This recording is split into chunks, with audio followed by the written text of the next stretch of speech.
We have a quorum, right, Ellen? Yes, we do.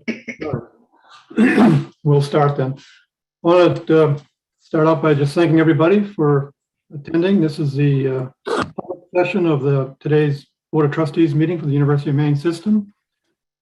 And I'll start by calling the meeting to order. And I do have a couple of pieces of language I have to read. And one of them has to do with using this technology.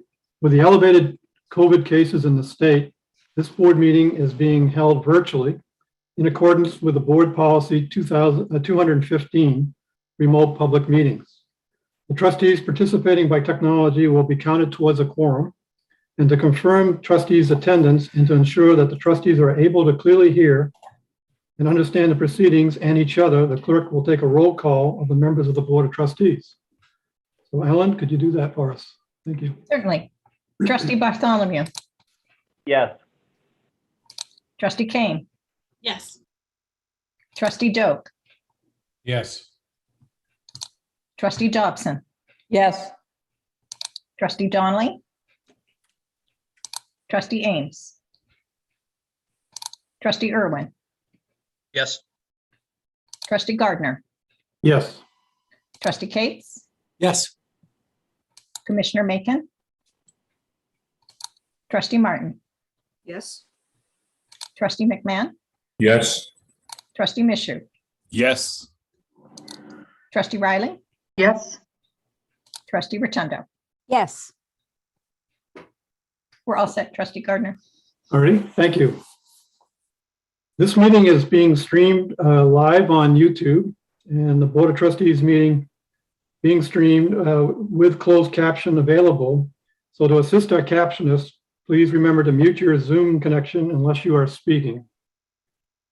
And we'll start today with our citizens comment section. We do have quite a few people who have submitted to speak today. I will read your name and ask you to speak. We just remind folks that you do have 3 minutes, and hopefully we don't get to this, but if I have to cut you off for beyond the 3 minutes, please bear with us and we'll quickly come to an end and we'll go on to the next person. We're going to start today with Ryan O'Leary. And I think Ryan's going to speak on fossil fuel divestment. And Ryan, can you hear us? Yes, can you hear me? Yes, we can. Go ahead. Floor is yours. For the past hour, there have been 15 students participating in a die-in demonstration in front of the Fogler Library. We gather here as a reminder that climate change is a looming threat that will significantly impact the future economy and livelihoods of Mainers if left unchecked. Our state faces unique climate challenges from land use to our warming Gulf, and the case for college-level fossil fuel divestment is quite clear, with many other prominent universities signing on long before us. According to data we've collected and presented in front of the last investment committee meeting, the University of Maine system's ESG policy implemented in 2016 has failed to create any measurable effect on the university's socially responsible investment strategy. If the ESG policy was effective, we wouldn't be here today. We refuse to sit idle by as this university teaches us the complex dynamics of the climate crisis, but cannot take legitimate accountability in their actions. We are asking for legislation that is effective and measurable. Thank you. Thank you, Ryan. Our next speaker will be William White, and William will be speaking on fossil fuel divestment. Hello, I'm William White. I'm a student at the University of Maine. I'm I'm calling in today because I firmly believe that divestment from fossil fuels is the right path forward for the University of Maine. There's a long legacy here of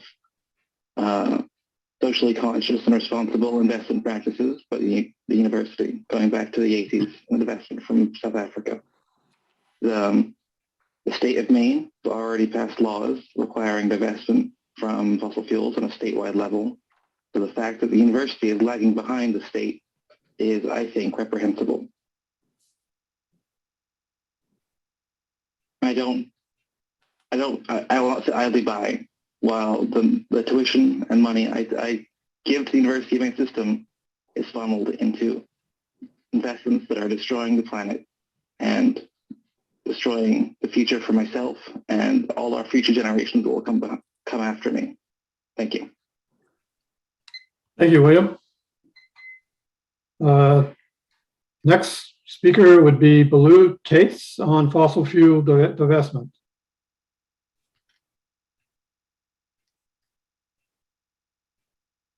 Hi. Hi.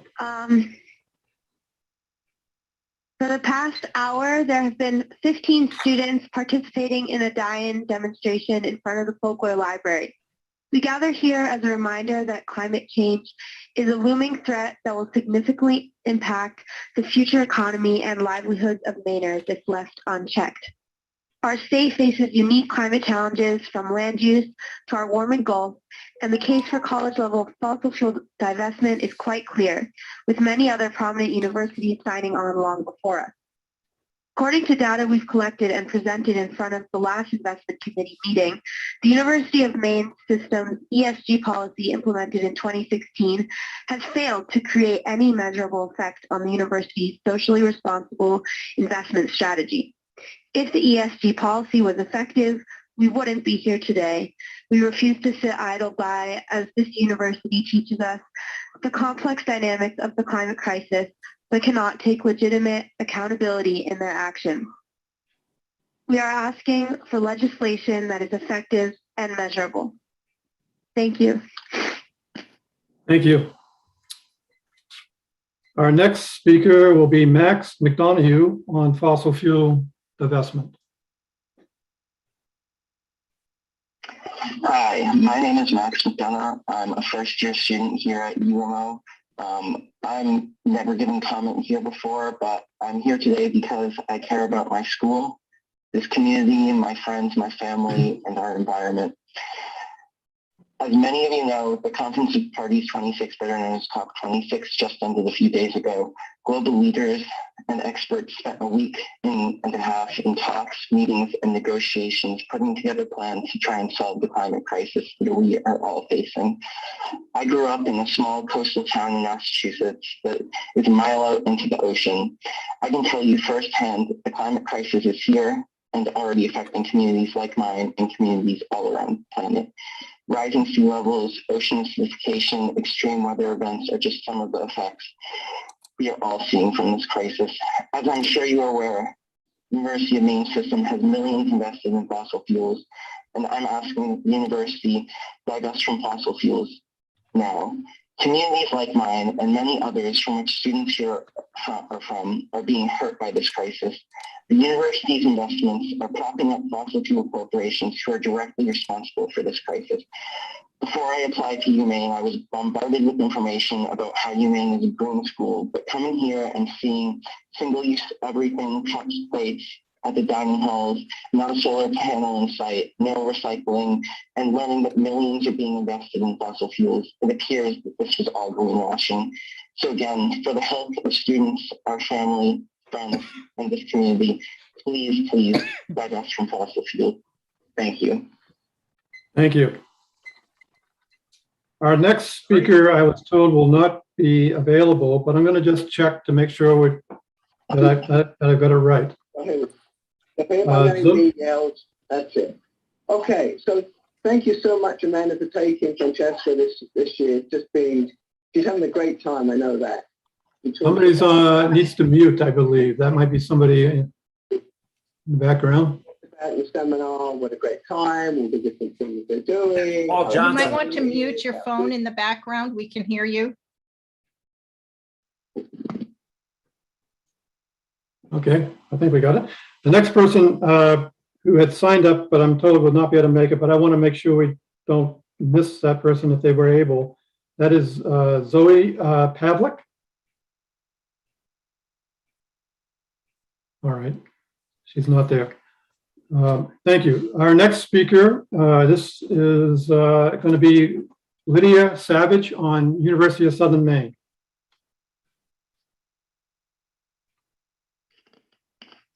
Good afternoon. My name is Lydia Savage. I'm a professor at USM. And I just have a few comments. First of all, thank you for extending the deadline till 5 p.m. on Friday to submit comments, but I still think, frankly, we should all be on Zoom. This 1940s party line is really difficult. The Chancellor visited USM on Friday, and I was unable to attend as I was in negotiations with AFM, but I did watch the video.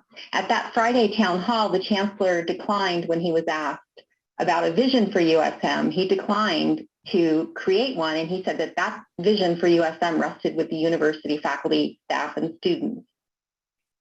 He also repeatedly pointed to a UA statement of principles and said that budget matters remain at the university level, and, quote, how money is spent will be largely controlled by campuses, unquote.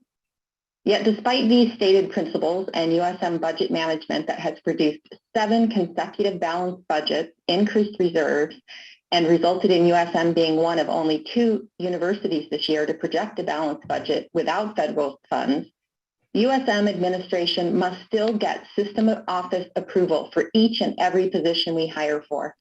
Faculty, staff, full-time, part-time, temporary staff, and every stipend over $500. And those are the positions that shape our very future and our vision. This practice started at the beginning of COVID, but it continues today. This is concerning for our current administration and faculty and staff, but any future presidential hires will be astonished that they will not have university-level authority to hire. Universities are their people.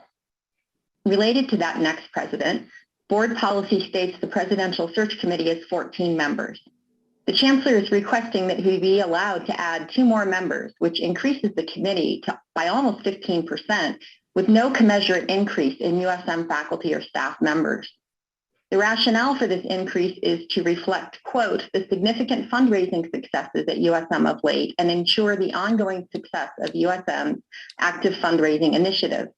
Trustees and the USM community wish to adequately represent the interests of the external Lewiston Auburn communities too, unquote. And the precedent cited is adding a representative from UMaine Machias to the UMaine president search. And I would argue that is not at all analogous to USM, as UMaine Machias is a university now completely absorbed in UMaine. The Chancellor already has 2 appointments to this committee. Surely the Chancellor's designee or the USM alumni or general community representative appointed by the Chancellor could serve that same goal without added seats. Moreover, since this is a concern of the trustees, the 3 trustees selected by the board could and should reflect their own and the Chancellor's concerns about fundraising in Lewiston Auburn in the same way. If the request is approved, I would propose that the number of faculty and staff appointed to the search committee and who will be working daily with this new president also be increased by 2 members. Thank you. Thank you. Thank you, Lydia. Our next speaker will be Paul Johnson on the future of USM.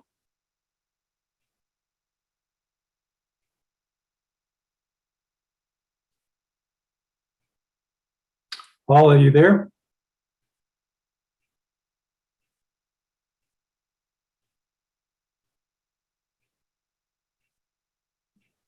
All right, we'll come back to Paul before the end.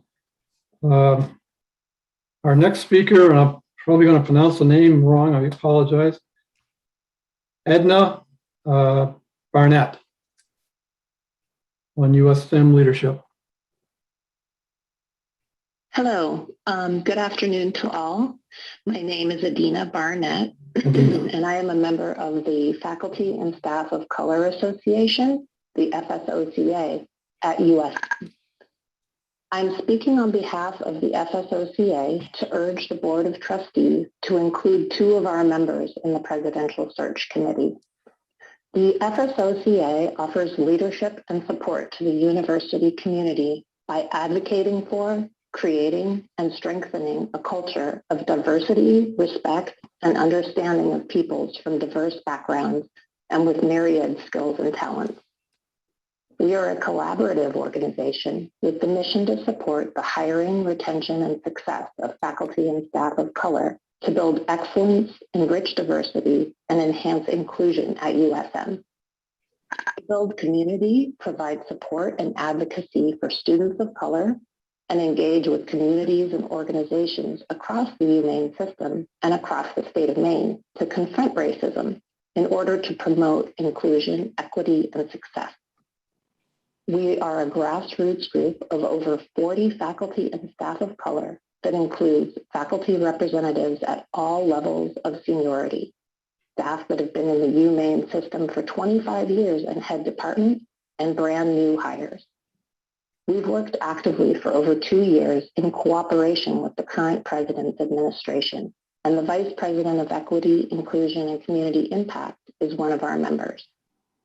We've had an integral role in previous search committees for senior leadership positions at USM, such as the aforementioned VP. With support from Presidents Cummings and AFM, the FSOCA is mission critical to USM's vision to be a leader on equity, inclusion, and belonging. We want to ensure that this support is continued in the incoming leadership and have requested the inclusion of 2 FSOCA members in the Presidential Search Committee, 1 senior staff and 1 tenured faculty. We felt compelled to speak during the time allowed for citizens' comments because although we emailed our request to the Board of Trustees and the Chancellor's office twice over the last 10 days, we've received no response. We are very concerned that the progress made over the last couple of years regarding equity and the inclusion of university staff and faculty of color in helping to guide the university forward in accordance with its mandate for an anti-racist community is not carrying forward into the search for our new president. Along with the presence of 2 FSOCA members, we have also requested bias training for all search committee members, which is standard practice for search committees at USM. Thank you as we work together for the success of USM. Thank you. Our next speaker was added this morning. He actually did make the deadline and just picked it up this morning, and that would be Jim McClamer. And I think he's going to speak on USM and Aon. Are you on, Jim? Good morning. Or good afternoon. I did actually meet the deadline. Yes. Spam filters blocked me. Corrected, and I appreciate the correction. I'm Jim McClamer, and today I want to talk to you about a problem that is your responsibility to solve. It was a problem created by the leadership of the board and the leadership of the system, not created by staff, benefits, or HR.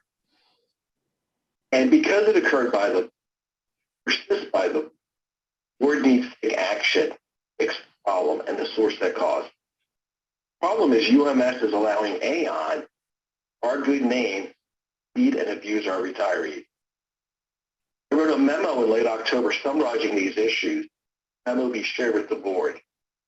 Recent communications lead me to believe that the system, taking the concerns that I raised about Aon seriously, and will be moving to make corrections into the future.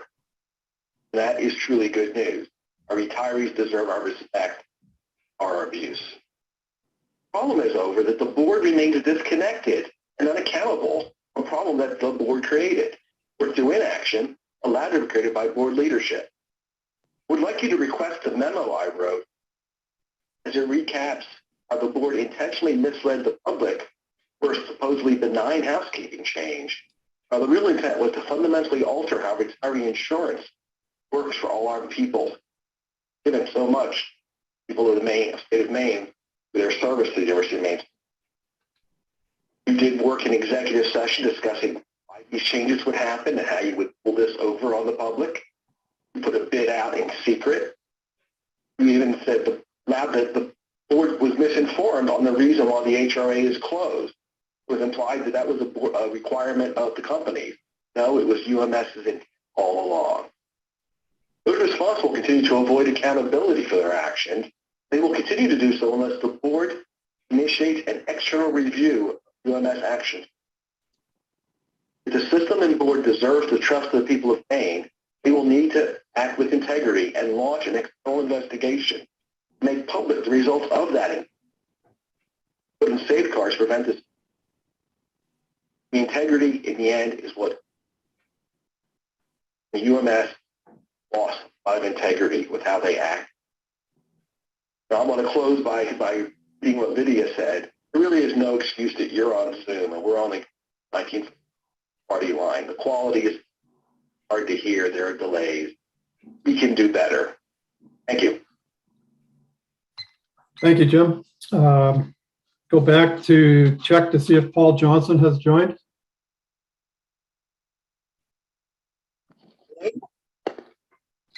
Hello? Hello? Yeah, can you hear me? Yes, we can, Paul. Okay, thank you very much. Good afternoon, everybody. First of all, thank you for letting me speak today. I have to admit, I was very disappointed at your last Board of Trustees meeting where myself and several other people were prevented from speaking. And that causes me a great deal of concern because it wasn't just me from USM. There were a lot of people I spoke to in the community that wanted to talk at the last Board of Trustees meeting. So that did cause me some upset, and a lot of people were very concerned about that.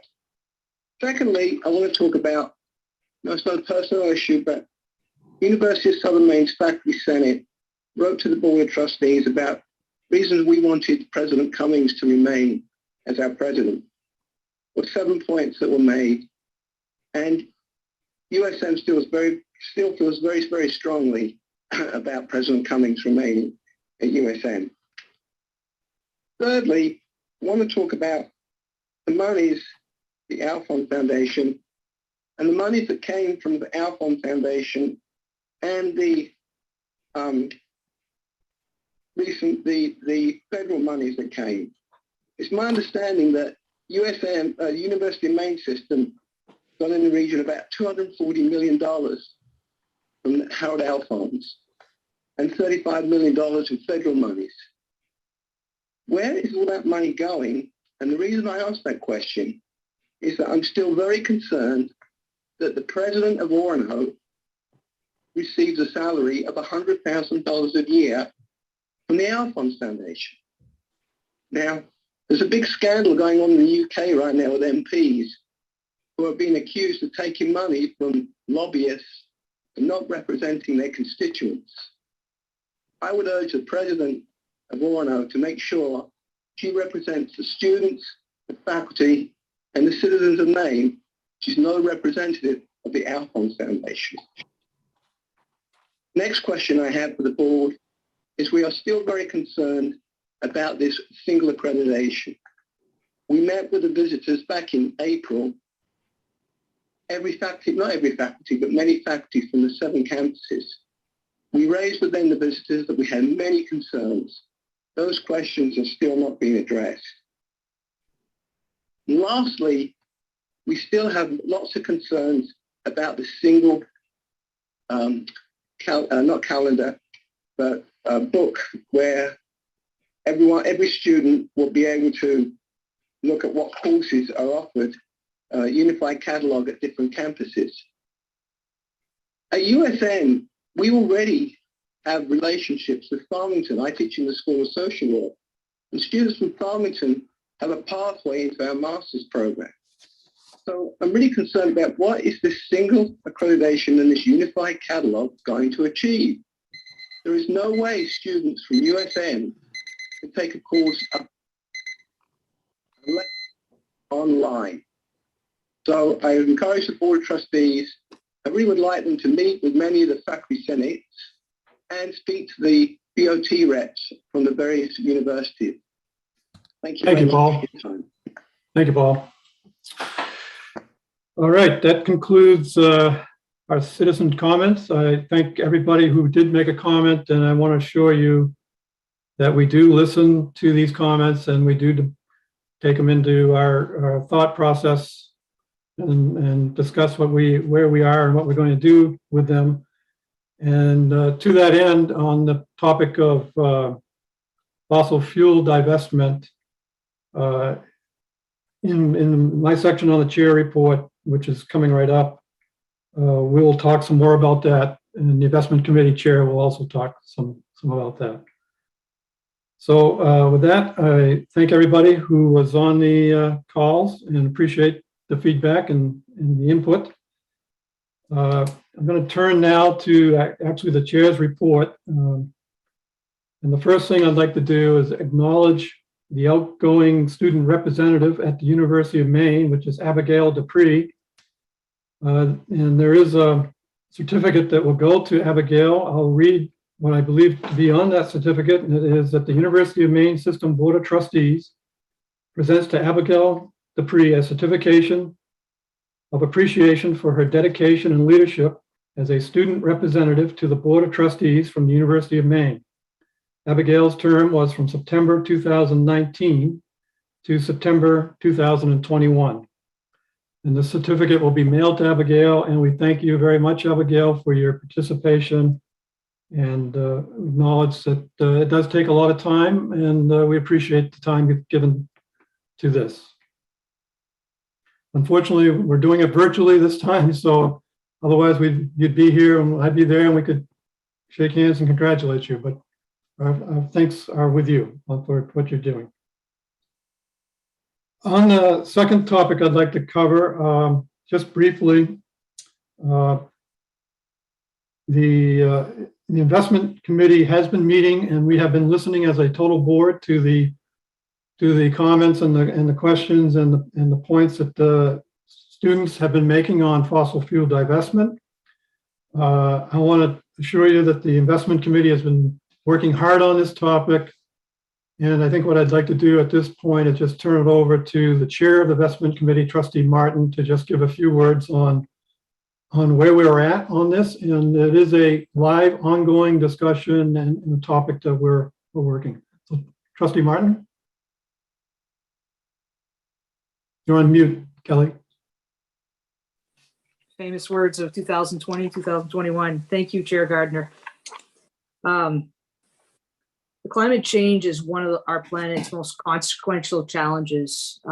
University of Maine System Investment Committee has been in open dialogue with students since 2013 in their concerted effort to have the UMS divest from fossil fuels.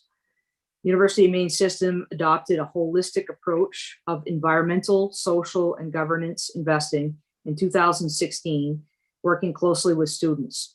This approach has allowed University of Maine System to select best-in-class managers who analyze companies through an ESG lens alongside financial factors.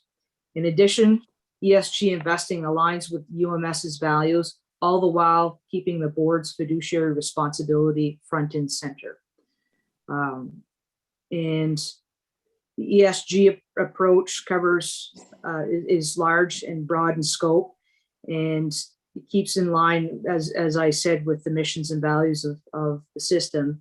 By being an early adopter of the ESG approach, University of Maine System has moved ahead of its peers with its portfolio's fossil fuel exposure declining significantly to a de minimis percentage.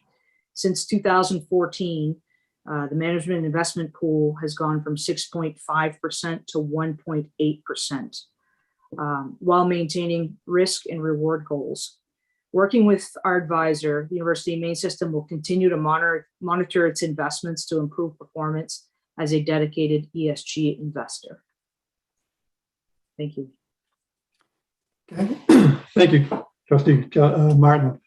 There's a lot of work going on in this area. We will continue to investigate it, and we'll talk some more about it at the next board meeting. And I'm sure there'll be more activity between now and then with the investment committee, but a lot of good work is done. In fact, my understanding is that we are probably ahead of most any of the benchmarks that are being put out there as universities that are also divesting. We're down in a de minimis position, as you pointed out, which is around 2% or less of our total holdings, and continuing to work on how to manage that to a lower state as time moves on.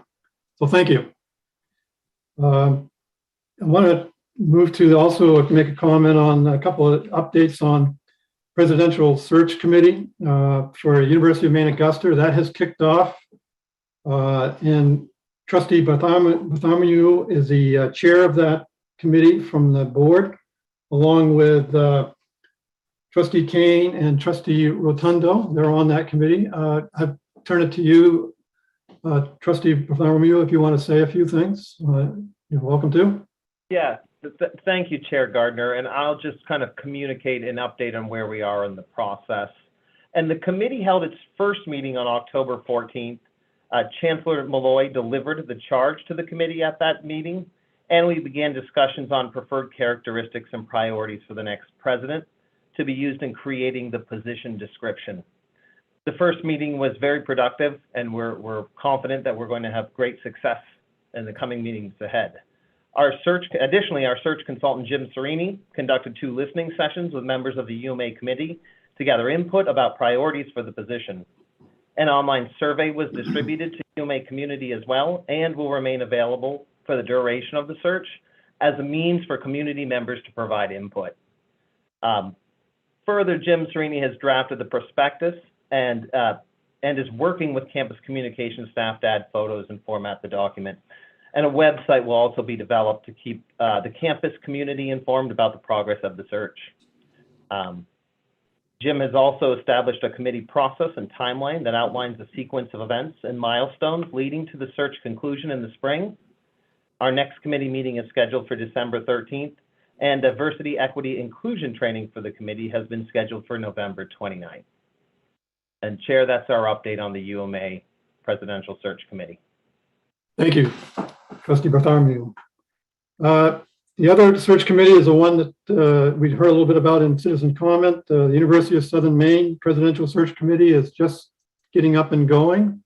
The members from the Board of Trustees are Trustee Erlin, who was chairing that committee, Trustee Eames and Trustee Cates are on the search committee for University of Southern Maine. I don't believe there's a whole lot to say, but I'm looking at the screen. I don't know if, Jim, you have anything you want to say. I don't think you do. And obviously the input and the comments that we have received are being given thought to, and we'll continue to move that process along, working with the Chancellor and his team as the search committee gets up and going. They do have a search consultant, and maybe I could look to either Chancellor Malloy or Jim Thalen if you wanted to just comment on that. I'll kick it over to Jim Thalen. I would say that obviously this is any search for a president is extremely important, and we want to be in the market in a timely fashion for candidates. So we are expediting to the greatest extent we can the completion of a hiring of a consultant and the consultant's work and getting the committee finalized and moving it forward. On the consultant side, I think I would turn it over to Jim for his introduction. Sure, happy to do that. Thanks, Chancellor Malloy. The consultant who will be working with us, helping support the USM presidential search, will be Academic Search, which has worked with the system, the University of Maine, and some other high-profile positions in recent years, including the Chancellor search. We are looking forward to a public search with Academic Search helping us from the consultant side.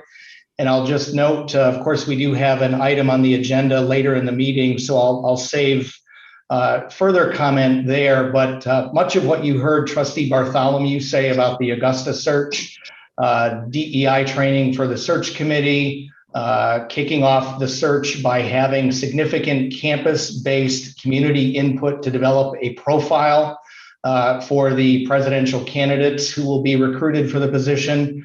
All of that will occur here and be led by the consultants and the search committee that is nearly formed at this point. Chancellor Malloy, Chair Gardner, I would suggest we can revisit when we have the action item before the board later in the meeting. Thank you. Thank you.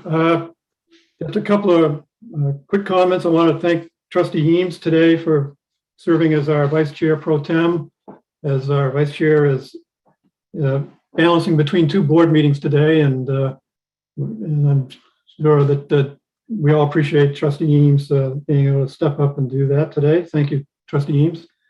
And the other comment I just want to note, I was quite pleased to see the University of Maine football team win over University of Mass. As somebody who spent a lot of my working career in Boston, it was kind of fun this weekend to call up some of my former colleagues in Boston and remind them that Maine does have a very strong and very good football team. And congratulations to everybody. It was a win I really took note of, so thanks.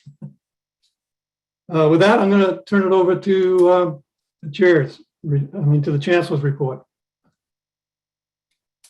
Thank you, Chair. I just will try to get us back on schedule or keep us on schedule. I do want to thank first and foremost the individuals who spoke about the issues in the public comment session. Very impressed by the students and their commitment to this particular issue and their desire to make fossil fuel investments a thing of the past. Having said that, with respect to our current figures, they are pretty substantial reduction. To think of something north of 6% now, 0.2 of a point below 2% is not insignificant, and quite frankly puts us ahead of places like Harvard and other universities who are quite frankly joining on a rather late basis the process that this university and system have been involved in for a number of years. Having said that, I understand the drive, and quite frankly, I think Maine needs to continue to be a leader in sustainability and environmental issues, and with a waterfront along the Atlantic that stretches some 3,000 miles when you straighten out peninsulas. Obviously, we have a lot of concerns about environmental issues, and rising heights of tides are a particular issue, as well as more frequent storms. So I just want to say thank you to those engaged in that process. But I also want to single out the committee and the committee chair for their hard work in addressing this issue and taking it on and making progress, and perhaps more progress will be made, but I think there, with respect to that public comment, thank you very much. With respect to the issues raised around the University of Southern Maine, let me say that I also take those obligations very seriously. We need an open process that allows for great university participation, that is staff, faculty, students, in the process of of choosing a president, both at the University of Maine Augusta and the University of Southern Maine. There are important concerns, including DEI, to be taken into consideration, and training, as has been referenced by Jim Thalen, of course, will be part of that process. And we'll have more to say, I suspect, in the coming weeks as we seek to finalize how the search or what the commitment of a new president needs to be on issues at the University of Southern Maine, and that process and that document being drafted. I also want to thank my team for having visited both University of Maine Augusta and University of Southern Maine during a period of time in which future leadership is being discussed. Very much appreciate the input of faculty as has been delivered and as will be delivered in the coming days. I also would say to you that we are completing the process of our semester visits. This week, I will be out at Machias and then back down at the law school, which will complete those visits. But dialogue and ongoing discussion is always welcome. And as I said at the University of Southern Maine, I'd be happy to attend future Senate meetings if they want me to, and if invited. And then finally, I just want to say that with respect to our pandemic reaction, with respect to keeping students safe, faculty and staff safe, I think we continue to do a stellar job in a state where the infection rate on a tested basis is north of 8%. We're below 1%. I think we had at the start of the day about 19 cases spread across our family of staff, faculty, students in the entirety, many of those not necessarily living with us. So I want to be very clear that work is very important. I think we've been a leader in that regard. And that's easy to say, but the work that has gone into that on each and every campus by the campus leadership and by the folks who are charged with putting our protections first and foremost at the forefront of our deliberations are greatly appreciated. And I can't say that enough to the audience of people who are doing that work. And with that, Chair, I turn it back to you. Thank you, Chancellor. So we'll move on in our agenda to the Vice Chancellor for Academic Affairs report. And so with that, I'll turn it over to Vice Chancellor Placido. Good afternoon, everyone, and it's my pleasure to introduce our first guest with us today. This is part of the regular faculty spotlight. We have Dr. Matt McCourt, Associate Professor of Geography, and Dr. Jesse Miner, Assistant Professor of Geography and Environmental Planning. They'll present to you today their work with student engagement, preparedness strategies tested in what they call first-year fusion, offered at the University of Maine at Farmington. Thank you both for joining us today. I look forward to hearing your presentation. Thank you. Are you hearing me loud and clear? Yes, we are, sir. Okay, great. Okay, so first we'd like to thank the Vice Chancellor and the UMF Provost for this opportunity to share our recent experiences with an innovative UMF experiential education program with all of you. We're going to outline the first year fusion program, which is spearheaded by UMF's Office of Experiential Education to increase retention by building strong cohorts amongst incoming first year students, especially first generation college students. As Robert said, my name is Matt McCourt, and I'm going to pass things on to Jesse Miner, who'll pick things up from here. Thank you, Matt. So our fusion classes combine an intensive 1-week pre-semester field experience, which is called the Fusion Week, with a half-semester 7-week first-year seminar. The Fusion Week is a crash course in real-world learning, but it's also a chance for students to bond with each other and to get to know their professors over campfires, by preparing and sharing meals, outdoor experiences, and through hands-on learning. By the start of their first semester, Fusion students have formed a tight-knit group of friends. They've developed teamwork and collaboration skills, and they've worked on high-level reading, discussion, and presentation in a supportive setting with instant feedback. The Fusion Week contact hours also means that the course can be shortened, which allows students to focus on fewer courses during the most intensive parts of their fall semester. In August 2019, the Making Change in Maine first year fusion class traveled to Dover Foxcroft and Monson for 3 days to learn there about arts-based rural development, philanthropy, local agriculture, craft brewing, disability services. Then we traveled to Little Cranberry Island off the coast of Mount Desert Island for the remainder of the week to learn about and participate in island education collaboratives, youth-based cultural heritage efforts. We met with and learned from local lobstermen, participated in a waste management program. All told, students in that course met with 20 different change makers, including 6 UMF alumni, learning about how these different Maine change makers are revitalizing their communities. Connecting students with alumni meant that our students could get hints and pointers from successful grads, imagine their career possibilities, and start building networks before their first semester even began. The course also embedded 4 service learning projects into the Fusion Week. We mapped a small town public water infrastructure. We performed a walkability assessment, created an emergency response map for Islesford, Little Cranberry Island. Students rapidly learned geospatial STEM concepts and completed about 2 to 4 hours of team-based data collection for each of those projects, and then presented their work to our community partners, Monson Arts, Pineland Farms, and Islesford Emergency Response. In their pre and post assessments and their reflective writing, students reported very high degrees of self-efficacy based on these different service learning projects.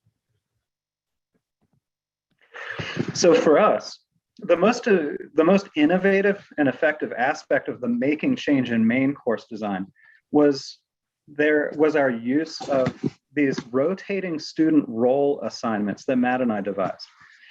During each encounter with a change maker, pairs of students would take on one of 9 different roles. And these roles included things like being the spokesperson or photographers, being given the task of taking different kinds of notes, asking different kinds of questions, and importantly, serving as what we call a carer. I'm going to describe all these. Student spokespersons meant that students and not the professors initiated each encounter with a change maker. Photographers ensured that our experiences were well documented and that documentation could be shared with social media and marketing. Different sets of note takers captured things like key details and facts and big picture ideas, which made our debriefings richer, and they connected our readings with our on-the-scene experiences. Multiple teams of questioners worked together to create big picture and follow-up questions based on our readings. The questioners ensured high levels of engagement in the field encounters, which reflected really well on our students. Now, the carers. The carer role was meant to be attentive to people's attitudes and their affect and their physical needs, but the carer role became crucial to group dynamics in ways that we didn't expect. Students began to take on and inhabit the carer role outside of the formal class activities, and they carried the role over into our vans, into the campsite, and other informal course spaces. Expanding the carer role meant that students shared in the emotional labor that's required for successful field-based teaching, and they helped us with the complicated logistics of our activities and site visits in this traveling field course. Students reflected on their performance of all of these roles in their field notebooks. Our experience with Making Change in Maine teaches us that the roles provide our students with the scaffolding they need to work together effectively as a team, performing high-level field research while building a strong and supportive cohort. We've since brought role assignments into our other classes, and we've shared our experience in campus trainings, in regional and national conferences, and in a recently published article. So then when we came back to campus, each section embarked on its own Making Change project. My class worked with the Campus Child Care Center to design playscape ingredients that would enable 3 to 6-year-old children to engage in creative and cooperative nature-based play. We learned about studies from around the world that investigated new ways of encouraging children to connect with nature. And from these investigations and our own child playscape observations, students developed formal proposals for playscape ingredients that they would create. Staff from the Child Care Center reviewed the proposals. They chose 5 of our designs, which we then created in the UMF sculpture lab, and then shared with the children on the students' last day. So these were things like a weaving loom that students could do fine motor manipulation and assemble pine cones, leaves, grasses, a music wall that included percussive instruments like pie pans and dowels, a set of hollowed out logs that children used as kind of a sluiceway or a canal to investigate gravity and engage in gross motor play, cooperative play. In the final sharing session, our students engaged directly with the children, and they're using their playscape ingredients, seeing the children kind of engage in creative and sometimes unexpected ways with the implements that they had designed. So the design of these playscape ingredients encourage students or engage students in authentic problem solving. They produced formal proposals for a community partner, incorporated partner feedback into the redesign of their proposal and project. They learned new skills like drafting, material specification, budgeting, using power tools and finish carpentry. As with the field-based portion of the class, they worked collaboratively and reflectively to meet partner needs and gained a strong sense of their own self-efficacy. Following the same field week that we described earlier, and kind of consequent with what Matt was doing with the nature-based playscape, I organized my class around making change via entrepreneurialism. And I centered the seminar project on market-based solutions for Maine's invasive green crab problem. My students decided that expanding Maine's culinary market for green crabs would be the best approach to incentivize harvesting and to promote value-added uses of invasive crabs. And so to that end, we met with the UMF dining hall to learn about the rules and regulations and then the barriers to getting green crabs onto our menus. Using that knowledge, my students designed a marketing survey to assess the student interest in eating invasive crabs, and they tested messages to see which ones improved the appeal of eating those crabs. Students designed tabletop napkin holder inserts with green crab infographics, and they also identified a few dining hall recipes that could incorporate green crabs. The highlight of the seminar was a really long day, field trip to Bremen, where we did a low tide survey of green crabs using Manomet's sampling protocol. And then we went out on a lobster boat to haul traps and see how the crab abundance differs in deeper water. We collected a lot of crabs and we brought them back to UMF to cook and to pick the meat out and to test the recipes that the students wanted to try. So what we did, we made crab rangoons, we made a hot crab dip, and we made crab mac and cheese. We also learned that green crabs are delicious, but that developing processing infrastructure is going to be absolutely necessary to get meat out of those green crabs and out of the small crabs, and then to get people to use more of them. So my project, it linked authentic STEM research methods, by which I mean ecological monitoring and fishery science, and also measurement skills, in an ongoing real-world project. And it linked those things to concepts in market development, advertising, and food services. And so students worked across a constellation of shifting roles to identify, plan, redesign, implement, and then analyze data, and finally report on their findings. So I think we just conclude by saying that, noting that the fusion courses that UMF offers have now grown to 10 sections. They cover a wide range of topics and formats, experiential art and music. There's social justice topics, local agriculture, environmental sustainability. Students begin their semester as a result of their fusion week with a tight-knit and supportive group of friends, forming strong cohorts that allow them to immediately launch into complicated real-world projects where they're also able to care for and support their peers. The fusion courses have been really fruitful for developing innovative teaching techniques, particularly the role assignments that we've worked on, and other elements that support effective field teaching.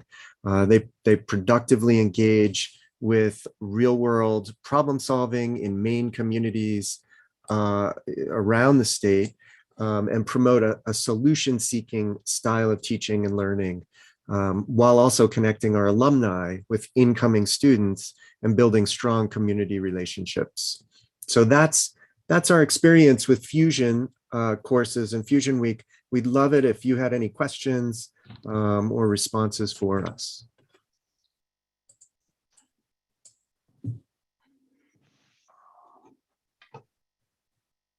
Matt or Jesse, have you been able to measure, I know it's fairly new, but have you measured the success of the students who participate in the program to their academic careers at this point, maybe even first year? Did you mention that? Yeah, this is something we've been looking for. We've been doing like intensive assessment on the course and Fusion Week itself. I'm not sure. I would think with the last iteration, this fall's 10 courses, that we'd really have like a critical mass of courses that would enable some good data. But I don't know that we're there yet. Like, I think we probably would want to look at fall to spring return with this particular group.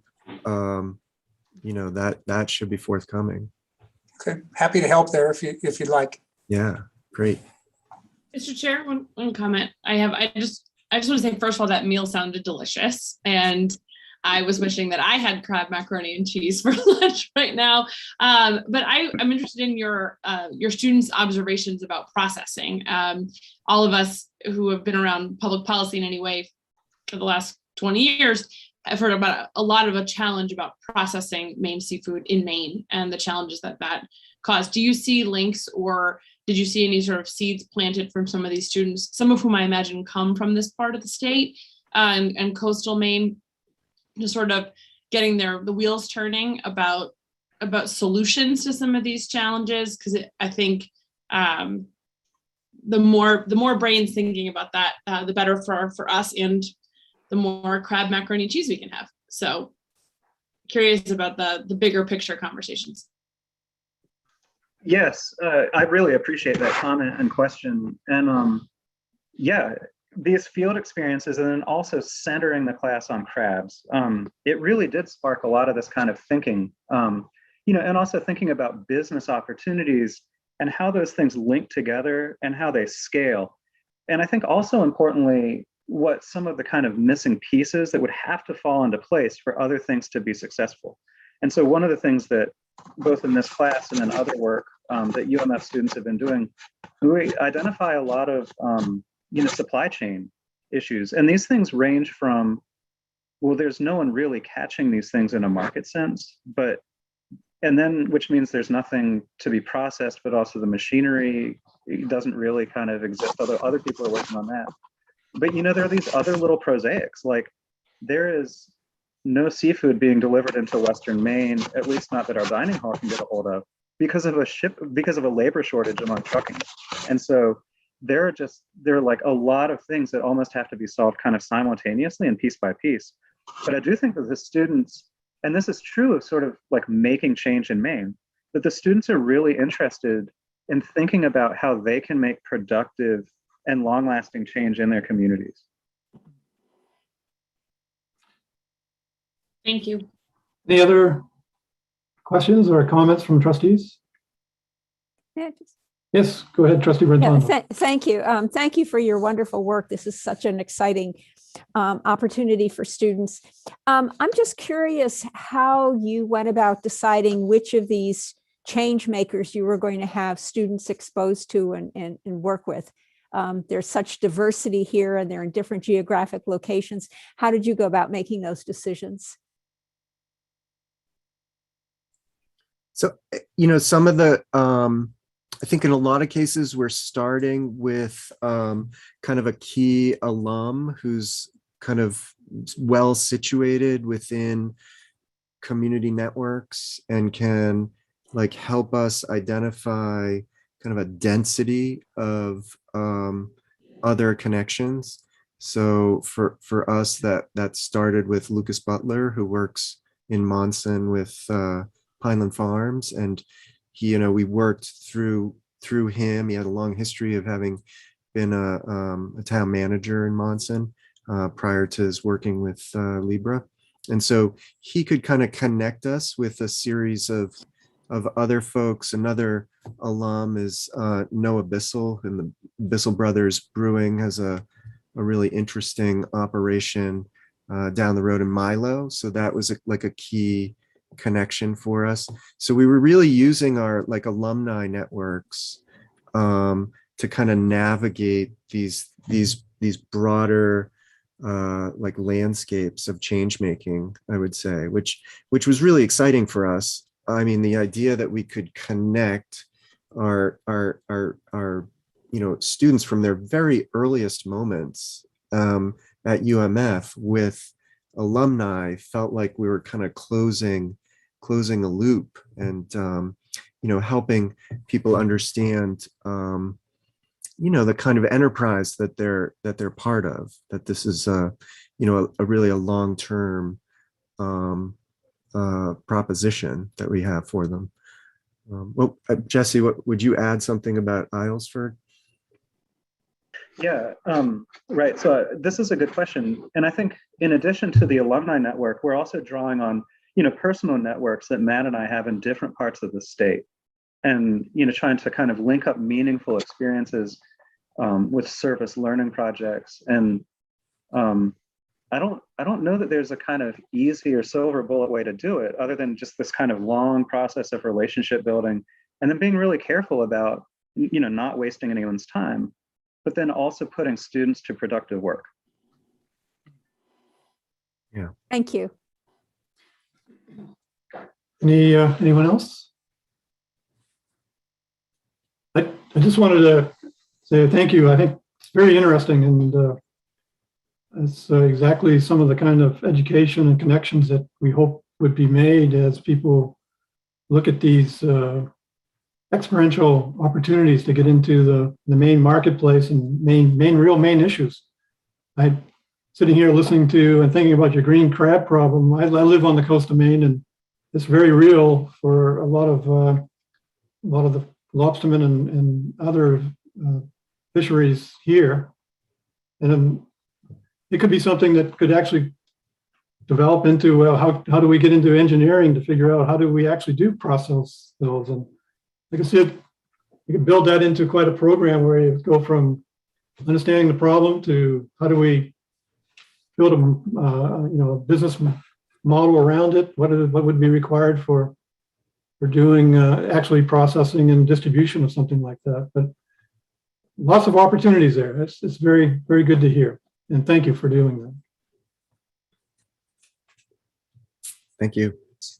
Yeah, thank you all.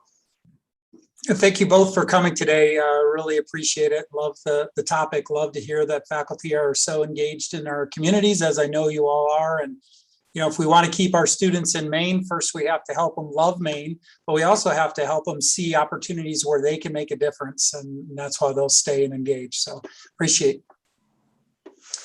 So Chair, I'll go on to my next topic, if that's okay. Yes, go ahead.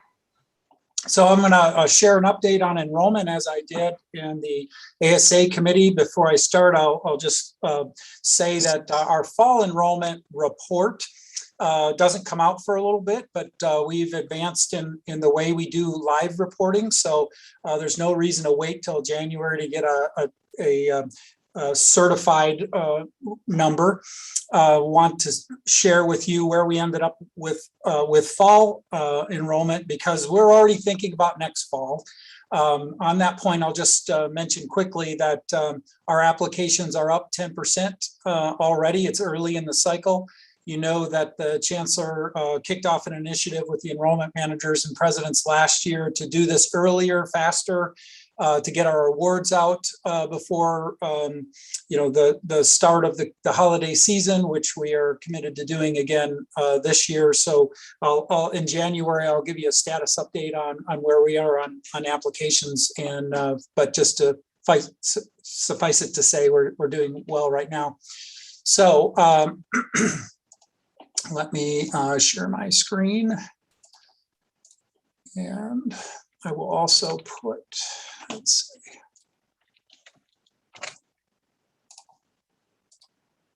Why can't I get rid of that? There we go.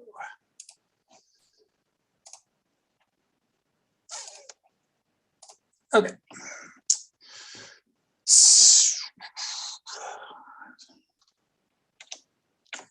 Put a link in the chat.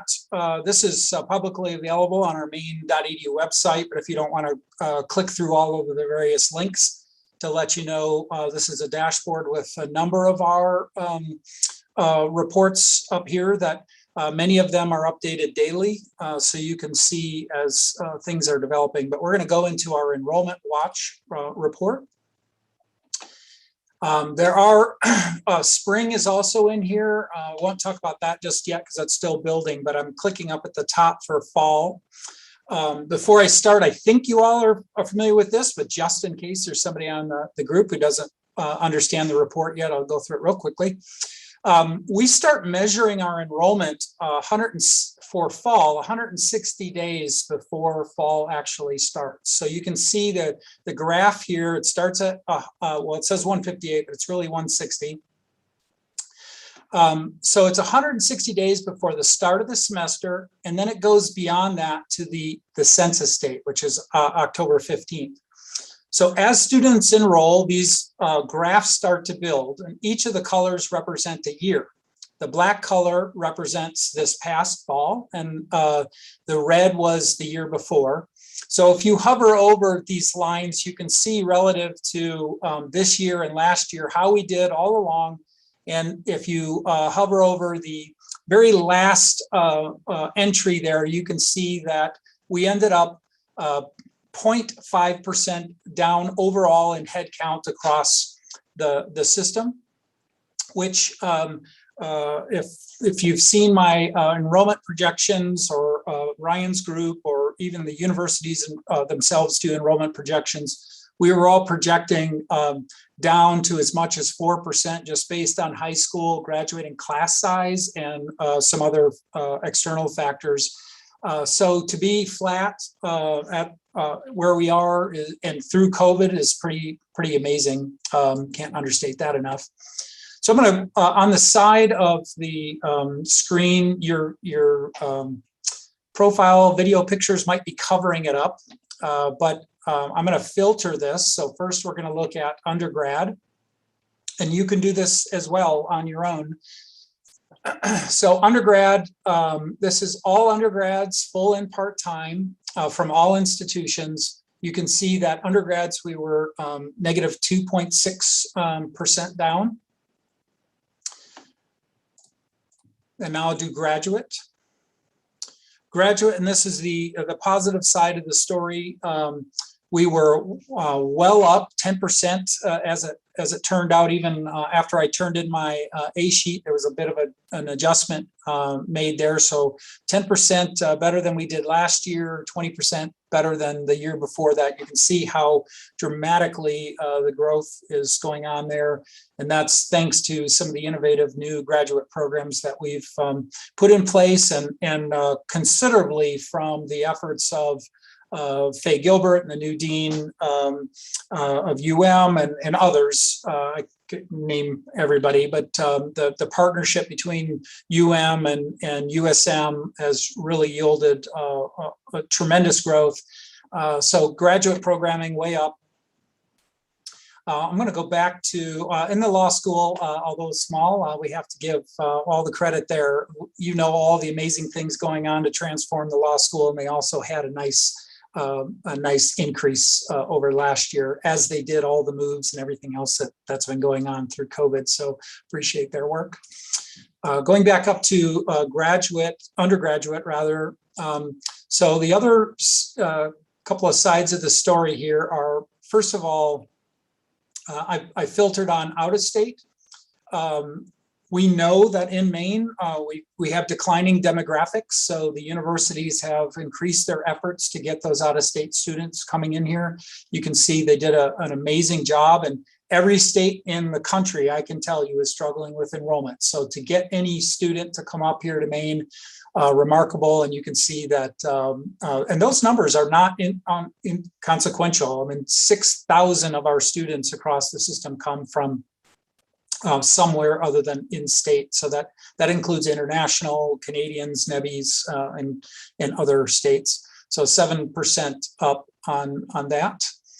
And then switching briefly here, I want to show you a flip side of the story for undergrads.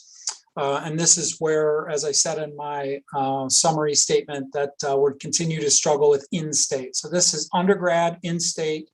All other categories, we were down 6% of in-state students. So continue to be a challenge here in Maine.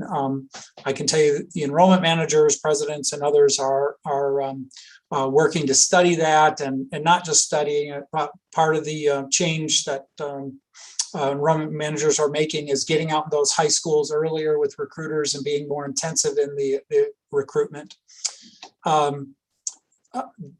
Where we did fairly well last year, I would say, is attracting the students, 3% rather than that 6% across. So this is undergrad, in-state, attracting the students, only 3% down.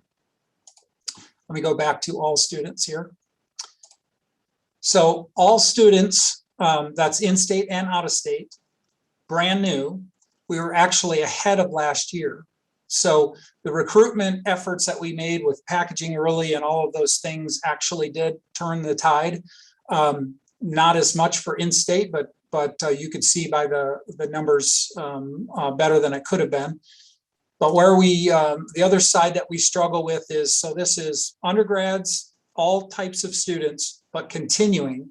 So we lost a large number, 4% of our students who are with us 2 years ago did not continue with us last year. So they were with us last fall, they didn't continue this fall.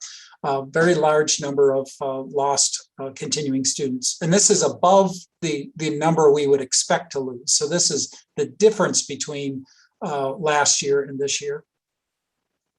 One thing, so I gave this presentation during the ASA committee, and one of the trustees asked about our market share. I will say that these data come from a federal database called IPEDS. They are well behind.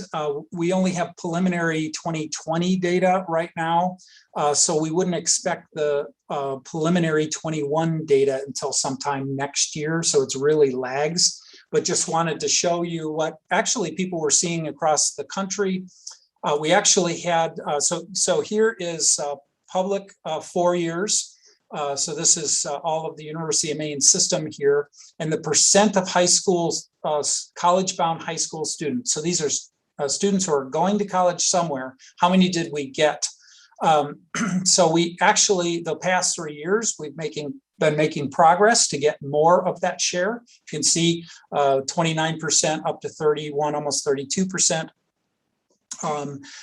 Growing in that market. The community college system actually been growing for the past, in terms of their market share, for the past, I would say 4 years. It's growing to flat, but you can see making a difference there too. So the students that are college bound tending to stay. And if they go out, so here's a category of other New England states. If they do go out of state, they're going to a different four-year institution as opposed to private nonprofits. You can see there's been a decline in the private nonprofits. So again, I'll share that data when it becomes updated for this year, but that's as recent as we have. And I'll take any questions.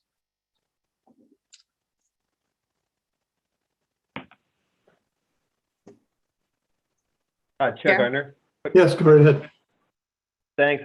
One thing, I have some dear friends whose children are approaching the college age right now, and one thing that they're struggling with, and it reminded me, is FAFSA support. Do we offer, and I think in particular, first generation or freshman folks that are thinking of attending the university system, do we offer them some kind of support with filling out FAFSAs? Do we have any coaching available to them to ensure a bit of an expedited process, Dr. Placido? Yes, absolutely. A couple of different ways. Rosa, are you on the call? Yes, I am. I know you've done a lot of work on this. I don't mean to put you on the spot. Did you want to offer a comment here? Sure, just really quickly, there are a couple of, as Dr. Placido started to say, there are a couple of different pieces. Our financial aid offices partner with FAME, Financial Authority Maine, for an extensive array of workshops and sessions and seminars related to FAFSA completion. FAME does an amazing, magnificent job across the entire state, reaching out to all of our secondary schools and even homeschoolers around how to file their FAFSA. So with the combination of that and what we do on campus around FAFSA completion, I think we're pretty well covered. And one more question, if I can, and that is how in general, as the pandemic, as we get comfortable to live in this new normal, how has the pandemic affected room and board and meal plans? Are we seeing a resurgence of a capacity in the dormitories, or are we optimizing those facilities? I know that Robert's preparing a formal report. Obviously, this year sees a dramatic uptick in usage of housing because we're opening more units available, or making more units available for student rental, where we had formerly pulled more of those off to handle possible pandemic situations, and also out of concern for having too many students in any one place at any one time. So we are seeing a dramatic increase this year, not back to the levels in all cases that we were pre-pandemic, but substantial progress. And I would also be mindful that we still set a certain number of rooms aside that on some of our campuses that normally would have been allowed to be rented, but we couldn't to maintain capacity for isolation. But a much better year this year than our first full year of the pandemic. And I would just add, it's tough to say more because fewer students are going to college in a traditional way. But the students who are seeking that experience, they have higher expectations of the dorm. It's in the top 3 reasons why students choose a university, unfortunately. If they have marble cooktops and those kinds of things are part of that search criteria. Robert, go ahead, Lisa. I really appreciate that data and better understanding where our local high school students are choosing to go. I am interested in whether or not you have numbers around those. It would help contextually if I understood how many kids were not going to college at all. I think we get a sense of now where they're choosing to go to a public university, out of state public university, private. Do you know how many are not going at all? So that number hasn't been updated. What was it, Rosa, since 2019, the 2019 report? Do you remember what it was, Rosa? Well, the numbers coming into our system were about 30% or so of the Maine high school graduating class. And then probably about in the 20 percentile went to community colleges, and the predominant went out of state after that. And that's been pretty steady for several years. But I think I had the same question, I guess, Robert, do we we know the raw numbers are going down of high school graduating seniors, but the percentage of graduating seniors who go on to some kind of post-secondary education, do we know if that's changing? That number hasn't changed. Yeah. Yeah, it's been, it's a great question, Trustee Riley. It's a number that's been around 60% of the Maine graduating high school students that actually go on. And so everybody asks the question of what's happening with the other 40%, which is a very legitimate question. That's actually even as high as 28% amongst students who take early college courses, for instance. So they've demonstrated some interest in college and still don't go, at least in that first semester after graduation. Trustee Rotundo? Yes, and I would just say that 40% that do not go on does not capture the number of students who drop out before graduation, which is also a significant number here in Maine. So the problem is much larger than that figure reveals. I would also point out, and Robert hasn't done this, but in the community colleges in the last year, 2 years, have probably taken an approximately 17% decline in overall attendance at their institutions. So when we talk about what's been accomplished on our side of the equation in the midst of a pandemic, it really is quite amazing when you compare it to our sister institutions in the community college alignment. Sure. Yes, go ahead. Thank you. This is really a great discussion and very, very helpful. And maybe we could devote a portion of a future meeting just to talking about the demographics in Maine. Well, one question I have, if we could try to get this information, is I know the number of high school graduates in Maine is projected to go down and down and down. And I assume those numbers are available someplace. It would be helpful if we could get those too, just to get some context. Yep, we have those, and we have those updated annually. So we use those actually in Ryan's budget process to do projections for the year and have all that. And we can show you not only what the numbers are, but what we're predicting the numbers will be. Right. We'll say the high school graduating class size is it's a reduction in decline. So if the slope was like this before of decline, it's now sort of flattening out. It's still lower, but not as fast as it was. And I can share that at a subsequent meeting if you like. Please, thank you. On that point, Roger, let me just say that historically that was measured in 12 years out. We did some research to measure births as a predictor, and we can actually predict 18 years out. Dr. Placido, a question for you or something to consider. We do a lot of comparisons in that database to our prior years, which is important to understand. But what I don't see, and maybe it's too hard to do or it's not possible, but could we give some thought to what would be the ideal number of students that we should have for the way we are staffed and the facilities that we have? So in other words, we're flat or up over the prior year, depending on whatever numbers we want to point to. But how far away are we from, if we were to have our ideal scenario, if we could wave the wand and have all the students that we really wanted, what is that number? And how far away are we from that? I'd love to work on that with you. My answer would be it will depend a lot on what you want to see as the what is healthy or successful. So, for example, if we say the Ryan's financial KPIs, the CPI is a reflection of all of them together. If we want that CPI benchmark to be 3, like maybe that's one of the criterias. Yeah.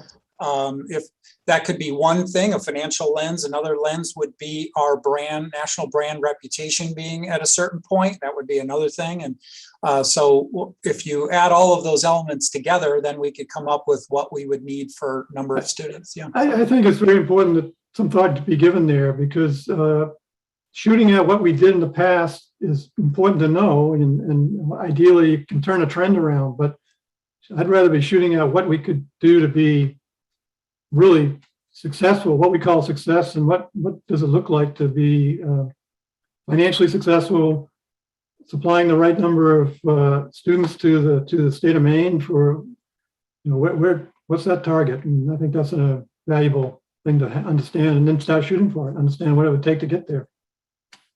So yes, sir. We'll work on it. Robert, why don't we pull the similar comparisons for the other New England states, and then maybe throw in a Wyoming and a Montana and produce a small document that does that. Let me just share with you that I mentioned the community college decline. It's possible that we picked up a couple of percentages of people who might have otherwise gone there, but clearly we didn't pick up all of that or a large portion of it. What concerns me about the community college number is a number of our universities do in fact get their students at some point. And so, looking out a few years out in front, 2 years, 3 years, 4 years down the road, we're talking about a smaller audience of people who have taken that first step towards a baccalaureate program through community college. That keeps me up at night. The other thing is some of our numbers have been offset by, and particularly at some of our institutions, a declining undergraduate population, partially made up by graduate students. I think we learned that we could expect in a downturn or difficult economy, or where jobs were, at least initially in the pandemic, not as easily available, we could have predicted an uptick in graduate program searches and joining those programs. Whether that's going to continue as we get to whatever normal is, I think is an important question. So we can be very happy about how we have done in the first September back and now in the second September back. But there are a lot of unanswered questions out there that we still have to ponder and get reads on. I think the admissions applications number will give us, it's too early to get to draw too much from that, but I would say by January that, or at least by December 15th, that should give us a pretty good idea where we're standing with respect to the first step. Thank you. Gardner. Yes, go ahead. Trustee Doe. I think we have to think about, historically, we've seen these numbers pretty stagnant in Maine. There are a lot of high school students that will graduate and go right into the work. The logging industry is a great example in the northern part. The fishing industry is a great example in the down east part. Paper mills, statistically in the west.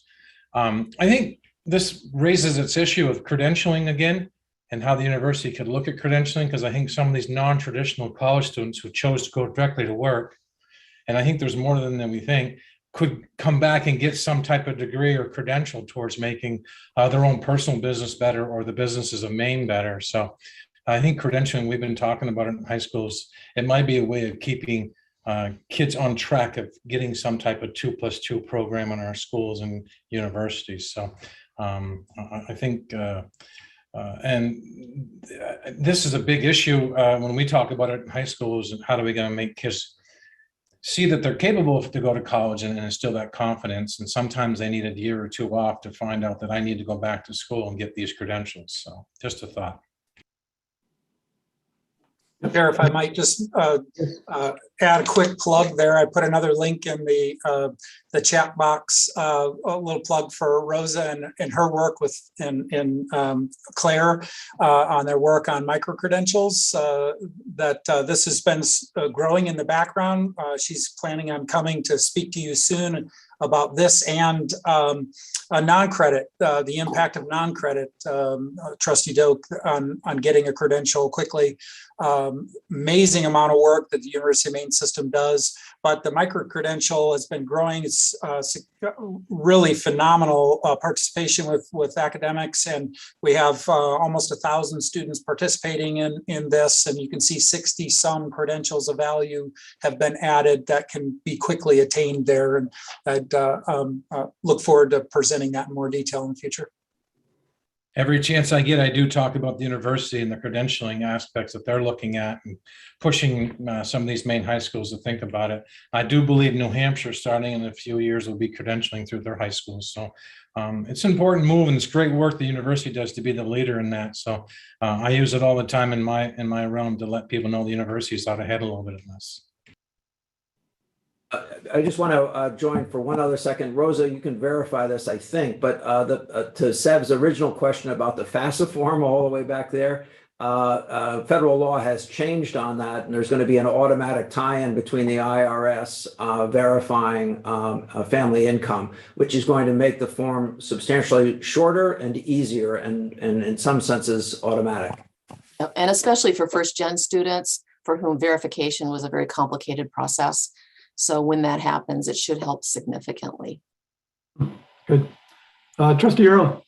Yeah, I just had a quick observation to tying this information to our strategic planning efforts. I think it's really important. I'm sure you're thinking of this, but I just want to sort of throw in my 2 cents on it. I think it's really important that we bring this kind of information into the process and help educate all of the constituencies that will be providing feedback and input into the strategic plan process, both on the badging side and the micro-credential piece of it, as well as the enrollment trends. Because when we're looking at enrollment trends, we're not just looking at one aggregate line, although that's part of it. We're actually looking at a line for every institution, and we're looking at in-state, and we're looking at out-of-state, and graduate and undergraduate, and there are different stories at every campus with respect to those variables.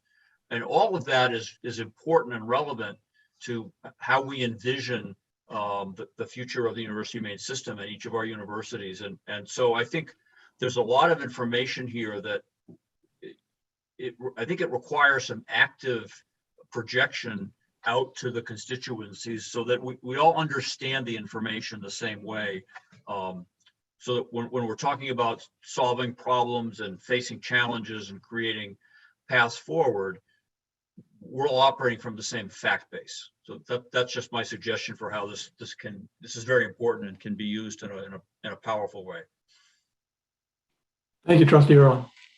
Let me just say that on that point, in our tour of universities, we actually had that discussion from the systems perspective and updated anyone who would listen to what the realities of their university's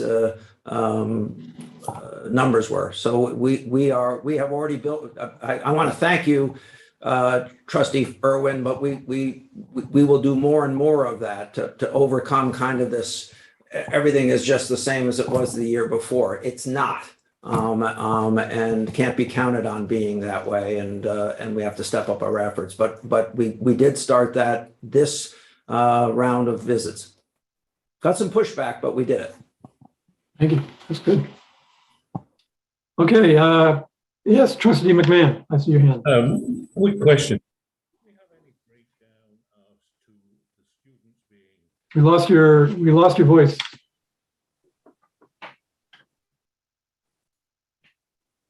you hear me now? Maybe closer to the microphone, sir. Can you hear me now? It's faint, but we can't hear you. Do we have any breakdown of non-traditional students versus high school graduates in terms of the applicant pool?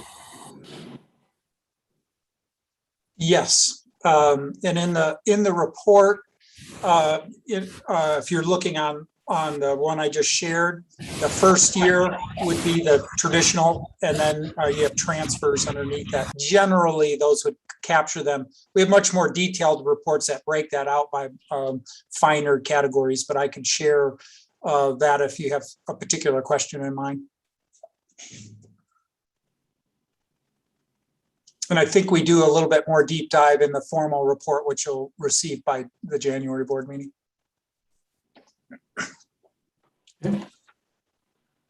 Good. Well, a lot of good discussion here, and this information is very valuable, and it helps define where we're going and what we're going to be working on. So, good stuff. With that, I want to move us along, keep us kind of on the schedule here. The next topic for discussion is going to be on our research and innovation update. Vice Chancellor of Research and Innovation and President Farini Mundy, I'm going to turn it over to you. I'm sure you probably have others you might turn to. I'm not sure, but go ahead. Thanks, Chair Gardner. I'll be fairly brief today, just to say that this is now, we're nearing the end of the first full semester where we have had this position. And I've spent a good deal of this time working to understand what might be most useful for the system and for our faculty and staff and universities across the system. And we've been working to implement really on two fronts. One is to be sure that we, and by we, I mean several of us in the University of Maine, research infrastructure and also colleagues in the system, but make sure that these opportunities for funding that are coming along, and there are more and more of them at this time, that those are made available and known and accessible to folks across the system, and also to provide the sort of support that can help people be ready with proposals that might be successful. And the two most recent of those, well, three really, I would mention last spring, the very rapid turnaround for earmarks, trying to get a little bit out ahead of that for this year and make sure that we have a very robust suite of earmark proposals that can go in as soon as that call comes. In addition to that, the Maine Jobs and Recovery Plan, the federal dollars that have come to Maine, again, an opportunity both for some well-established projects to be supported, but also to have an open competition for the smaller universities in the system and to deploy some of those dollars in that way. So that's an ongoing process with the state of Maine. And then finally, to take all of our multiple sort of seed money grants, small get started kinds of grants that are offered through the system and other ways, and to make, we're working toward making a common app for those so that the burden on the campuses across the system is minimized, and we can focus on getting good ideas lined up and ready for funding opportunities that are available. So there's this cluster of work that goes on around making these opportunities known and understood and trying to support the campuses as they pursue them. And closely related to that is a very strong research development activity with faculty and staff. Again, that's being led out of UMaine by Jason Charland, who works with me in my office, to bring together faculty around the system in a couple of different ways. There's a grants academy that he's been running for a while that is meant to help people very specifically to apply for particular grants and to learn how to write proposals. But this year, we also launched the Faculty Affiliates Program, or Research Affiliates Program with UMaine. And there is a cohort of 24 faculty from around the system, all working together to network, to learn about research programs and opportunities, to meet each other, to partner.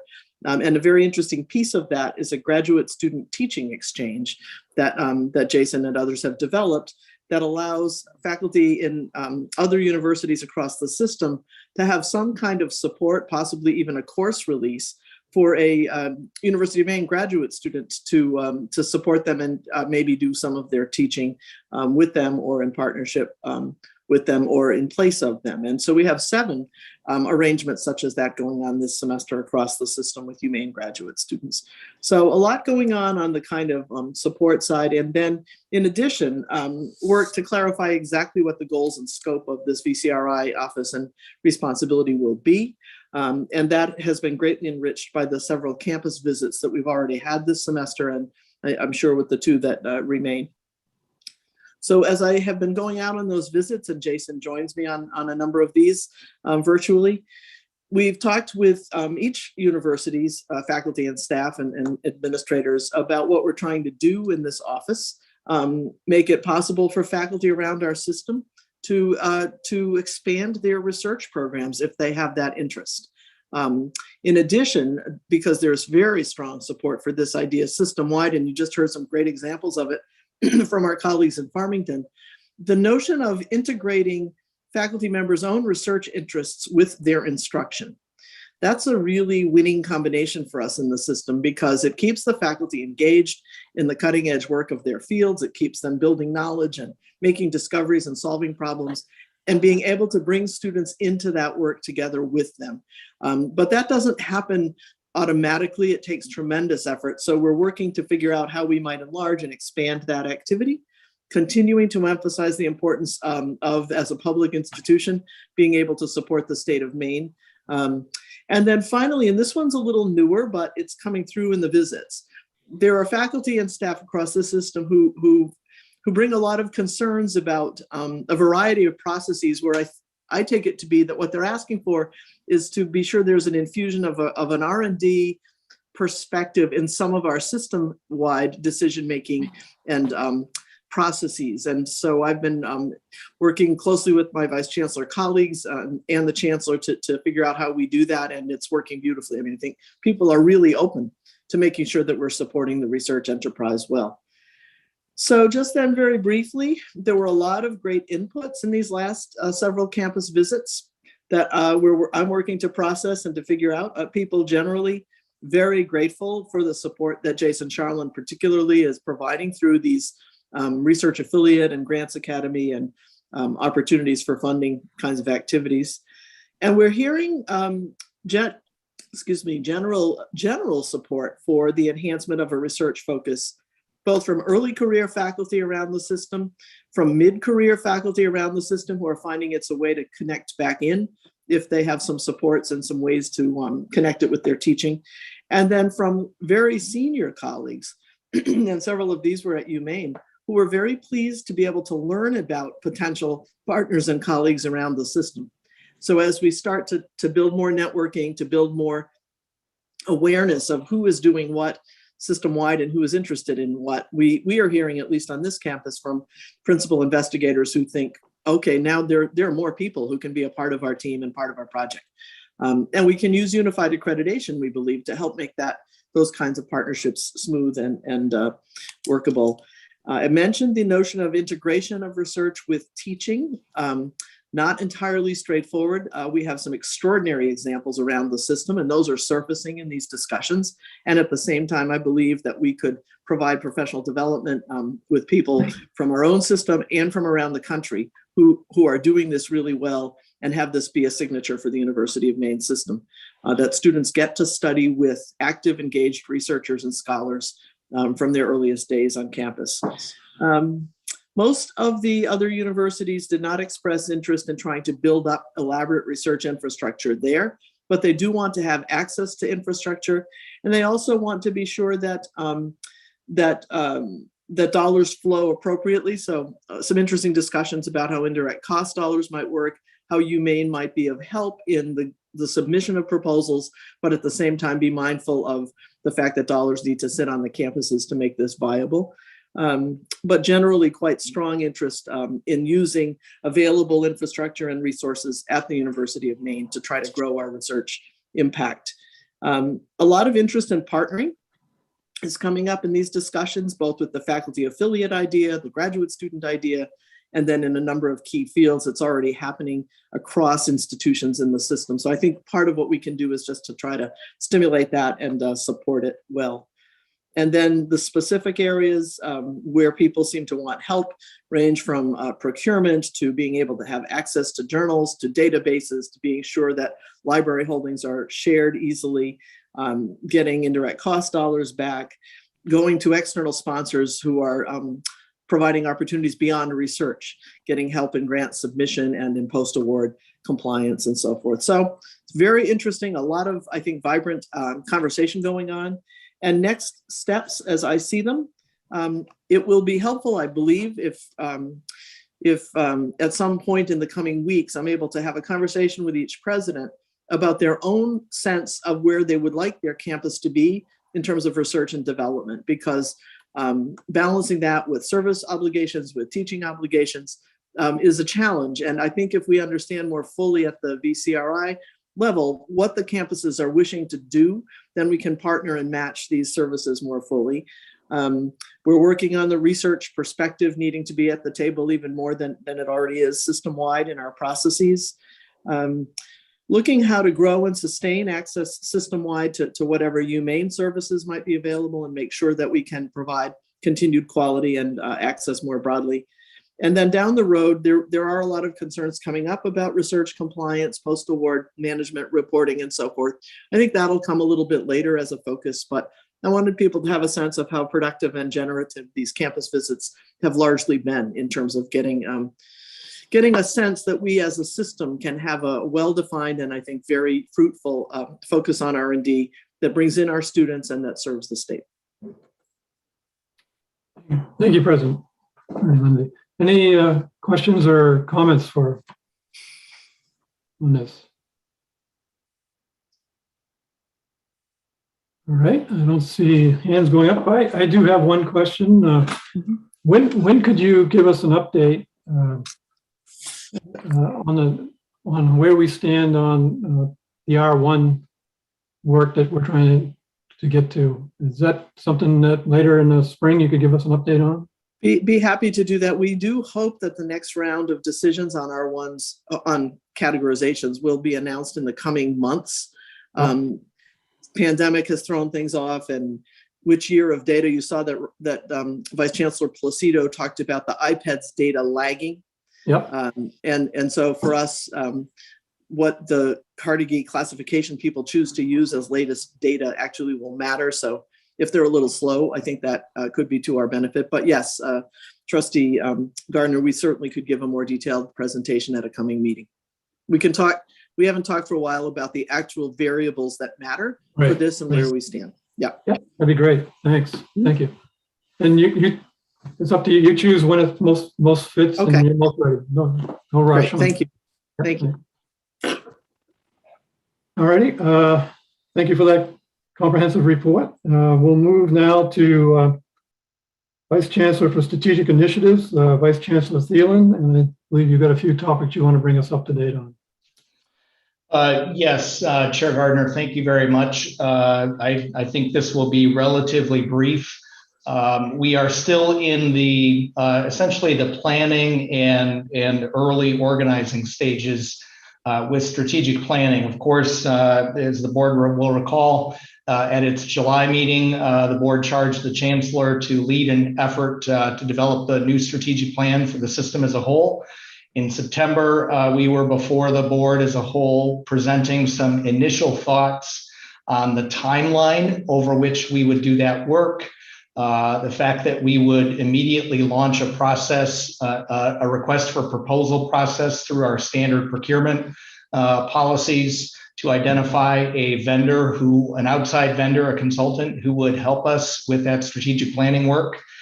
And now we can update you on where we stand with respect to that work. Before I talk specifically about the strategic planning RFP process, I'll pick up on a point that the Chancellor alluded to in his report at the opening of the public meeting.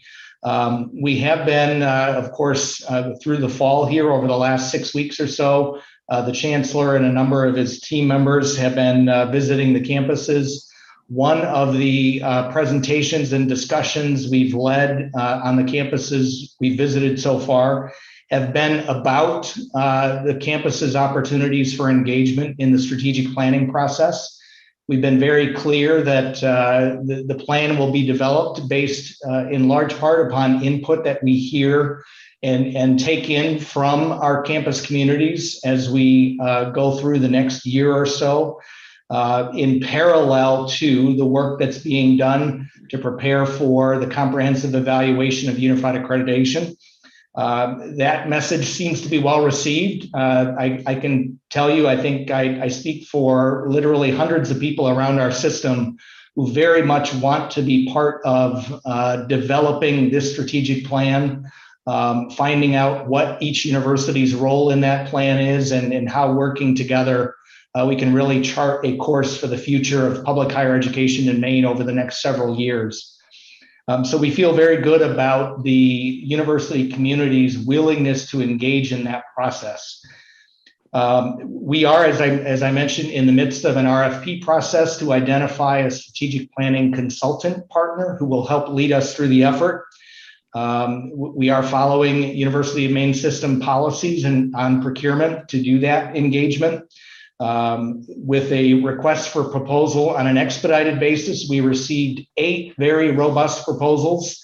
We have a core team of people from across the system representing a number of constituencies in the system who are evaluating those proposals. Just very quickly for the board, I'd like to call out the work of the committee.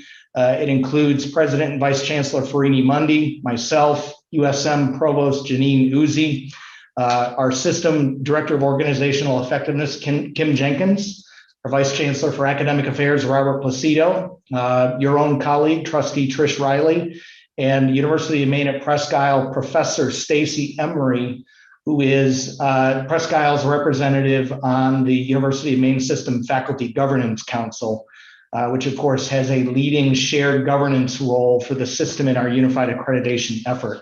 So it's a really robust team looking through the proposals we got in from the 8 vendors who responded to our request for proposal. We will be interviewing 4 of those vendors with the core team later this week and hope to make a decision very soon thereafter about recommending moving forward in engaging one of these vendors. Some of the vendors with whom we'll have interviews later this week have already had some experience working with the system or one or more of our universities in different capacities. We'll have those as well as fresh perspectives by other vendors with whom we've not done business before. So very robust proposals that we're considering for that purpose. The final piece I'll note is, of course, the trustees themselves. Of course, the board has formed an ad hoc strategic planning advisory committee. Our system team will be working closely with that committee at that committee's request. And I understand that committee will be having its own publicly noticed meetings as we go forward through this process. I just want to state here publicly our commitment to working with the trustees on that committee as well as we go through the strategic planning process. So that's what I have for a report, Chair Gardner. Happy to answer questions or invite comment at your request from Trustee Riley, the Chancellor, or anyone else you deem appropriate. Thank you, Vice Chair. Any questions or comments for Vice Chancellor Thielen? Looks like you covered it very well. Don't see any. Okay, very good. Well, thank you for that report. Mr. Chair, I'm sorry. Can I just ask a quick question? I'm not really sure if it's for Jim or anything, but maybe it's for the Chancellor. Because I know you've talked about the campus meetings you've been doing so far, and I'm curious about sort of how, and you talked about them at a high level, but I'm curious if there's any sort of initial takeaway or vibe, or how they've been, kind of what's the mood, you know what I mean? I mean, we don't all, we're not yet able to be all on the campuses together, and I know we're hoping to do that in the new year. I'm just, since we had a couple minutes, we're a little bit ahead of schedule, I guess. I just figured it was worth asking in relation to strategic planning, kind of what's the vibe out there? It's let me break it out into a couple of quick issues and take a few minutes to try to be helpful. We did make strategic planning a important part of our presentation. Jim did that. Jeff St. John also participated as the tie-in to unified accreditation and how we go forward. I think we addressed the issue that there is no pre-planned or pre-written document I imagine everybody has an idea, but there's no written document that this is going to be pulled out of a drawer and becomes the strategic plan. That has to be a process. Jim, much of what you just heard Jim give you, he gave on each of the campuses while we were visiting. And it is a reality that we are a unified accredited institution as we exist today. We expect that to become the permanent status, which is Jeff's good work, which he'll report on a little later today. And how do we implement that to maximize the benefit on students? And we spent a lot of time, and in some cases had discussions about the actual student experience versus not being student-centric and student-centered, and not going the extra mile to make it easier on students to graduate on time or to get programs that they want. And quite frankly, a very robust discussion. There are campuses that are more supportive of unified accreditation. There are campuses that are less supportive of unified accreditation. On the other hand, I think we're making a substantial progress on all of those.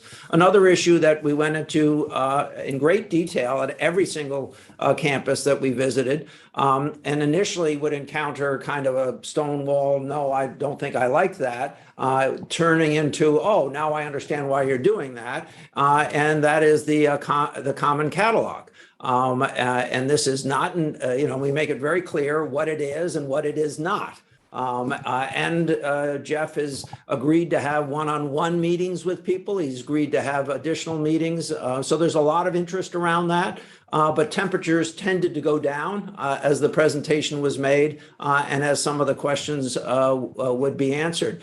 I didn't enter into Joan's discussion, but Joan had a whole section where large, and she referenced this, where large percentages in some cases of faculty would actually come to hear the presentation on how the system, acting through Joan and quite frankly, some of the resources of the University of Maine, how we intend to be helpful in supporting research missions throughout the system. And particularly where there is less infrastructure to support that by aiding and allowing the use of infrastructure that already exists at least one or two of our campuses. We also had a presentation, a breakout session where Loretta Shields would make presentations on the personnel side and tell her own personal story of what she thought was a dissatisfactory onboarding process and her desire to make that better and quite frankly to do more outreach to folks and quite frankly address the issue of we may be losing people on the very first day that they start with us because we're not giving them the kinds of information they need. So this was intended to be a lot of actual content, some of which you've heard portions of it already today. But there's always the opportunity to meet with representatives of the Assembly or the Senate, or in one case, the entire, or maybe more than one case, the entire Senate, and answer questions. And there you get some personal resistance to Common Catalog or Unified Accreditation, or why are we doing a strategic study, or what does it mean about our strategic study? We answer all those questions. I'm fond of telling everybody, don't ever ask me a question unless you actually want an answer, because I'm inclined to give the answer. So I would say that, listen, I'm in my third year. In the first semester of my first year, I visited every campus at least 3 times. That was too much, but there was a reason to do that because we had a lot of catching up to do with respect to what unified accreditation was or was not. Now we're designing dig deeper sessions around what we hear people want to talk about or what we want people to talk about vis-a-vis additional research opportunities. More good than bad, but not everybody loves us. And quite frankly, I think what we really discover is there is a belief that at some places that everything's run by the system, when in fact that simply is not the case. And in fact, I think some of that came up in one of the comments today. Yes, there's a process to get approval or not approval of the position you want, but there are legitimate questions that are asked around that. And when those questions are answered satisfactorily, then hiring goes forward. And if we do, I will be very clear, ask the question, have you thought about working with another one of our universities on that particular program? Because that's what unified accreditation is partially about, building those relationships across universities as we, quite frankly, deal with demographics and finances. And we're honest about it. The world is changing. The demographics of this state are not changing, which is to say they're on the wrong trajectory for us.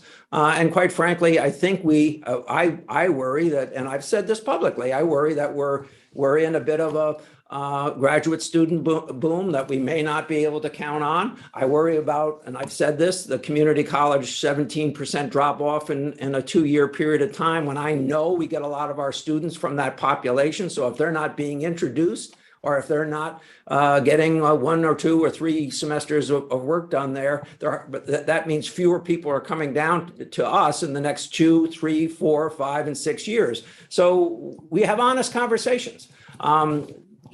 For some people, too honest. Thank you. I appreciate that. Thank you. Good. Anybody else? All right. Well, thank you. Good questions. We'll move now to the Vice Chancellor for Finance and Administration and Treasurer's report. And I think I saw Ryan on. Yes, Ryan's there, and I'll turn it over to Vice Chancellor Lowe for. Well, thank you, Mr. Chair. Two topics to discuss with the committee this morning, or this afternoon now. I'm going to cover investment results, and then we will talk a little bit about how we are doing in fiscal year 2022. So I'll start with investment results. Those of you that have been, that have been with the board for a year or less have, you've probably not heard me talk about investment results and talk about negative numbers or numbers with brackets around it. So, thought it was important to note that this is always a roller coaster. The third quarter in particular was quite the roller coaster, and so I'll note those results and what they are. But again, October was a really strong month, and you'll see that reflected in here as well. So the summary for the three flash reports for the UMS investment portfolios, as always, are included in your board materials. Briefly, the managed investment pool with a market value of $442 million saw a loss of 2.9% in September, with a fiscal year-to-date loss of 0.4%. The pension plan with a market value of $25 million saw a loss of 1.8% for September, with a fiscal year-to-date return of positive 0.9%. The operating fund with a market value of $339 million, and as I note regularly, a more conservative asset allocation, experienced a loss of 0.5% for September, with a fiscal year-to-date return of 0.1%. As I mentioned, October was a particularly strong month. The Dow, the S&P, the NASDAQ were all up at 6% or more. Preliminary results for October indicate a positive return of 0.5%, resulting in estimated net investment income for the fiscal year to date through the end of October of $1.75 million. We budget 3.1, so we've achieved about 56% of that FY22 investment income with 8 months left in the fiscal year, excuse me. Okay, so I'm going to move on to the FY22 forecast. The trustees are certainly aware that we have been working on the fiscal year 22 budget, looking at whether we need to make budget changes at the campus level, and we've tentatively set aside September as kind of the window for that. So consider this forecast an update on that process. I am going to share with you a one-page sheet. You do not have this in your materials, mostly because these are really complex budgets, as you would imagine. There's lots of moving parts. I think Robert referenced, changes between when he put his A sheet in and even his presentation this morning. And so we continue working with the campuses on these forecasts all the way up until Friday. And then I spend the weekend and the first part of today asking lots of questions about those numbers. So I'm going to share my screen and pull those up, and then we will make this document available to the committee after, or to the board. Okay. So a couple of reminders for board members just on how we work the forecast. We do 3 forecasts annually at the conclusion of each of the first 3 quarters of the fiscal year. The chart themselves are fairly self-explanatory.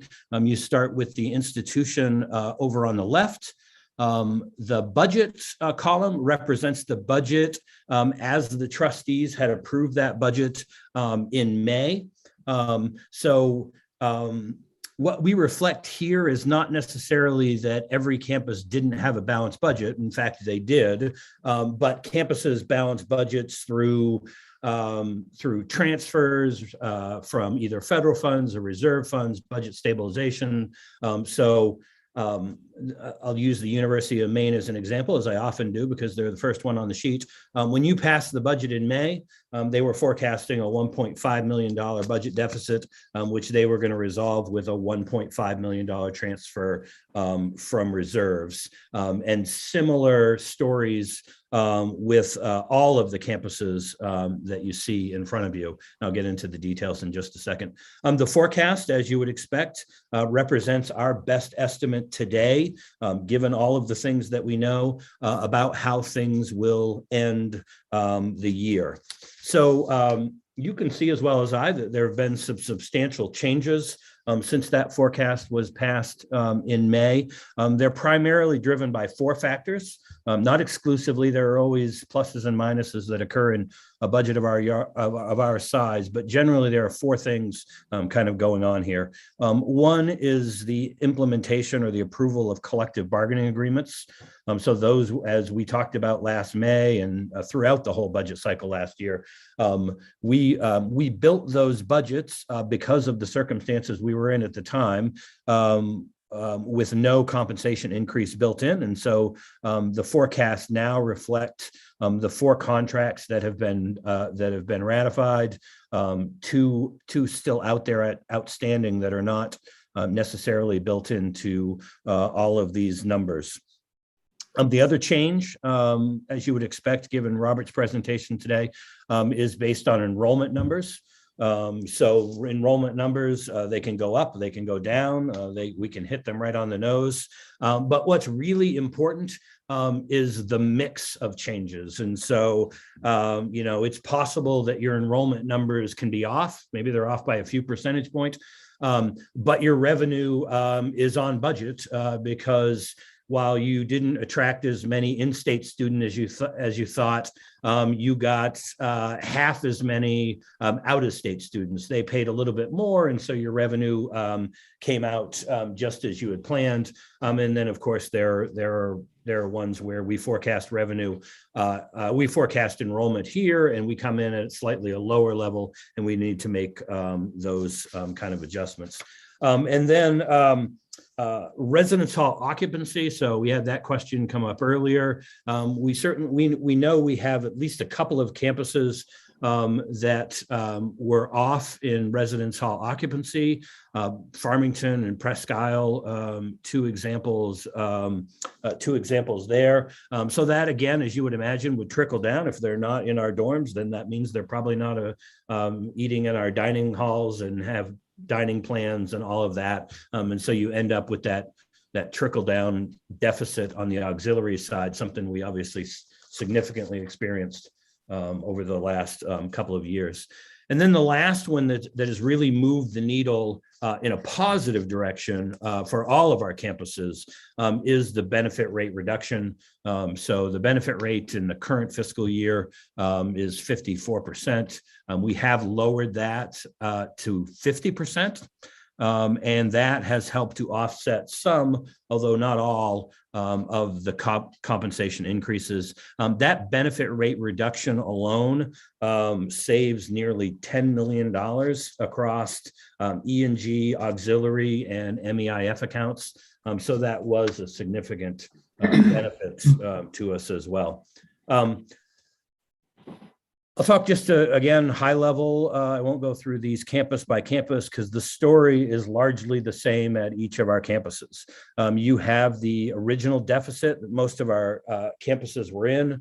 Those campuses, when we presented our budgets back to you in May, largely resolved those gaps through one of three measures. It was HERF funds, which are the federal relief funds that we have received. They were campus reserve funds, which is the middle column that you see, or they were a budget stabilization transfer from the system. So when we presented this budget back to you in May, all of our campuses eventually got back to that balanced budget. And that's what you're starting to see here in the green column. So again, if I use the University of Maine as an example, $1.5 million original gap, that gap has grown to $7 million. Again, a significant portion of that is going to be collective bargaining increases. They're proposing, at least as we sit here today, by using reserves to close that gap, that gets them back into a balanced budget position. And again, you see a similar story to that at UMA, at Fort Kent, at USM. The differences, I'm just going to note a couple of differences that are going on here. One at Farmington and Presque Isle, if you follow those across, so you'll see Farmington's gap has grown to 5.5 million. They have 2 million in federal HERF funds that are left.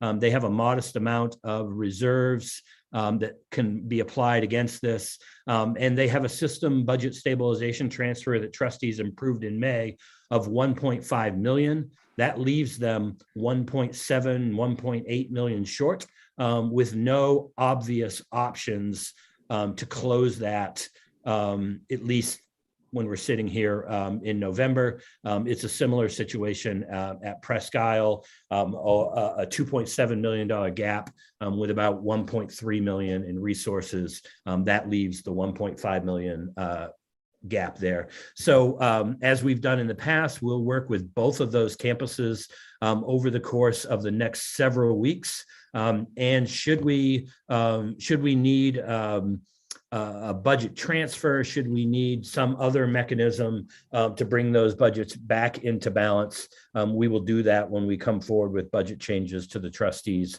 in January. Let me mention what I think is the one positive, or the positive piece of this report.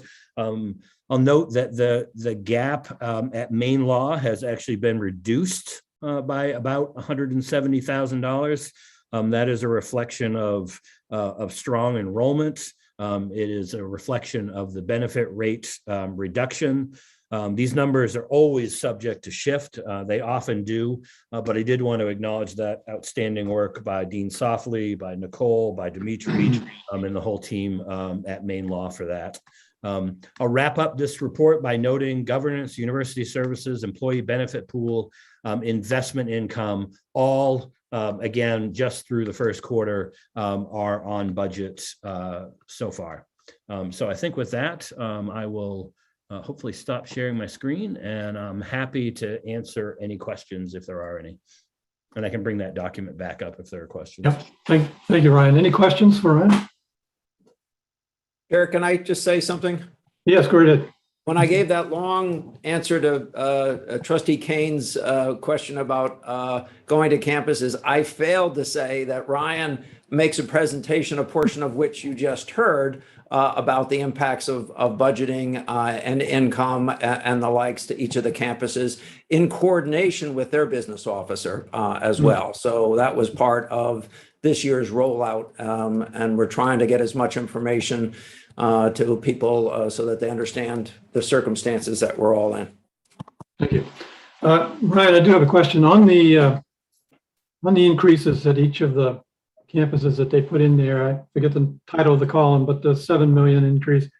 A fair amount of that you said was assumption on the forecasts increase. A fair amount of that is the assumption of the wage and benefit increases that we'll have. Is that including all of them, or is there, what's the assumption, for example, for contracts that have yet to be settled? No, what the document reflects is contracts that have been settled.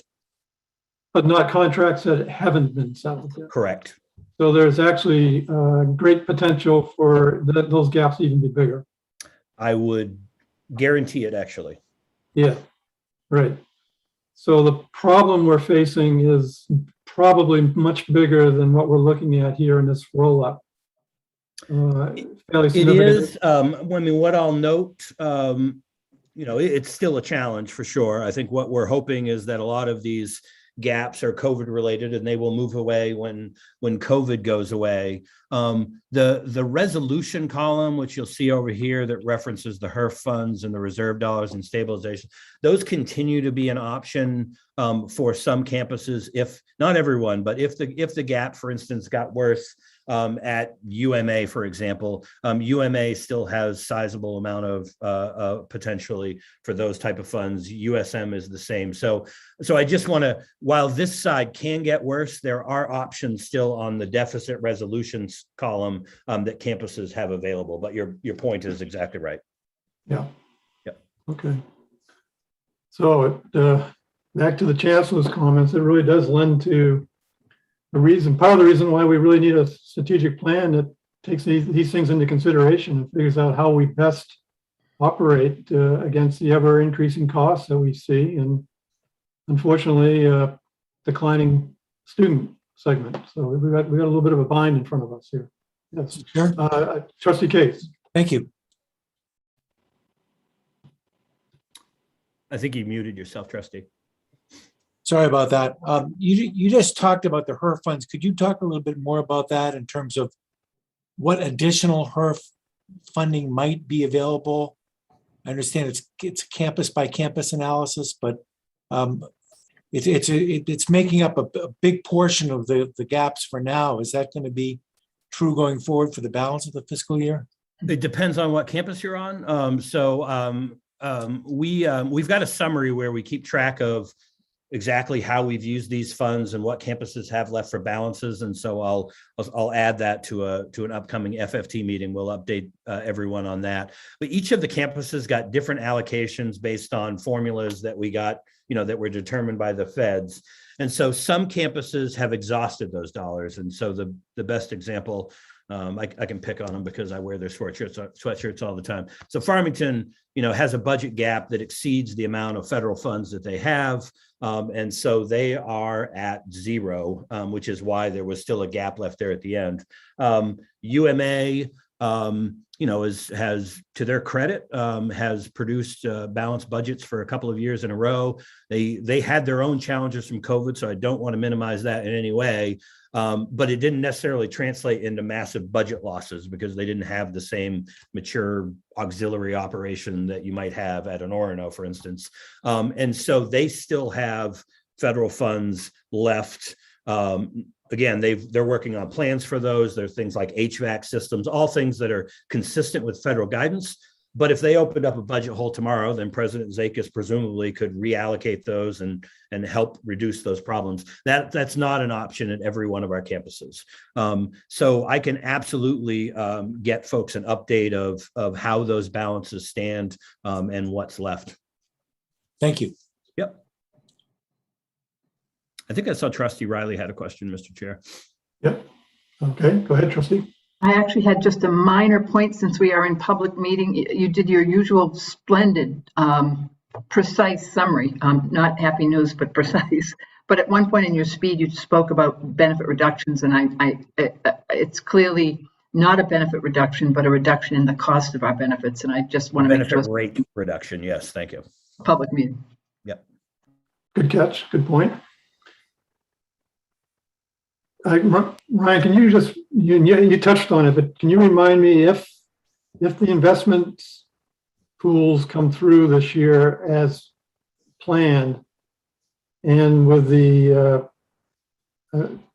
what amount of money are we thinking would be there available to close some of this gap?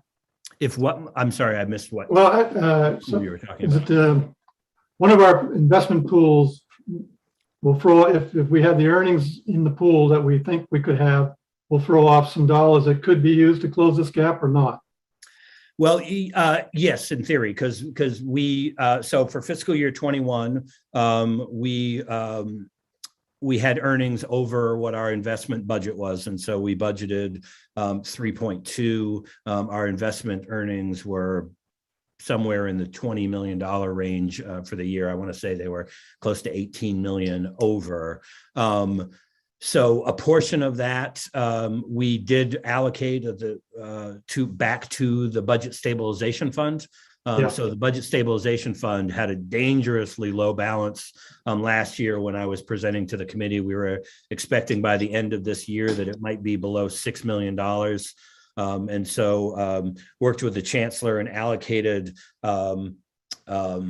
about 9 million, I think it was, back to the budget stabilization fund. So the budget stabilization fund now has its highest balance that we've had since the fund was established in 2008. We have 21.5 million left there. The other portions of that investment income, and I have this on a list for the next FFT meeting to go over with the committee, went to some of David Demers's projects. We've talked before about how we were able to jumpstart those, but we weren't sure where we were going to get the next round of money. So we've set aside some dollars for repaving Main Street and other initiatives. Thank you. I just want to get reminded of that because it's not a good place to be living where we have to call upon those reserves to balance our budget. But the good point is we did have a good year in earnings with the investments last year, but we can't count on that going forward. So it's a little bit of a help, but it's not a long-term solution to the problem that we're looking at here. Absolutely. As we talked about, we spent a lot of time in the budget presentations with the campuses talking about the budget stabilization fund, and your point is a good one. It's not long term. It can provide the campuses some breathing room while they go through some of those difficult conversations. You find when you find the enrollment isn't there, you're already into the fiscal year and you've already got contracts in place, and it makes it really difficult to kind of turn the ship overnight. This provides some flexibility to those campuses until they can make those changes. Yeah. You're right. You need to make the changes or you're just going to be having the same conversations year after year. Okay. Thank you. Any other trustees, any comments or questions for Ryan? All right. Sure. Yeah, thank you, Ryan. That's good information, good discussion. Thanks to the trustees and everybody, and Chancellor, thank you for your points. That takes us to the action items, and I think what we're going to do is take a quick break here. I have 2:21 on my clock. Why don't we take a short break and start back up at 2:35? So we'll take a break between now and 2:35. We'll come back. We'll start with tab 5, which is in our action items, and we'll move through our action items as we come back. So if you sign off, you run the risk of being delayed getting back on. So just kind of mute yourself, and we'll see you in a few minutes.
All righty, are we set? I think so.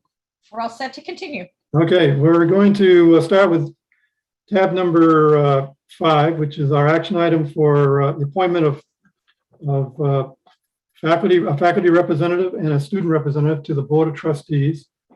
The faculty representative is Kennedy Robert Nason from University of Maine, Fort Kent. And the student representative is Benjamin Doherty from the University of Maine. I'll turn it to either President Serena or President Farini Mundy if they'd like to say a few words on these two representatives.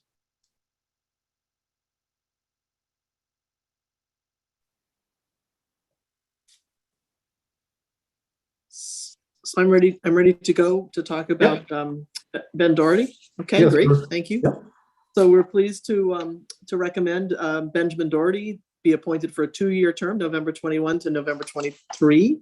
Ben lives in Old Town, is a transfer student from Central Maine Community College, where he was student body president. So he has some governance experience, and right now is a chemical engineering major looking to graduate in 2023. Very interesting background, given that he brings 2 associate degrees to his pursuit of the bachelor's degree in chemical engineering right now at the University of Maine. He continues as a professional tutor with Central Maine Community College, a wonderful, good citizen of our university, and great representative to propose to you. Thank you. Sounds very, very good. President Serna, do you want to say a few words on your representative? Chair Gardner, it would be President Hadeen. Oh, I'm sorry. Did I have the wrong? I'm sorry. My apologies about that. That's at the wrong end of the state. President Hadeen? What do I have right now? I don't know. You have a faculty representative, Kennedy Robert Nason. Oh, I'm so sorry. Because we're reappointing Renewing, him for yeah. another term. Right, that's it, yes. I'm sorry, I was not prepared for that piece. But we very much want to be able to reappoint him. He has served on behalf of the faculty in that role. He attends all of the meetings. As you know, he also presented to the Board of Trustees during one of the last meetings, his update of his work. So yes, we would like to reappoint him for another term. Thank you. Thank you. So I'll read the motion unless there's any questions or comments on these two representatives. Seeing none, the text of the resolution is that the Board of Trustees approve the appointments of faculty and student representatives to the Board of Trustees as presented. Can I have a motion? So moved. Moved by Trustee Erlin and seconded by Trustee Eames. Therefore, Alan, could you take a roll call vote on it, please? Trustee Bartholomew. Yes. Trustee Kane. Yes. Trustee Doak. Yes. Trustee Dobson. Yes. Trustee Ames. Yes. Trustee Irwin. Yes. Trustee Gardner. Yes. Trustee Cates. Yes. Trustee Martin. Yes.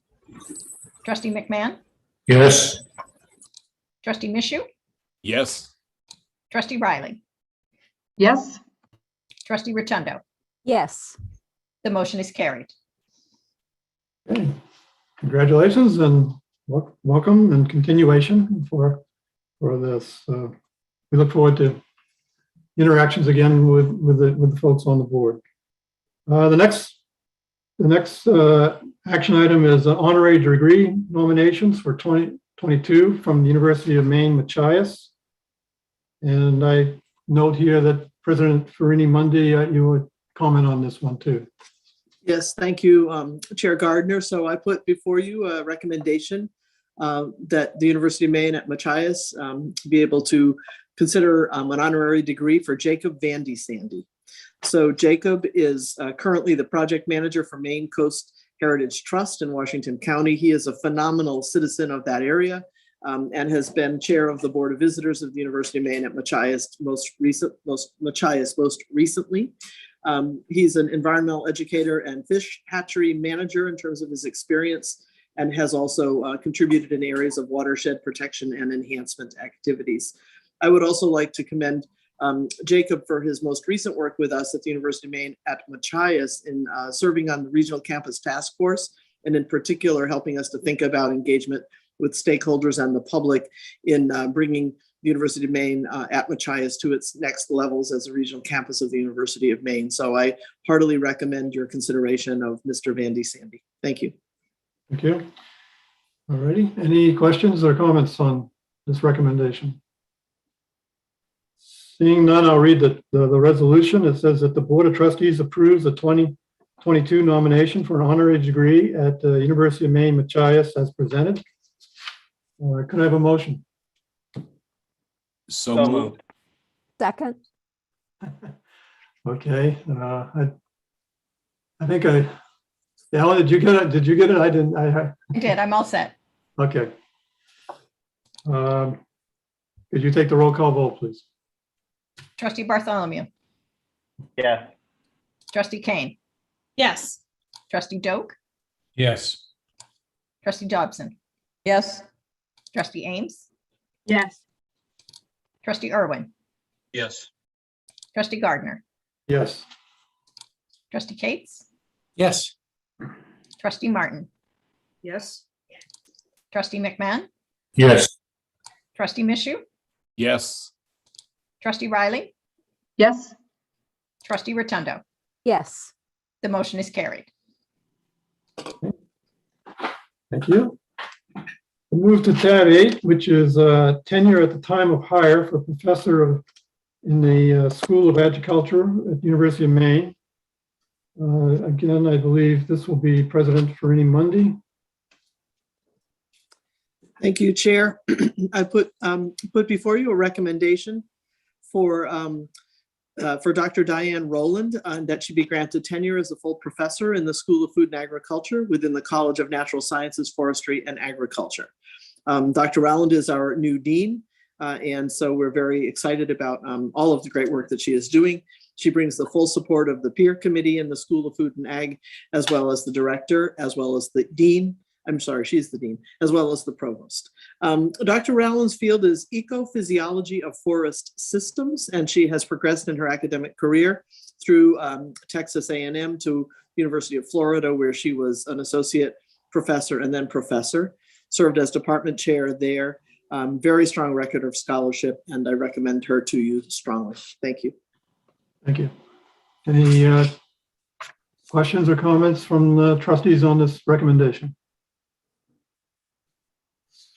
Seeing none, I'll read the text of the proposed resolution that the Board of Trustees accepts the recommendation of the Academic and Student Affairs Committee and approves the tenure at the rank of professor in the School of Agriculture to Dr. Diane Rowland with a tenure to be effective August 1st, 2021. Can I have a motion? Moved by Trustee Doe. Second. Second by Trustee Kane. Ellen, could you take the roll call? Trustee Bartholomew. Yes. Trustee Kane. Yes. Trustee Doak. Yes. Trustee Dobson. Yes. Trustee Ames. Yes. Trustee Irwin. Yes. Trustee Gardner. Yes. Trustee Cates. Yes. Trustee Martin. Yes. Trustee McMahon. Yes. Trustee Mishu. Yes. Trustee Riley. Yes. Trustee Rotundo. Yes. The motion is carried. Thank you. Okay, now we're going to go back to tab 7 because I see I jumped the order there. My apologies on that, but I had the paper in the wrong sequence here. So on tab 7, this is also a tenure at time of hire for the associate professor in the Department of English at the University of Maine. And again, President Farini Mundy, I'll turn it to you. Thank you. Thank you. Chair Gardner, I'm pleased to recommend Dr. Ellen Weinauer be granted tenure as an associate professor in the UMaine Department of English. Dr. Weinauer is the dean of our honors college and also brings very strong background to the University of Maine.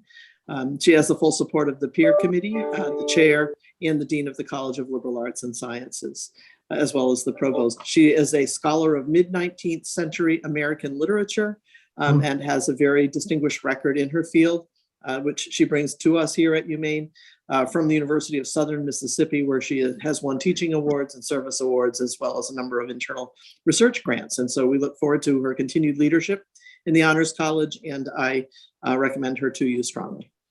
Thank you. Any I was going to say, Mr. Chair, I'm on the advisory council for the Honors College of the university, and the dean is just off to such a strong start. This is a college that I love, but that has gone through a lot of leadership change in the last 10 years since a very beloved dean who'd been there a very long time passed away very suddenly. And the Honors College has had a lot of turnover in leadership and great leadership along the way, but she's bringing an energy that is really contagious, and I'm very excited about it. So I don't have any questions. I just a lot of enthusiasm about her energy and focus in coming into this role. And I'll make the motion if you want me to. Oh, thank you. I just want to comment. I just want to compliment all the search committees and because the deans that have been coming before us, particularly at University of Maine here of late, are very high caliber. It's impressive, the folks that you're attracting, and we look forward to hearing great things about them. So I'll read the text of the resolution, and then we can go call for a motion. That the Board of Trustees accepts the recommendation of the Academic and Student Affairs Committee and approves tenure at the rank of Associate Professor in the Department of English to Dr. Weinauer, with tenure to be effective August 16th, 2021. Do I have a motion? So moved. Second. Trustee Kane moved it and seconded by Trustee Rotondo. Ellen, could you take the vote for us? Trustee Bartholomew, Yes. trustee Kane, Yes. trustee Doak, Yes. trustee Dobson, Yes. trustee Ames, Yes. trustee Irwin, Yes. trustee Gardner, Yes. trustee Cates, Yes. trustee Martin, Yes. trustee McMahon, Yes. trustee Mishu, Yes. trustee Riley, Yes. trustee Rotundo. Yes. The motion is carried. Congratulations. Thanks. Chair, if I may. Yes, you may.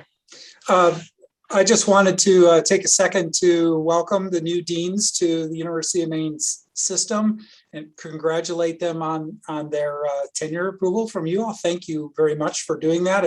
It allows the university to offer something to make these positions competitive. And on that note, just a big kudos to President Freddie Mundy and Provost Volan for executing so many successful dean searches. It's just impressive, the team that they have built in our building at UM. Yes. Well, highly agree. Very well done. Okay, now we're going to move into 3 capital projects, tab 9, tab 10, and tab 11, and actually tab 12 is also, I think there might be, I see a hand up, so I'm going to recognize Trustee Riley. I believe you want to speak at this point, so. Yes, thank you, Chairman Gard. Just in light of the discussion we just had about the budget and the questions that the chair raised about sort of the future liabilities going forward and the challenges before us, I just wanted to give a little context for these 3 capital projects that are coming before us and share with you some of the conversations that the FFT committee has been engaged in. These capital projects tend to have a long planning time. They come before us oftentimes years in advance, and oftentimes the board changes and there are new members. So it's challenging. And as we saw from the budget discussion, the economic conditions change. So it's really important that we look carefully from the very beginning moments of these capital projects, as important as they are, and they're terribly important, to think about how they'll be paid for. Whether it's a P3, to think about what's our liability in the worst case situation, whether it's a revenue bond that needs to be repaid. We know that the sources that would repay a revenue bond could be the same sources of revenues to help meet a budget hole. So the decisions about going forward with a capital project need to be placed in that light. And we put our campuses to some very serious questioning this round, and we very much appreciate all the help that they gave us in answering those questions. Ryan and his team are putting together some criteria for us so that it's just so easy to see a project that you get excited about and want to proceed with. And I think going forward, we just need to be very careful about making certain at the get-go what the plan for that project is and how it would be repaid, from what revenue source, and how much of a priority is that compared to budget needs within the broader budget. So I think it's been a really fruitful discussion. The FFT committee has been very engaged, and the campuses have been both very patient and very helpful in helping us sort of frame up how we want to think about this going forward. So with that, I would just say thank you again to the campuses for all their work in these putting together these projects, and to Ryan and his team. Thank you, Trustee Riley. And as chair of the FFT, thank you for taking on that assignment as well. All right, so we'll move to the first one. This tab 9, which is a parking garage increase authorization for the University of Southern Maine. And I believe President Cummings, you're going to probably kick it off, and I'm sure there'll be some good discussion here. Thank you, Mr. Chairman. As presented to Trustee Riley, members of the FFT, this presentation reflects hundreds of hours of work and discussion that our group has had with our consultants here, the Portland Planning Board, and neighbors of the Portland campus. The request for the parking garage comes as the third leg in the stool of a three-part student center and residence hall project. As you will see, our traffic management demand plan has allowed us to carefully determine both the size, cost, and location of the project, thus saving money and gaining unanimous support of our neighbors in the process. I'll turn it over now to our Chief Operating Officer, Alec Porteous, to describe in more detail our plan for the parking garage. Thank you very much, President Cummings. Good afternoon, everyone. So as part of the Portland Campus Development Project, USM is seeking authorization of up to $23 million to build a new 510 space parking garage that would be located in Wish Camper parking lot, adjacent to the existing garage on USM's Portland campus. We recently hired PC Construction as a construction manager at risk. PC expects to deliver a guaranteed maximum price, or GMP, for the project in December. Based on the confidence level in the PC estimate and supply chain considerations, USM is requesting a full funding authorization prior to receiving that GMP. I would note that key pricing variables considered in the cost estimate include soil, mitigation and foundation estimates, and costs associated with City of Portland permitting processes. And also, I think materials is a good one to consider given some of the pricing we're seeing in the steel market. I'll talk about that in a minute. The proposed 510 space garage would reduce the original design that we talked about back in May when we presented the FFT by one level, or 127 spaces, based on projected demand and financial considerations. The garage would account for projected new parking demand related to the Portland Commons Residence Hall that's currently under construction, and for surface parking spaces that we're eliminating during construction. I'll just talk through the math here briefly. So construction of Portland Commons adds demand of 394 spaces. We get that by taking 580 beds in that building at a factor of 68%. 68% of our students who live in the residence hall in Gorham and the residence halls out there have cars, so we use that factor. That gives us that 394. Transitioning the Bedford Street surface parking lot into a green quad results in a reduction of 130 spaces. Other construction around campus and the Portland Roundabout project results in 73 additional lost spaces, so we lose 203 total due to construction. When we go to complete the Wish Camper garage, we'll be losing 91 spaces, or subsuming them into that garage from that surface parking lot. So you've got a total there of that 203 plus the 91 gives you 294. So the 394 in new demand plus the 294 in lost spaces is that 688 figure towards the bottom of the page here. Mitigating factors include the departure of Maine law. When we were planning the garage originally, we included that demand. That's 152 spaces at peak. And then transportation demand management that we've committed to with the city of Portland as part of our permitting process. That's 10%, what we call TDM, which would amount to 170 spaces. Currently, with remote work, we're already on our weakest days of remote work, removing 68 spaces in demand. So we think that 510 should be the right figure covering what we need and hopefully allowing for a little bit of growth as well. Revising that design, removing a floor, yields savings of 1.7 million. The garage cost estimate, though, includes expanded foundations that would allow for future vertical expansion. Essentially, we could put the level back on that we've decided to remove if we needed to do that in the future due to growth and due to demand. In the interest of time, I'm going to skip through this slide pretty quickly, but what we're saying here is that we're confident based on the dynamic nature of the post-pandemic environment, what we're seeing in real time, that we're going to be able to manage parking demand.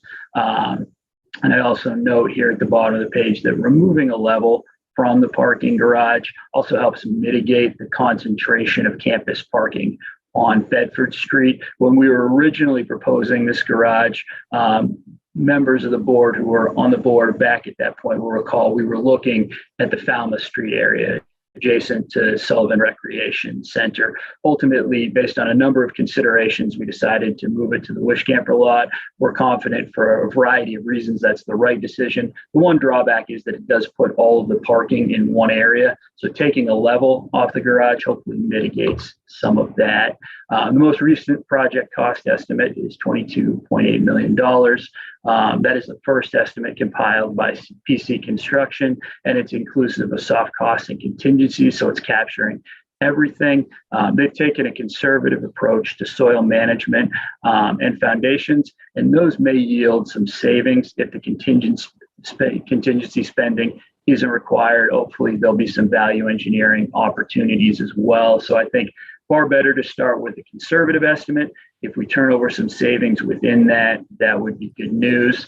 The city permitting process creates some potential for modest cost increases.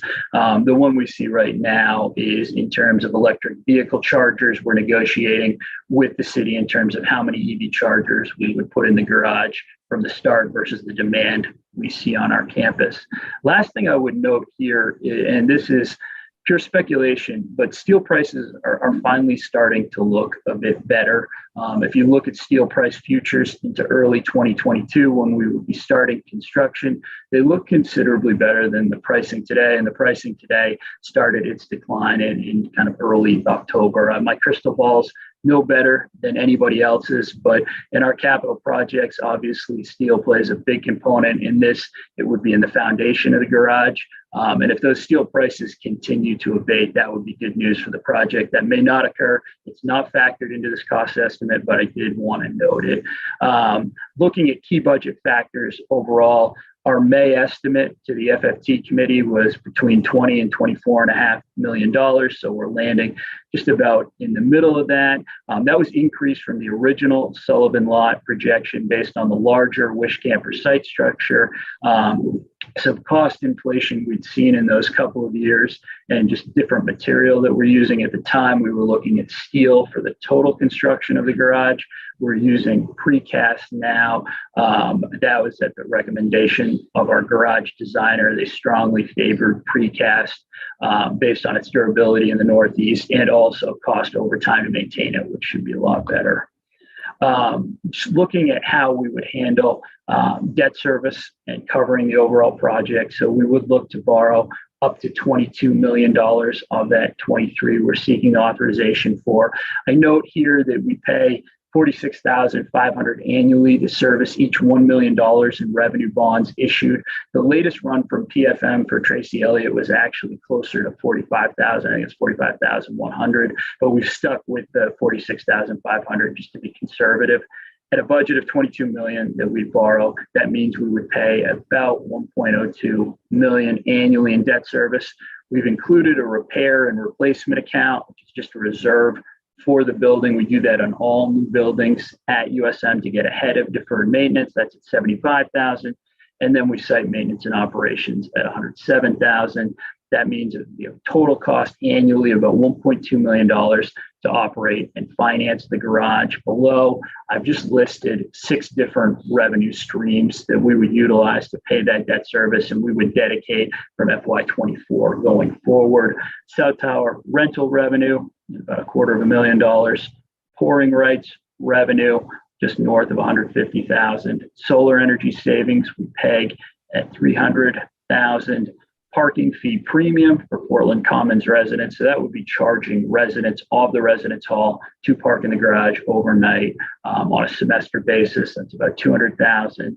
Increased transportation fee, overall 12% increase. That's about $134,000. And then we cite conference revenue premium, $200,000 plus in conference revenue. Put the plus there just because I think there's an opportunity for USM to continue to monetize its conference operation and do considerably better there, especially with the development of the Portland campus. And if we could take more than $200,000 from conference revenue, if we were getting that new revenue and use that to pay debt service, we could drive down some of the student fees that are noted directly above.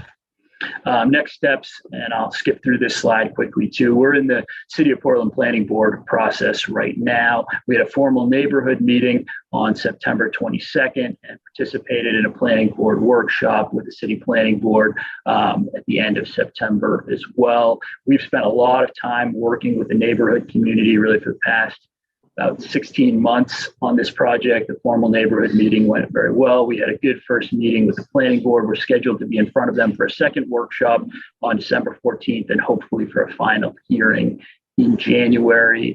Bid solicitation, I know at the bottom of the page, will begin in December, hoping for groundbreaking in the spring of 2022. Right now, we're right on that track, but obviously need to make it through our final processes here. But the timeline, as long as we stay on it, allows for us to complete this project prior to the opening of the Residence Hall and the Career and Student Success Center. So going back to the authorization, if you look at the middle of the page, in bold, we are requesting the full spending authorization for the project of up to $23 million. Up to 22 of that will be funded by University of Maine System revenue bonds, on which USM would pay annual debt service, and USM would fund any amount above $22 million with university resources. I just wanted to note at the bottom of the page in the italics, back in March 2020, the board approved the financing authorization for the Portland campus development project, which included the garage. So that was the Residence Hall, Career and Student Success Center, and the parking garage. $95 million was authorized. We estimated 13 million of that at the time would go to the parking garage. It's obviously changed for reasons I discussed a moment ago. However, at the time, we were also estimating that financing would go to the Career and Student Success Center. We've removed any financing from that project. So in this case, we'd still have the $72.8 million in financing for the Residence Hall, and then the 22 that we're proposing for the parking garage. So we would still be below that $95 million authorization that was provided back in March of 2020. Just a couple notes here on site selection. In the interest of time, I'm going to skip through it, but you can just see on this slide the 4 sites that we looked at around our campus. And this is Wish Camper, where we ultimately landed. And then just a couple of renderings so you have a sense of what the project would look like. This is if you were driving in from Bedford Street. This is the existing garage, and then the new one. And then lastly, if you were walking out of Glickman and then looking out, you can see the existing garage here, and this is the new garage. So that is it, and I'm happy to take any questions. Okay. Thank you, Alex. Thank you. Any questions on this project from the trustees? Chair Gardner. Yes, go ahead. Trustee. Question for Alex. And Alex, you've probably answered this in FFT, but just tell us a bit about what we're running into in terms of overages and real supply disruption while trying to do construction in this environment. And then also, if you could elaborate on that further, telling us what kind of reserve you put aside. Is this a normal reserve we would do on a capital building here, or have we increased reserves based on the current environment? So let me start with the second part, Trustee Bartholomew. As far as the reserve, to my knowledge, no USM buildings constructed prior to the ones we started with the campus development project had reserves. And that's why when we look at some of our other buildings, we see these large deferred maintenance, allocations on them because we didn't have those reserves to get ahead of the deferred maintenance and use it. In this case, the $75,000 came from our garage designer. Typically, we try to rely both on our facilities management team and the experts we're working with, and facilities management at USM and capital planning and project management at the system level worked with Desmond Design, our garage manager, our garage designer, rather to arrive at that $75,000 annually. And then do we have any current projects that are staying on? Are we seeing any delays on current projects because of the current environment and cost overages? Yeah, no, we're not seeing delays or cost overages right now. So if you look at the existing Portland campus development project, we had a little bit of delay at the beginning just because it took longer to move through our authorization process than we'd originally budgeted in the timeline. And then we had a little bit of a delay early on in trying to get, it was the panels for the residence hall. The passive house ones, there was a problem with our New Hampshire provider in terms of their workforce, but that appears to be mitigated. And it looks like because that project is a 2+ year timeline, it looks like we're going to be able to make up that time and stay on track. Developer remains confident that we'll still be completed by June of 2023. So we're in good shape there. Because we had the guaranteed maximum price, we're set there. We locked into that back when you all approved that process towards the beginning of last year. And that actually turned out to be really good. I was mentioning that steel price futures are looking good right now. But if you look at what steel prices did last year, you'll remember we talked a lot about those having increased considerably throughout 2020. So by the time we were in early 2021, we were looking at what we thought were high steel prices. Actually, from when we locked in, they increased considerably through September. Now they're starting to level off. Futures look like they're declining. So hopefully our timing will be good again with the parking garage. But I think the guaranteed maximum price is critical for us. It has been this year on the project that's underway and certainly will be on the garage as well. And one final question, and then I promise not to take more time. But so the strategy with this garage is really, it's going to have about $1.2 million in revenues and about $1 million in operating overhead, right? So this is really a net neutral, basically, deal. We're going to break even on this. Is that the strategy we're relying on to fund this and maintain it? I would characterize it differently than that because it doesn't produce any revenue for us. So what we've done is looked at the overall financing cost, which is about $1 million a year, and then the operating cost, which between operations and maintenance and that repair and replacement is another $200,000. So we think to finance and operate it, it'll cost $1.2 million. And what we've done is identified existing revenue streams. So those are the 6 revenue streams that either exist today or we would create through student fee changes to meet that $1.2 million. Thank you. Sure. Any other questions? Trustee Eames. Thank you. I have some concerns. So we're adding 425 parking spots to an existing, is it 394 in the current parking garage? Is that what you said? Something like that? Sorry for the confusion. The current garage has 1,155 spaces. This garage would have 510 spaces. So okay, so it was 510 because you talked about reducing the number or taking a level off because of COVID and the law school moving. I think you had talked about that, and I was a little concerned that removing a level on the parking garage because of COVID or because of the move of the law school, when the overall aim of the entire university system is to increase enrollment, seemed, I'm concerned whether it, for the overall price, and we're only getting $1.7 million off. I guess I'm just wondering if that is the best idea, but I know it's been vetted by FFT, but I do have that concern. No, I think it's a very good question, Trustee Eames. We spent quite a bit of time talking through that. We had originally proposed the garage at 637 spaces. So that was 5 stories, 637. Now we're 4 and 510. Like I say, we're taking off those 127 spaces. When we were originally planning the garage, we had factored in demand from the law school at 152 spaces.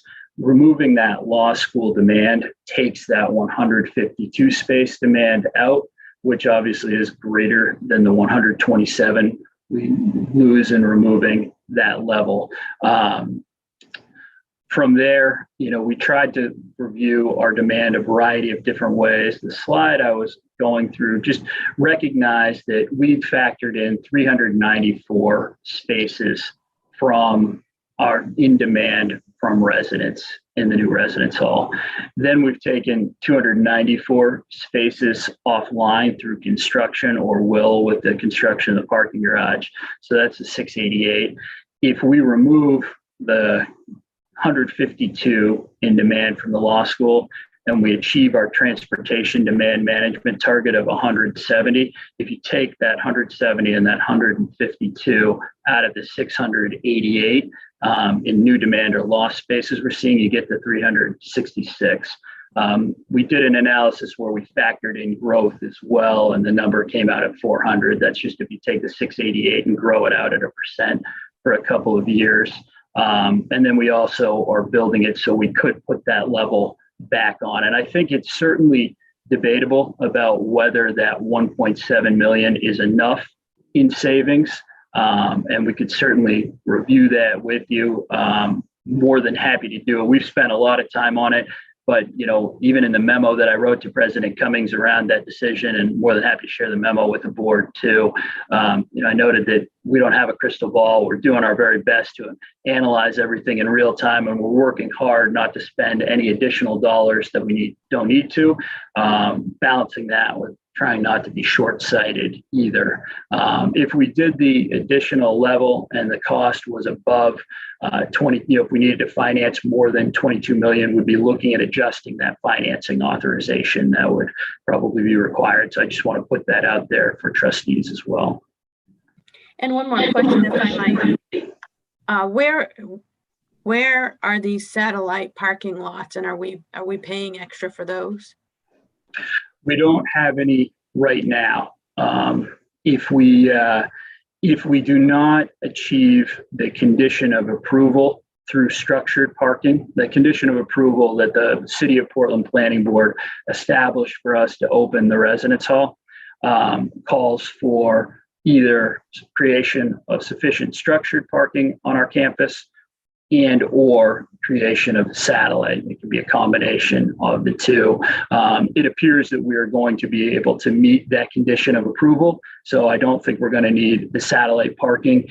We have reviewed satellite parking options in different areas around town. We looked at Thompson's Point, at Rock Row, at the former Cinemagic Studios, the movie theater in Westbrook, some of those different areas. Yeah, it's hard to believe we spend that much for a garage and we still have to have satellite parking. Perhaps. Like I said, I don't think we'll need it. Okay. Other? Yes, Mr. Yes. Chair. Yes, go ahead. I had a question about one of the funding streams, and you have budgeted $200,000 for additional conferencing. And I'm just wondering, do you have the staff to absorb that? That seems like a significant additional amount of work. Will you need to hire more staff to handle that increase? Yeah, I think it's a very good question, Trustee Rotundo. The way I would think about it is of that 200,000, 100,000 would come from existing revenue that we would transfer over. A second 100,000 would come from growth. I'm wary, even though I'm hopeful that we can get that amount of growth and hopefully more, I'm wary of putting too much on the back of growth without having seen any and knowing that we're coming out of a pandemic environment. So it would be the 100,000 of the existing revenue and then 100,000 in growth. My sense is you could probably grow that 100,000 without a lot of additional staff, but we might need some. I think you could net it out though. Thank you. Sure. Anybody else? I had just a couple of quick questions for you, Alec. While you're on the revenue streams, the solar energy savings, is that building a solar array somewhere, or is that something already existing and being transferred? Yeah, of course, Trustee Gardner. That's from the net energy billing program, where we would effectively be providing load from USM's energy utilization to a solar provider. Effectively, we get the credit back and then split the rebate with them. And that's what facilities management estimates our savings will be in electricity billing in the coming years. All right, that makes, yeah, okay. Thank you. That makes a lot of sense.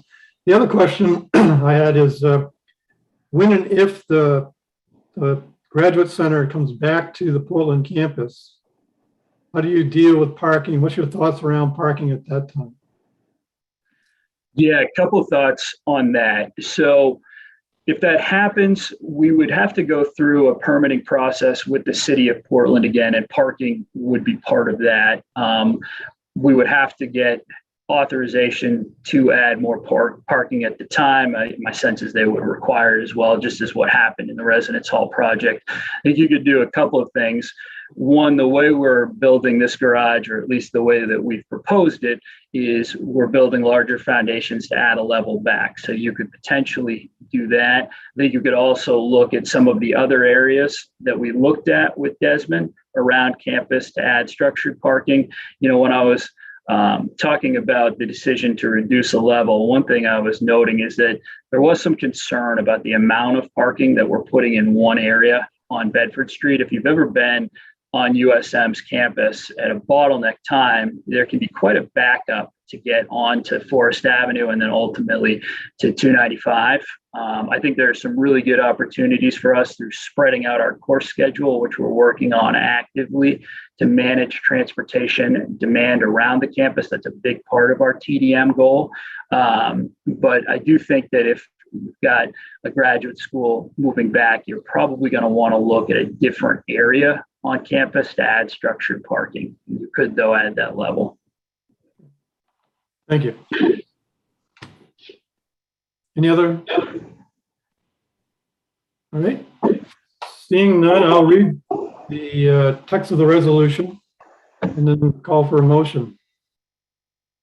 That the Board of Trustees accepts the recommendation of the Finance, Facilities, and Technology Committee and authorizes the University of Southern Maine, acting through the University of Maine system, to increase the authorization by $21,800,000 to a total of $23 million to construct a new 510 space parking garage adjacent to the existing parking garage on the University of Southern Maine's Portland campus.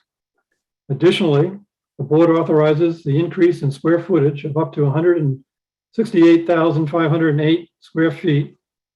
And funding for this project will be from the university issued revenue bonds and from other university resources to be identified. Can I have a motion? So moved. Moved by Trustee Erlin. Do I have a second? Second. Seconded by Trustee Martin. Any further questions, comments? Seeing none, Ellen, could you take a roll call vote? Trustee Bartholomew, Yes. Trustee Kane, Yes. Trustee Doak, Yes. Trustee Dobson, Yes. Trustee Ames, Yes. Trustee Irwin, Yes. Trustee Gardner, Yes. Trustee Cates, Yes. Trustee Martin, Yes. Trustee McMahon, Yes. Trustee Mishu, Yes. Trustee Riley, Yes. Trustee Rotundo. Yes. The motion is carried. Okay. All righty, well, you've got the garage there, Alex. Now you're just going to keep it on budget, on time. Thank you very much. Absolute work to do that. All righty. Let's move to tab 10. This is another very creative and exciting project. The adaptive reuse of Colburn and Holmes Hall. And it's a 3P public-private partnership authorization with the University of Maine. And I believe President Fernie Mundy will start us off on it. Thank you, Chair Gardner, and I'll turn directly to Vice President Jake Ward, Vice President for Innovation and Economic Development, and to Joanne Yastremski, Vice President for Finance and Administration. We are very excited about the prospect of getting started on this adaptive reuse of Colburn and Holmes halls for a boutique hotel. So Jake, are you beginning? Yes, I am. Yes, okay. Thank you all, and thanks for having us back this afternoon to provide the update for the adaptive reuse of historic homes and Colburn Hall. Just to reset a little bit, these are two of the oldest buildings on campus, built in the late 1800s and no longer serve a modern academic purpose. Beginning about 2 years ago, we began evaluating a public-private partnership that would find the investment needed to turn these into key properties for the university, at the same time take them off our books as far as ongoing maintenance costs. They are historic buildings, and so they are subject to all the rules and regulations for historic preservation. I'd also like to just say this is a pretty broad team that has been working on this for this time period. University of Maine system team members, and including Derek Houtman and Rudy Gabrielson from purchasing, Tracy Ellett in financing, Tom Connolly in legal, the FM team, including Stuart Harvey and Ryan Ward, along with Joanne Yastremski and I, and our consultant Brailford and Dunleavy. So it's quite a robust team that is moving us along, and I really appreciate everybody's time on that. Joanne, do you want to flip to the next?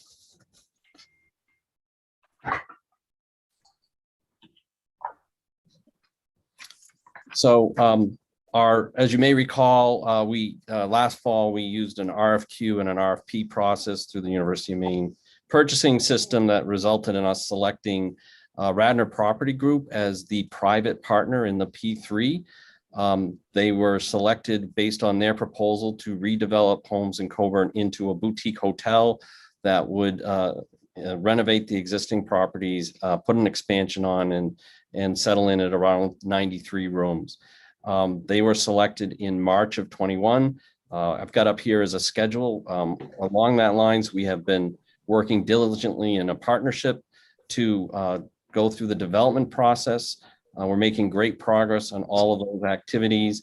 And in June, we signed a term sheet that allowed us to pursue the final agreements, the so-called definitive agreements, which we're hoping to accomplish in the next couple of weeks, to be able to hit a financial closing date in the February of 2022, which would allow us to start construction and complete the construction of the properties by spring of 2023, prior to the 2023 commencement.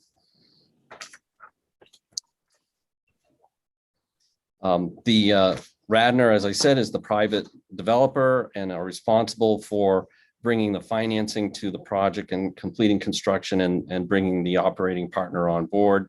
Our definitive agreements are with Radnor and include the lease of the property for 99 years.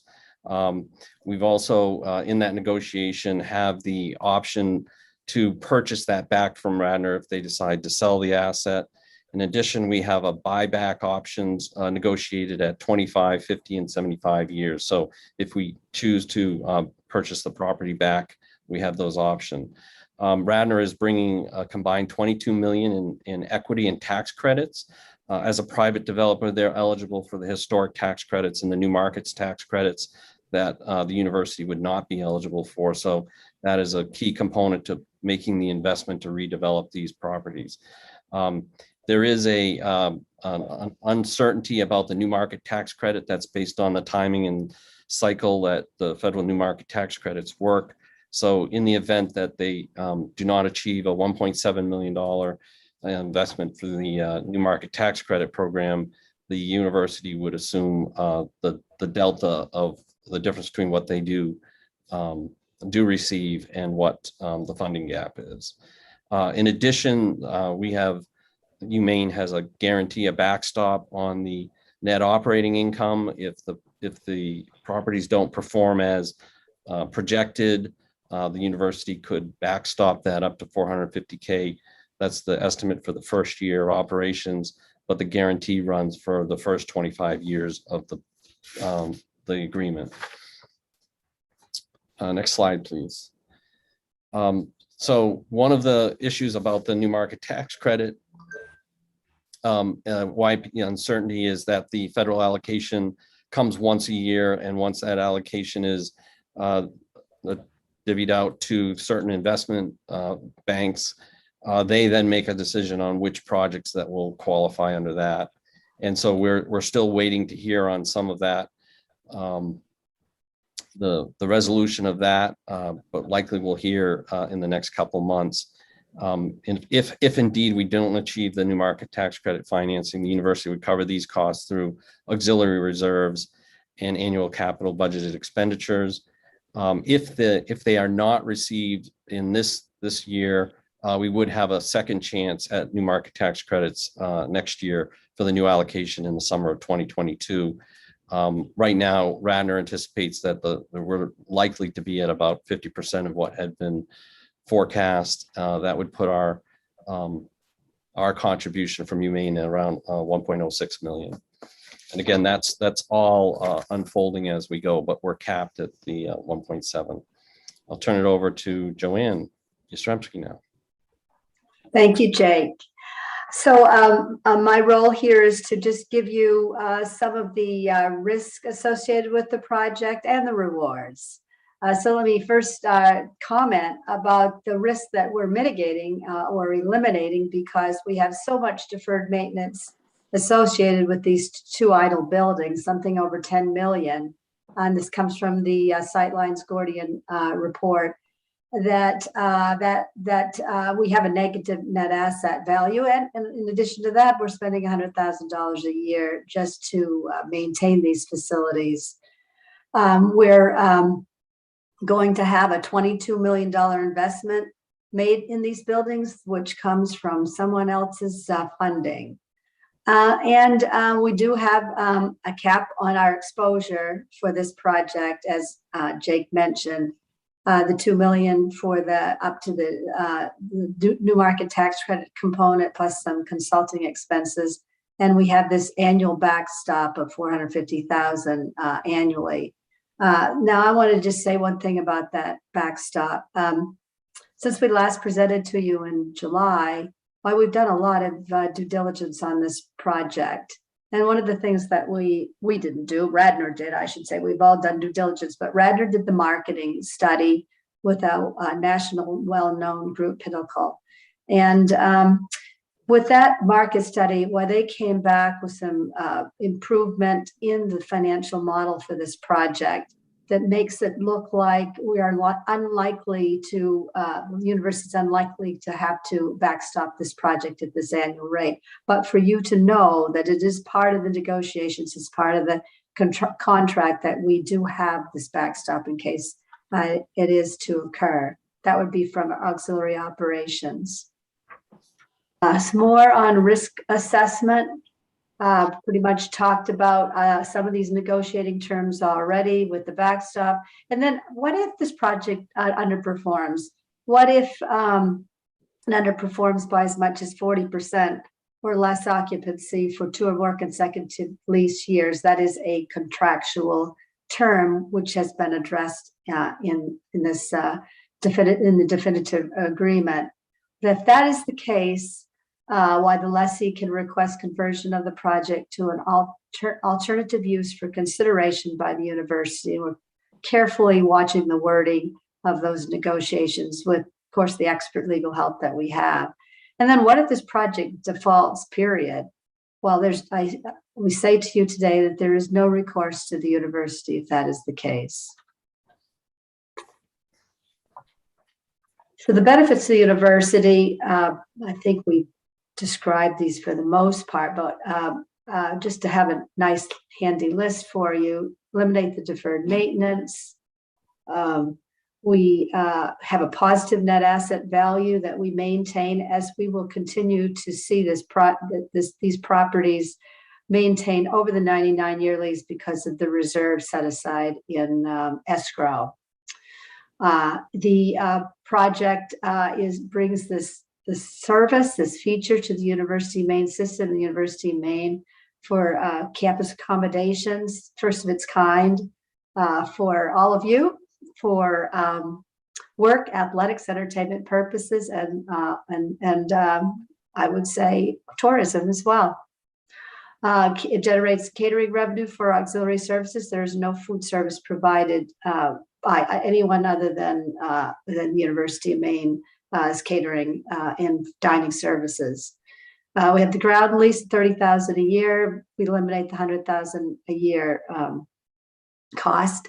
And we do have this upside potential of 15% of net operating revenue if the project exceeds the underwritten projections. So next steps, Board of Trustees authorization today.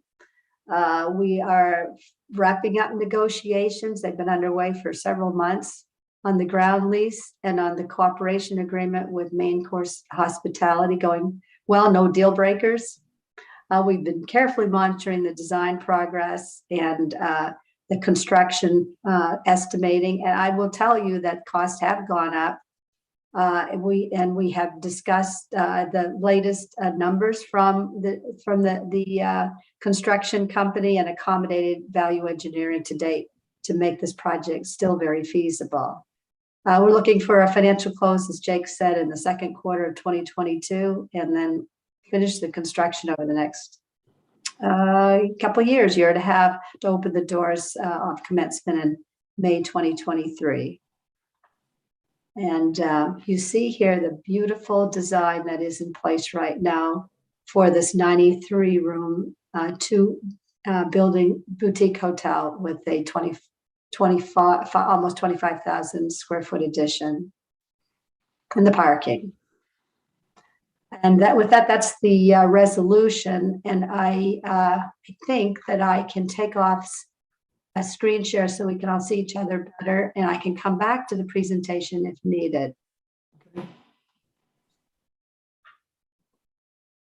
Thank you, Joanne. So that's the presentation. And are there any questions or comments from the trustees? Chair, I think my only question might be, tell us so we have a $30,000 annual land lease, and we reduce our operating costs by $100,000 a year on those two buildings. Why such a large backstop commitment from the system? Can you provide some narrative there? I'll start and let Jake clean up after me. So there's a financial model that was has a conservative component to it that was prepared back early in the summer. And that was the sort of a worst case kind of a number that was calculated that had to be negotiated. It had to be negotiated. So we went through the due diligence and found that we had this risk. We present this risk to you today. This is the max, but we don't believe that it will be that high. But we are prepared in the contractual nature of this deal to pay that if we have to for a period of time. This is in the earlier years, in particular, as you have the startup. There's definitely a startup period for this hotel. So it goes for 25 years, though, right, Joanne? Yeah. The $450,000. it does. But the earlier years in the model is where it shows to be the highest, just as we get the vacancy rate at a lower rate, occupancy rate at a higher rate. And so you definitely see the more of the financial impact in the earlier years in the startup phase. Jake, what did I miss? Or Tracy? Is Tracy there? She is. Okay. I would just say again that those numbers were derived at the earliest stages. Since then, the Pinnacle Group study confirmed a higher daily room rate and average occupancy rate. So those went into the model, and then they did a complete sensitivity analysis that gives us confidence that we're not going to reach that backstop. And with the provision of if the the property is underperforming for 2 years in a row by 40%, then we all have to scratch our heads real hard and say, what's an alternative use? So it's if we're at that point, it's not going to last for 25 years. Thank you. I would just add that, to make the project viable for them with a certain level of risk, they were requiring some participation in that risk, and this was how we came to agreement on it.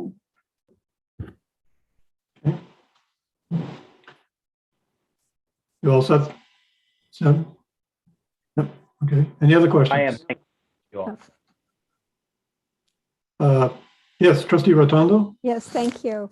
I was just curious, if 15 years out they want to sell, and we are not in a position to feel we can afford to purchase the buildings from them, do we have any control over who they might sell those buildings to and for what purpose those buildings could be used? What kind of protection do we have in terms of use of those buildings if the university system chooses not to purchase them?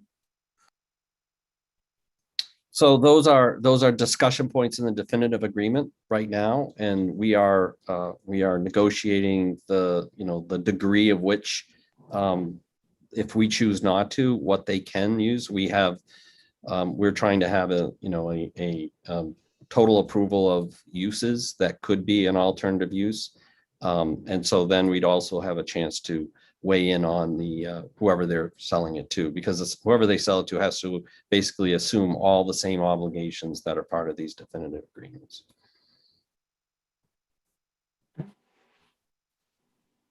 Others? Trustee Irwin. Just a quick question to clarify the numbers and see if I got this right or not. So the net of this, if the project is successful as planned, the net of this is the University of Maine gets $30,000 a year plus a 5% increase every year for the life of the project. That's every 5. I'm sorry? Sorry, I believe the 5% increases after every 5 years. Okay, every 5 years. Okay, thank you. We avoid $100,000 a year cost of keeping the buildings from the minimum cost just to keep them from becoming a real hazard. We eliminate all of the deferred maintenance on these buildings, and then we spend $2 million, which is what you're asking for today, to pay for our side of getting the deal completed, and then that's it if the project is successful. Do I have that right? I would add that we get 15% of any net operating income. So there's an upside on that as well. All right, thank you. Okay. All righty, well, I'm going to read the resolution and then call for a motion. The resolution reads that the Board of Trustees accepts the recommendation of the Finance, Facilities, and Technology Committee and authorizes the University of Maine system, acting through the University of Maine, to pursue a public-private partnership through a 99-year ground lease and a definitive agreement with the Radnor Property Group, LLC, for the building redevelopment of the Coburn Hall and Holmes Hall, a 24,800 square foot addition to the Holmes Hall, and to expend the amount of up to $2 million for the development and the university incurred consulting and legal expenses for the project.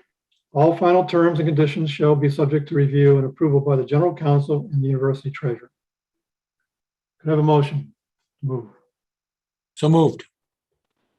Moved by Trustee Cates, second by Trustee Irwin. Any final comments, questions? Seeing none, Helen, could you take a roll call vote? Trustee Bartholomew, Yes. Trustee Kane, Yes. Trustee Doe, Yes. trustee Dobson, You, yes. Trustee Ames, Yes. trustee Irwin, Yes.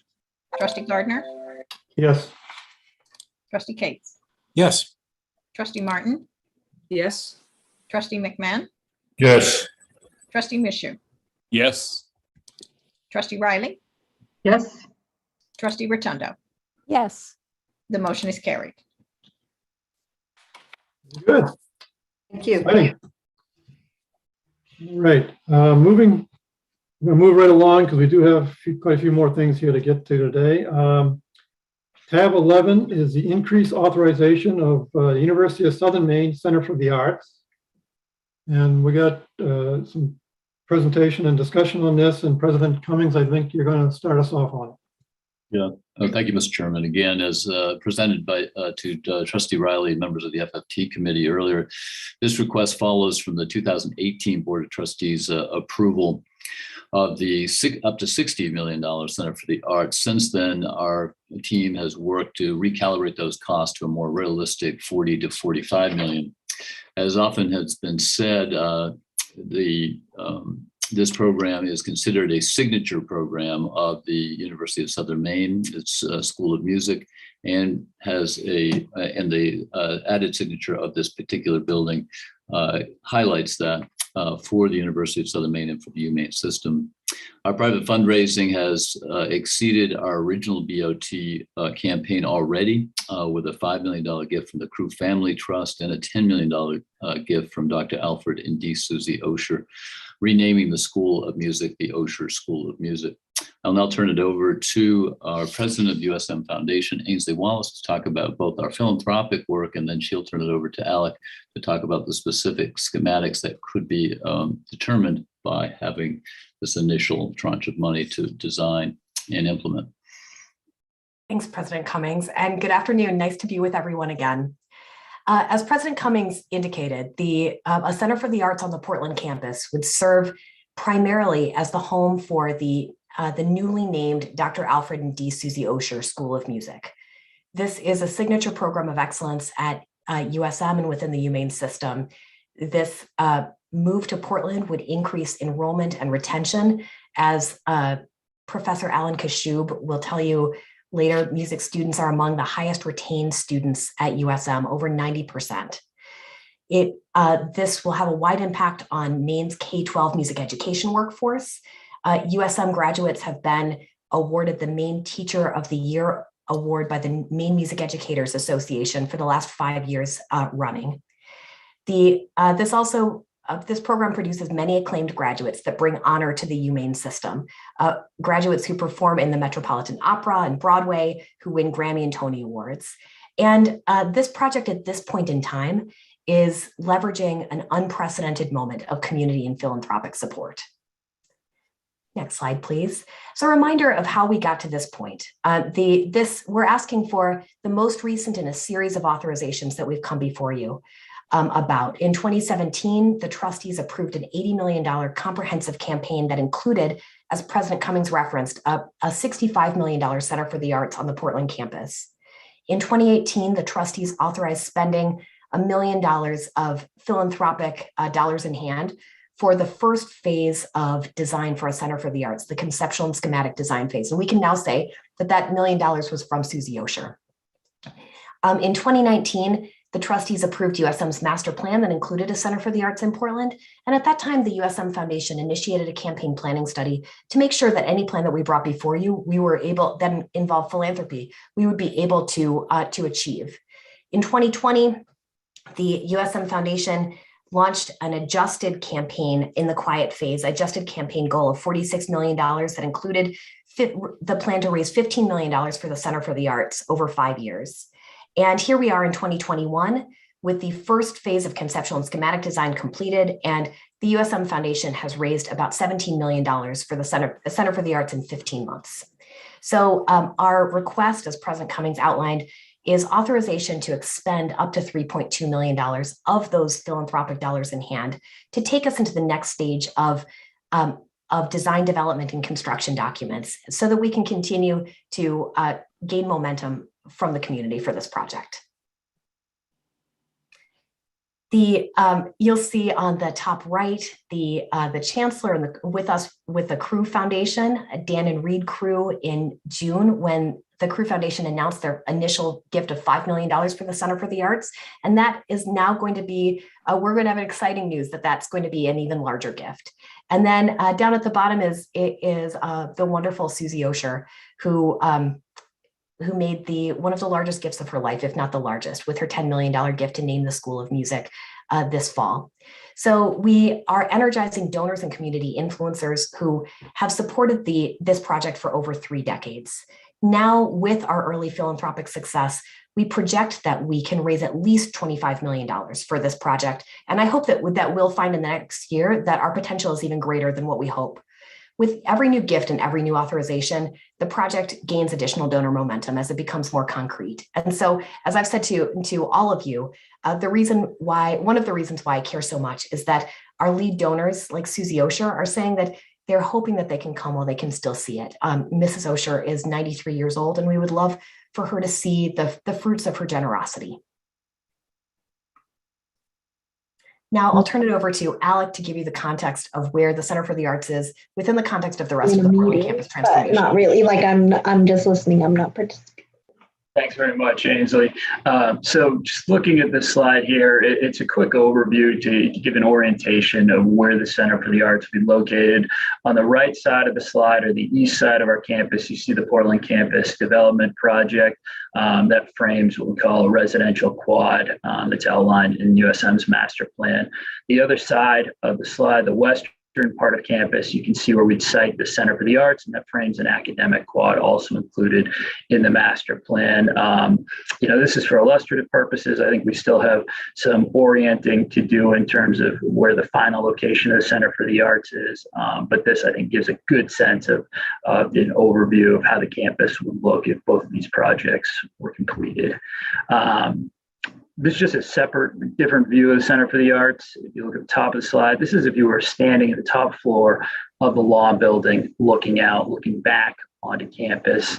Bottom of the slide, note $40 to $46 million project working estimate. I'll come back to that in a moment. As Ainsley noted, we're requesting a $3.2 million authorization that would enable USM to complete design development and construction document phases of the project. So that authorization would enable us really to advance this project to shovel-ready status. It would provide further precision on overall project costs and also help to strengthen philanthropic momentum and our potential in terms of what we can raise. And as Ainsley said, the foundation and President Cummings have already had unprecedented success.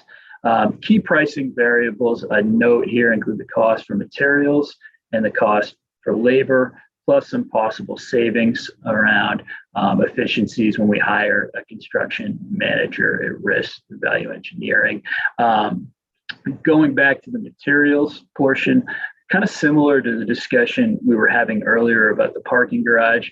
Hopefully there could be some tailwinds here, certainly nothing to guarantee, but when we got our cost estimate, that 40 to 46 million from the architect, they were estimating back in April when lumber prices were at their springtime peak. If you've been following the lumber market, they've declined more than half. Lumber prices have since then. Hopefully that would continue into the future. And we talked about the steel market earlier. So certainly no guarantees, but depending on when this project, if we're able to go forward, went to construction, there could be some tailwinds there, and we'd certainly look to maximize those. This slide is just going back to the Portland Campus Development Project, and we included this just to highlight the fact that these are two independent projects. They're not commingled financially, operationally, or anything like that. The Portland Campus Residence Hall, Portland Commons rather, is a $72.8 million building that's financed by University of Maine system revenue bonds with USM paying debt service annually on those bonds using revenue received from renting the rooms. That project conservatively forecasts more than $500,000 in free cash flow from year one on. It was, if you go back to our discussions in February, a $51 million net present value over 50 years. And that's really conservatively forecasted 95% occupancy. By an agreement with the system controller's office, any free cash flow from the residence hall will flow right into USM's CapEx account. So it essentially creates a deferred maintenance annuity. And it's a way for us to start to address some of the other deferred maintenance on campus for buildings, that we were talking about earlier, simply don't have any other means to address deferred maintenance. The Career and Student Success Center is a $26.6 million building. There's $19 million from the bond that voters approved back in 2018, $5 million in philanthropy that the foundation is committed to raise, and then another $2.6 million in university resources. But again, the finances for the projects are separate and distinct. And then just wanted to talk a little bit about Corthell Hall. So Corthell is inadequate as a host for the Osher School of Music, but it really could be effectively repurposed. And if you look at the right side of the page in the middle, that's the exterior of Corthell. It was constructed in 1878. It's on the National Historic Register. It's a beautiful building. It's an asset, a really signature asset for the University of Southern Maine and for the University of Maine system. Like many of our older buildings, it has considerable deferred maintenance. It has about $15 million in deferred maintenance on it, whether it's the School of Music residing in Corthell or another academic function. That's deferred maintenance that we're going to have to deal with regardless, but it exists in either capacity. In terms of repurposing the building, I'm going to let Dr. Kashub talk about some of its deficiencies in terms of housing a school of music, but we think we could transition it really nicely for much needed classroom, studio, and administrative space on the Gorham campus. If you look at the bottom right of the slide, you can see the picture of what is now Corthell's performance hall. And that area isn't actually very well suited to a performance hall, but we could transition it pretty seamlessly to a lecture hall. We only have one lecture hall in Gorham right now, in Bailey Hall. So this would effectively double our lecture hall capacity. Likewise, room 320 of the building was originally built as a gymnasium. We could transition that to a dance studio, and then certainly move some of our faculty who are right now in the basement of Russell Hall Theater Department, for example, in their offices, and move them into office space in Corthell. Our Department of Facilities Management estimates that it would cost for all of those moves and repurposing about $150,000. So fairly seamless transition, but obviously considerable deferred maintenance on that and other older buildings that we'll need to address in due time. But I want to turn things over to Dr. Kashub, the director of our School of Music, to talk about what they're dealing with now in Corthell and what the opportunities are to move into a state-of-the-art facility. Thank you, Alec. Yeah, the very room that Alec just showed you, our concert hall, up above that beautiful tin ceiling there is basically the floor. So we can't walk on the floor above this concert hall during performances or recordings. There are two large rooms up there, 2,400 square feet of wasted space that we can only use when the concert hall is not in use because of the sound bleed. So sound bleed is probably the biggest issue in this building in terms of it not being appropriate for music use.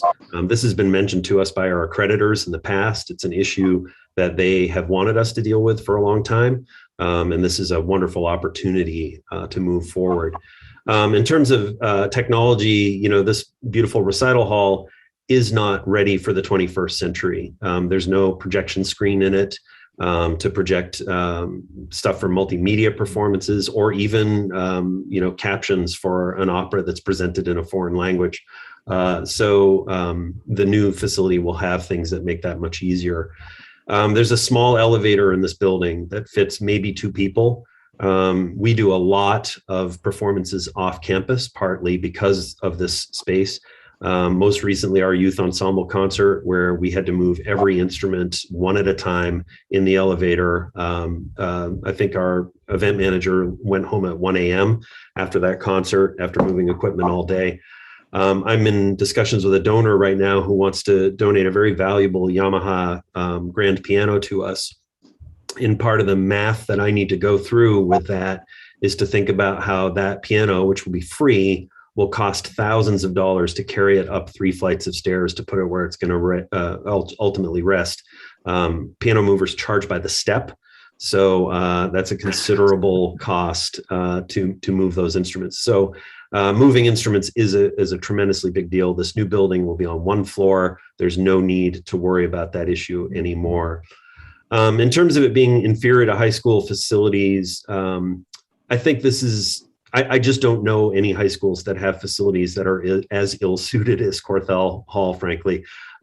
We've gotten by on excellent instruction, excellent communication with prospective students. We work very hard to attract wonderful students here. And I should also add, we offer about over $200,000 of scholarships to incoming students to get them to come to USM. And much of that money was raised by some of these donors that have been with us for a long time that want to see this building come to fruition. And then finally on this, just access to audiences. Portland is going to be a place that gets us noticed. I think the 13 miles between Gorham and Portland is the longest 13 miles on earth. And it's very hard to get people to come out here and come to our events. And as you can see from the next slide that Alec will show you, who wouldn't want to come and take in similar performances in this amazing space. Think about the recruiting potential of bringing students to this facility on audition day, where they get to meet the same engaged, wonderful faculty and students that volunteer on audition day, but also get to see that the university system has put so much emphasis in the arts on this campus. Super titles for opera, sound reinforcement for musical theater, the ability to record in this hall, as well as the arts lab, which is a large rehearsal room that's across the hall from this.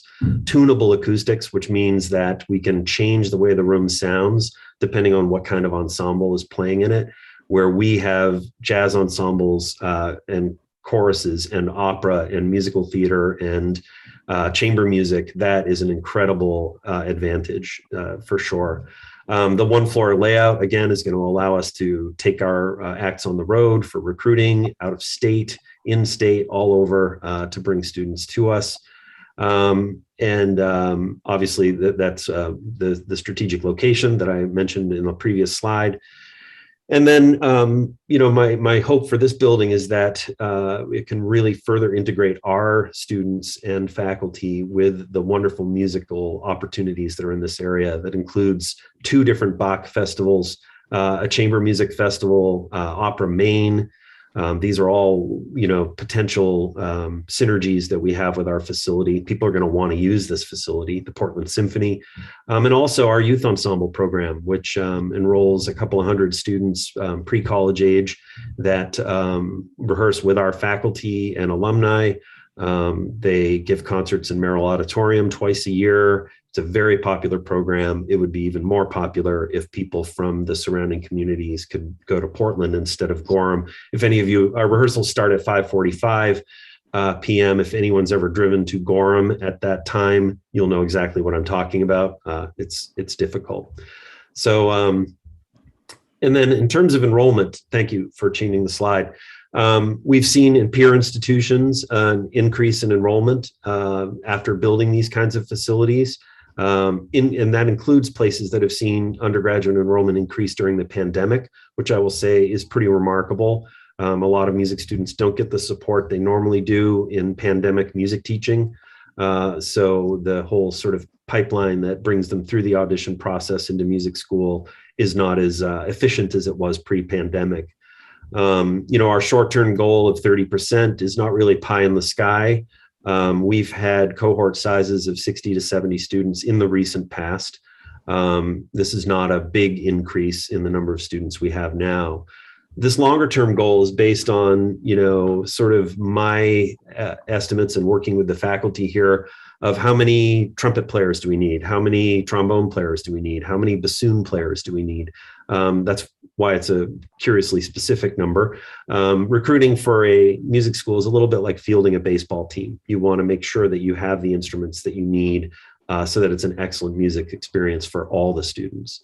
As you can see over on the right, the students we're going to attract will have the highest retention in the university. These are students who are very committed students.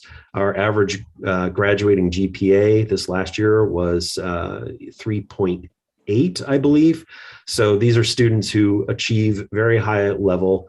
And I would also add that, bringing a vibrant arts presence to the Portland campus may attract more than just music majors. It may attract more driven students in a variety of majors that want to participate in the arts at a campus that has shown so much investment and emphasis on the arts. So I really look forward to seeing that change of enrollment and the kind of students that we're going to be able to attract.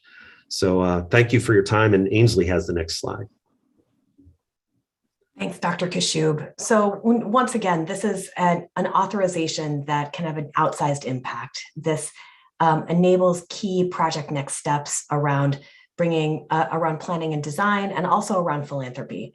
It uses money that's already in hand that's designated for this purpose to advance the project and continue to show progress, which provides a cue that will continue to strengthen this moment of really unprecedented philanthropic momentum. Alec, is there anything that you would say to wrap us up? No, thanks very much, Ainsley. In the interest of time, I'll just thank the board for their consideration, and obviously we're excited about the project. Thank you. Okay. Thank you to all the presenters. A lot of good information here, and exciting project. Turn quickly to the trustees. Do any of the trustees have any questions for the presenters? Okay, I don't see any. That's a good sign. And then what I'll do is move to reading the resolution and ask for a motion on it. The resolution reads that the Board of Trustees accepts recommendations of the Finance, Facility, and Technology Committee and authorizes the University of Southern Maine, acting through the University of Maine system, to expend up to an additional $3.2 million to complete the design, development, and construction document phase for the proposed Center of the Arts on the University of Southern Maine's Portland campus. With the current request, the total authorization for this project will be $4.2 million. The funding sources will be existing philanthropic funds dedicated to the creation of the Center of the Arts, in advancing to the design, development, and construction document phases of the Center of the Arts project. USM will continue to review the alternative design options and value engineering measures that may produce cost savings. As the project advances, USM and USM Foundation will continue its robust fundraising efforts to support further advancement of the project, with the understanding that the University of Southern Maine anticipates a portion of the project costs will be funded by the combination of the USM E&G resources and the issuance of USM debt, USMS debt, with the debt service funded by the University of Southern Maine. Could I have a motion? Moved by Trustee Riley. Do I have a second? Second. Seconded by Trustee Doak. Ellen, could you take a roll call vote, please? Trustee Bartholomew, Yes. Trustee Kane, Yes. Trustee Doak, Yes. Trustee Dobson, Yes. Trustee Ames, Yes. Trustee Irwin, Yes. Trustee Gardner, Yes. Trustee Cates, Yes. Trustee Martin, Yes. Trustee McMahon, Yes. Trustee Mishu, Yes. Trustee Riley, Yes. Trustee Rotundo. Yes. The motion is carried. Ellen, Trustee Donnelly is also a yes. Oh, sorry. Thank you. Okay. Congratulations. You got a full support on this project, and exciting one, and we look forward to hearing more about it as it comes together. Okay, we'll move now to tab 12. And this one is also a CapEx request. And it's on the campus network equipment refresh. And I think it looks like our CIO, Dr. Demers, is going to speak to it. Very good. Thank you, Chair Gardner, and good afternoon to the members of the Board of Trustees, as well as our University of Maine System colleagues. I'll go through this briefly. I do want to point out also that we're joined today by Executive Director for Network Maine, Mr. Jeff Letourneau, who will also be available to address any questions the board may have about this important initiative and investment. We appreciate the opportunity to bring this to you today and for your consideration and feedback. For background information, members of the Board of Trustees may recall that a 2015 wireless infrastructure bond was secured to cover a $13.8 million investment to improve wireless internet access across the University of Maine system. That investment was focused primarily on academic and student gathering facilities and locations. However, administrative and athletic buildings and facilities were not included in that initial project. As a result, the Network Maine team has been forced to maintain duplicative parallel wireless networks to accommodate the ongoing use of older legacy network equipment now approaching its 13th year of service, while working to expand new wireless capacity through the wireless infrastructure project. This older equipment is now no longer supported by the original manufacturer, even though it's still in use. This means we don't get updates. We're not able to do patches. Those are no longer provided by the vendors. This creates additional risks in terms of our overall network security and service disruption. As we approach the completion of the Phase 1 wireless infrastructure initiative, we are still left with the challenge of removing this older legacy equipment from service. In order to better normalize wireless service across the University of Maine System campuses while ensuring reliable connectivity, improved network security, and business continuity while reducing the risk of academic disruption, we are proposing to expend $3 million to cover the cost of removing this older legacy network equipment that is now well beyond its intended lifespan and no longer supported by the manufacturer. This investment will essentially level the field to help Network Maine establish a viable equipment refresh cycle designed to remove older network equipment from service prior to the lapse of support available from the original manufacturer. Additionally, this initiative will allow for the consolidation of available wireless networks across the university to eliminate the burden and the costs associated with maintaining that parallel legacy network. It should be noted that this investment will not increase or expand our current wireless infrastructure, or I'm sorry, I should say our coverage or availability. Rather, it will focus exclusively on the one-to-one replacement of existing unsupported equipment. However, it will benefit the university by improving wireless network reliability, as our reliance on this aged legacy network equipment continues to be a key weak link in the existing wireless network chain. We appreciate the board's timely response to this investment, and we are facing, as we are facing significant cost increases to the tune of 7% that have been announced by the manufacturer the university has standardized their infrastructure on. Unfortunately, this is a trend that we are seeing across the technology sector as pandemic-driven supply chains constraints are resulting in increased equipment costs across the board, but we're fortunate to be in a position in this instance to mitigate this surcharge. Funding for this initiative has been identified and secured from the temporary investment income pool that you heard Ryan talk about earlier today, and is available immediately to support this effort.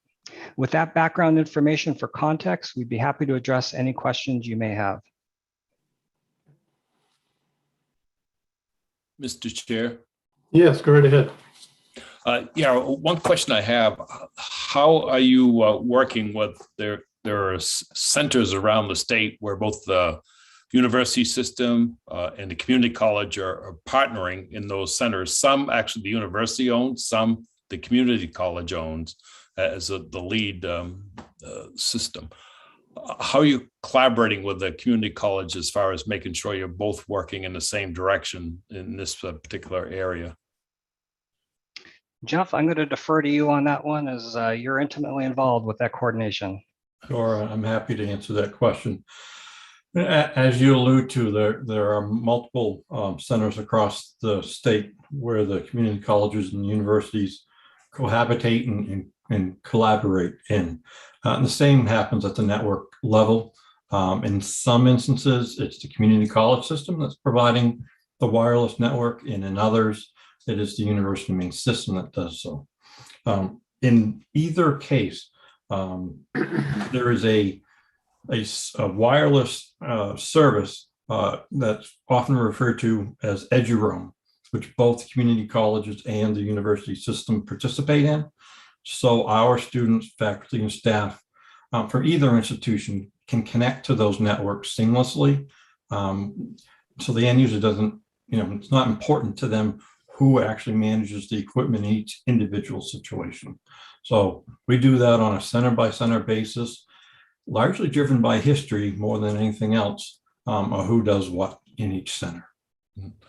So and I should know the answer, is the ones that the community college owns, are they moving forward in the same direction though? Or I'm thinking in terms of resources to make sure that no center is left behind.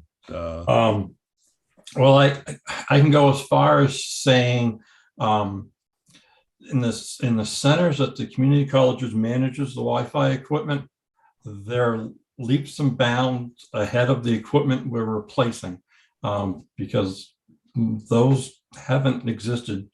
Their equipment hasn't existed 12 to 14 years like ours has. So we're the ones that are catching up per se, to provide our what do you want to call it, fair share toward in servicing the centers.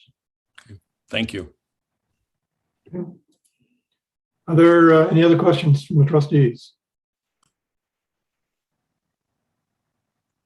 All right, seeing none, I'll read the resolution that the Board of Trustees accepts the recommendation of the Finance, Facility, and Technology Committee and authorizes the University of Maine system to expend $3 million for the replacement of unsupported equipment not included in the 2015 bond initiative.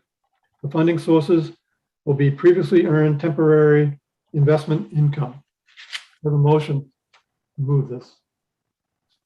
So moved. So moved. Second. Moved by Trustee Bartholomew and seconded by, I didn't get the second. Second. Right there, Trustee Donnelly. Ellen, could you take a vote? Trustee Bartholomew, Yes.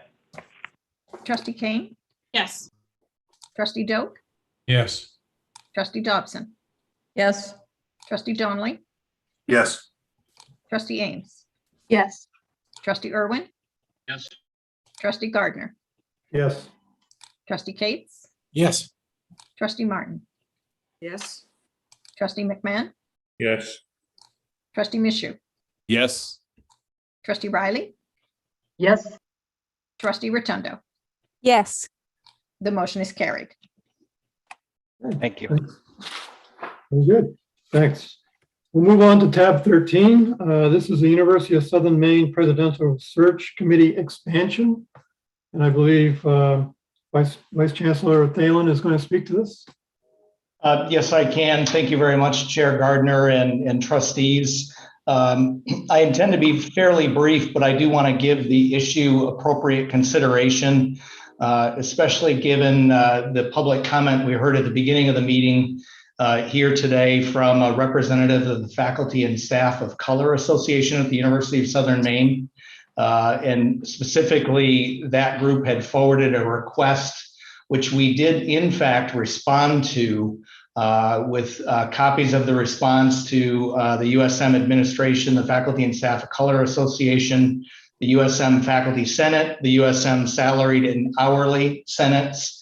And essentially what we pointed out is something that I think is important context for the request before you as well. So let me briefly summarize the request that is before you today.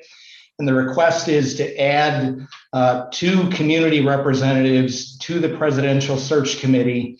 Right now, board policy authorizes 1 representative from the alumni, community, and foundation constituencies of the university for which there is a presidential search.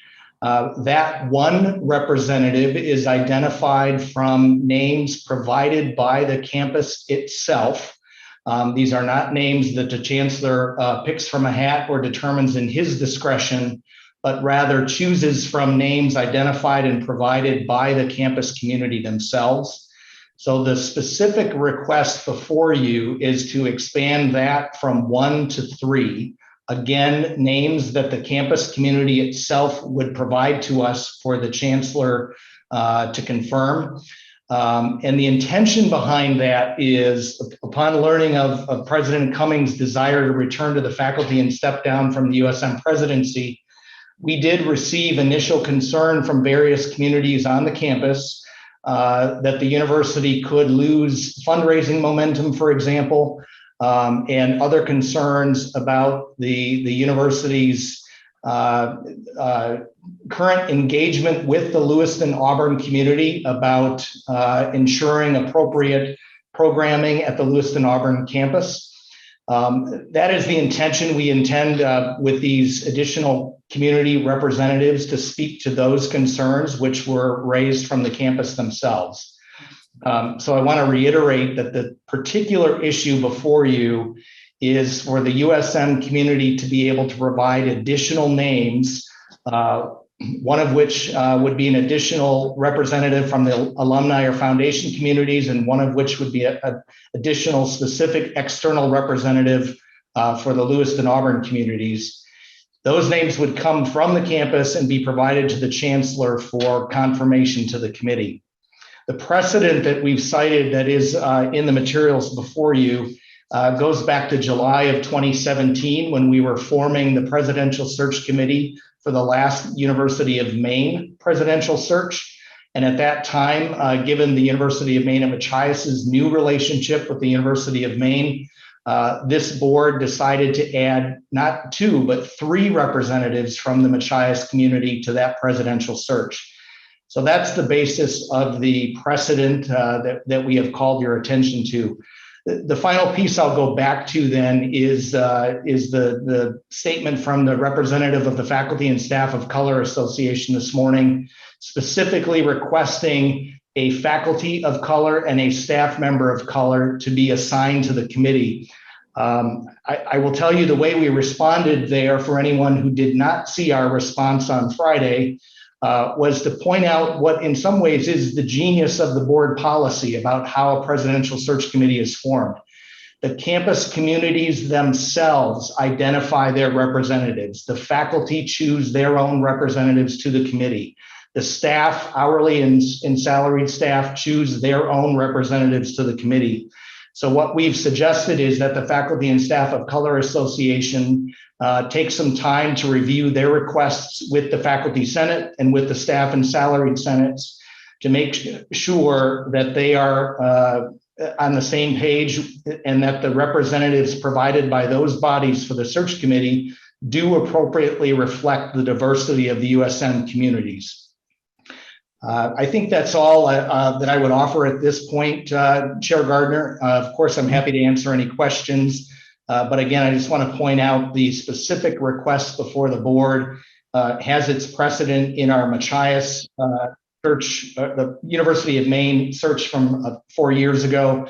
And it is to add 2 community representatives, names to be provided by the university and confirmed by the chancellor. Thank you, Vice Chancellor Thalen. And thank you for clearing up the comment this morning and how we had already responded to it and where that accountability resides. Thank you.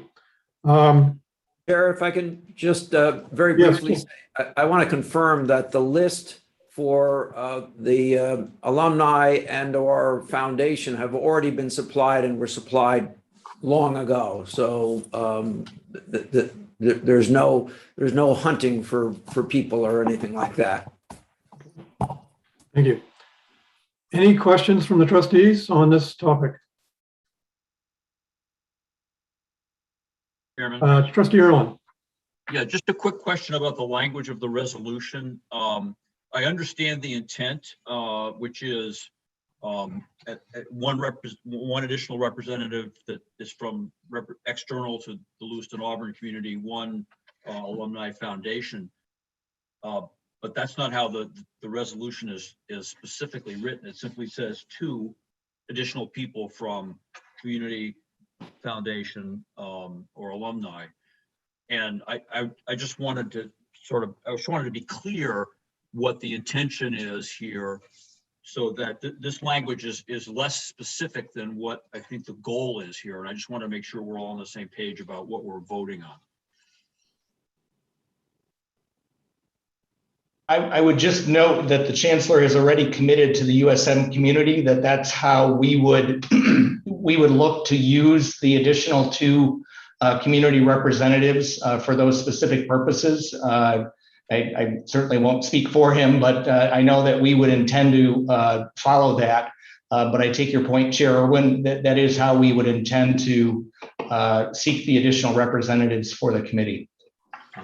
Thank you. And I'm sorry, if I might, I'm not aware of any list of representatives of Lewiston Auburn, but I presume one could be supplied fairly quickly.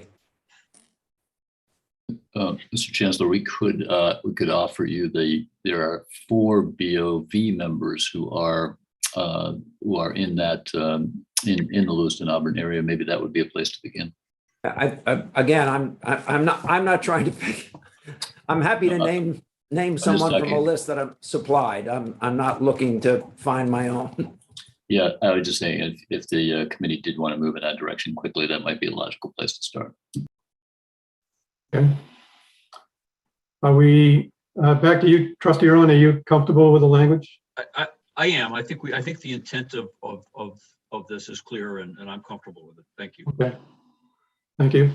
Any other questions from the trustees? All right, seeing none, I'll read the resolution.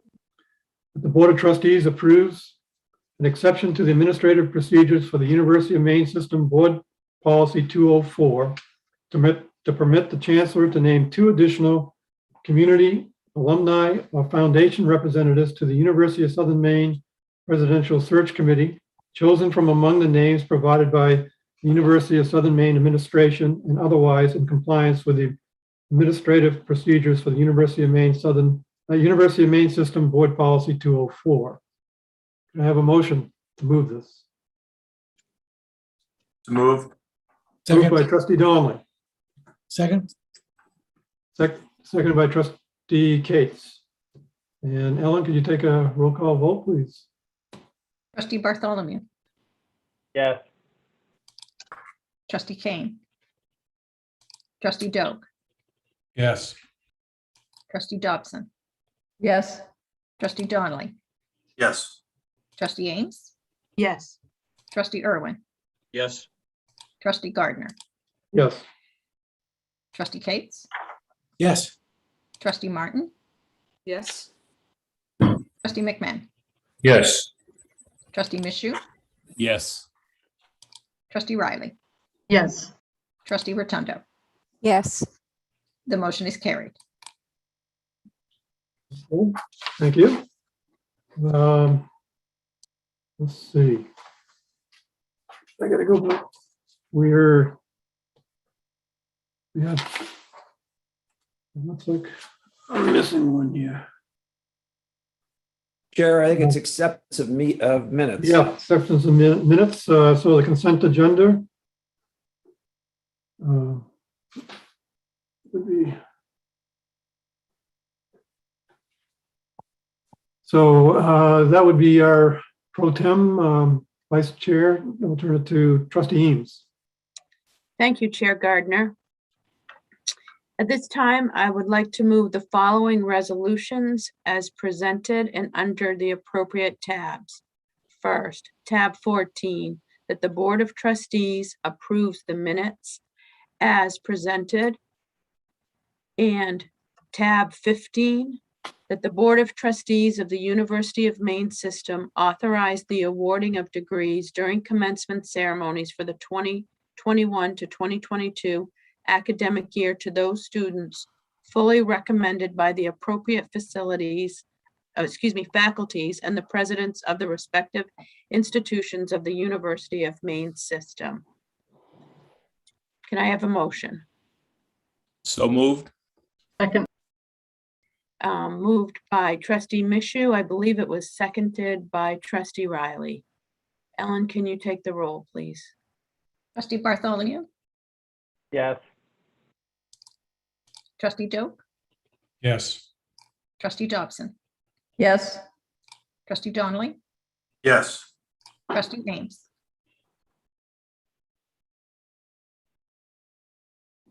trustee Ames, Yes.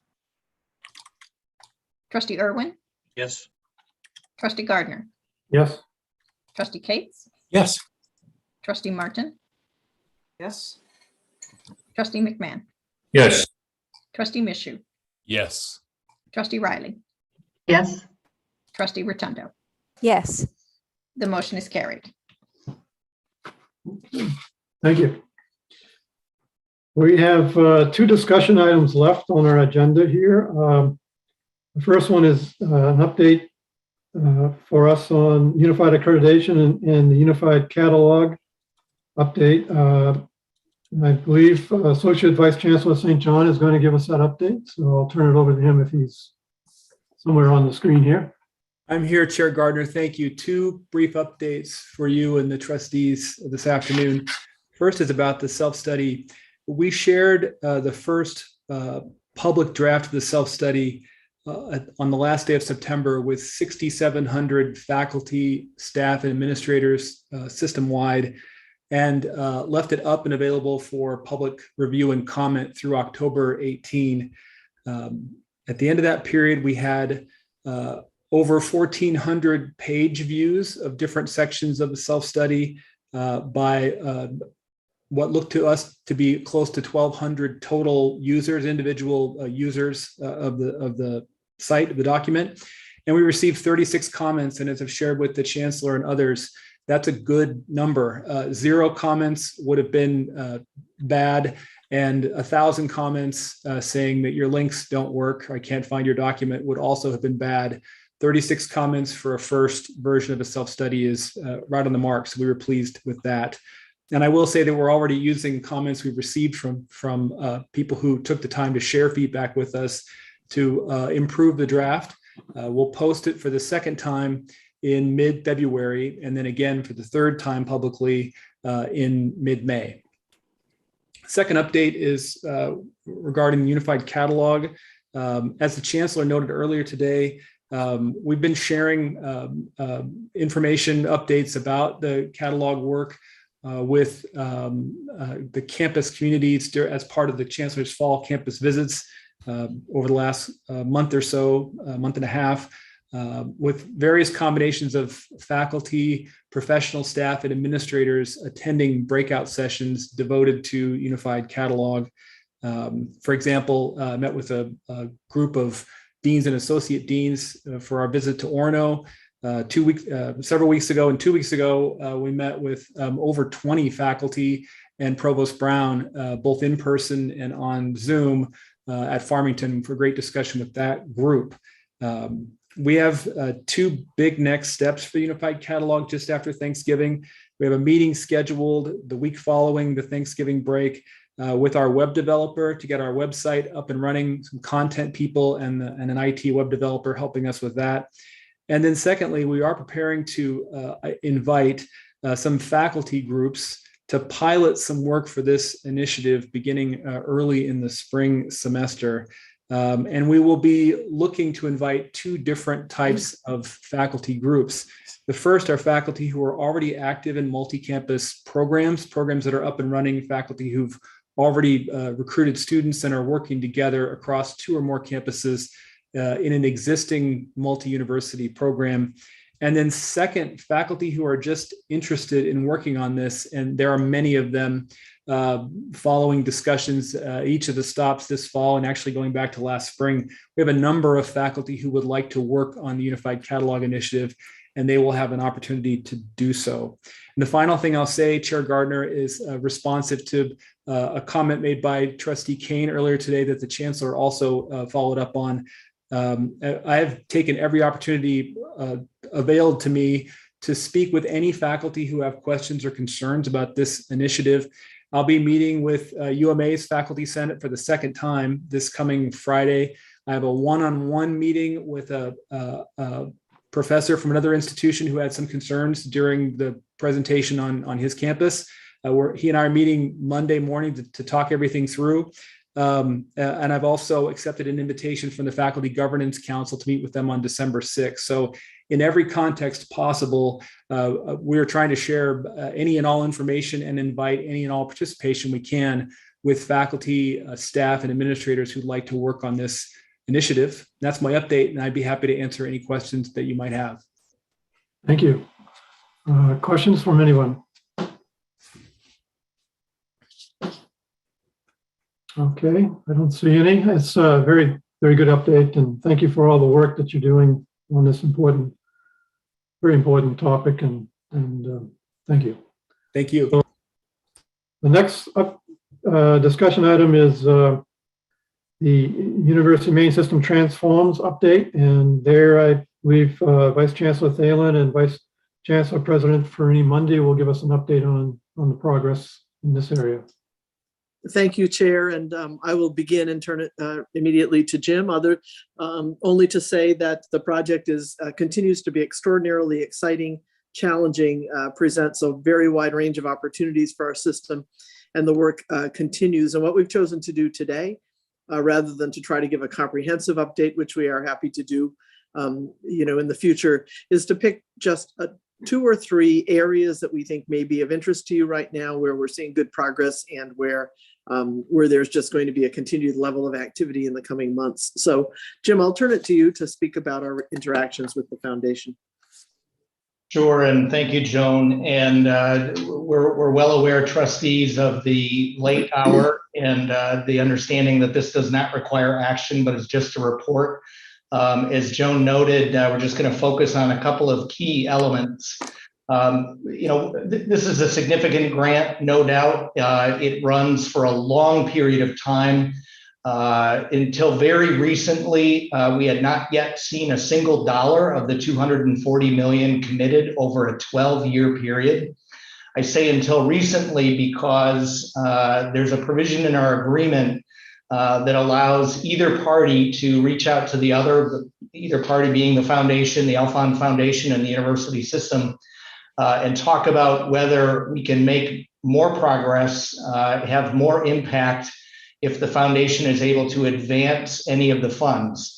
There were no funds scheduled to be paid in calendar 21, but we did get an advance in some discussions with the Alfond Foundation of $7 million.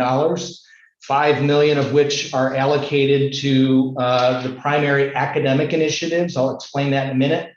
And then $2 million of which is allocated to the University of Maine athletics and infrastructure work that is another part of the grant.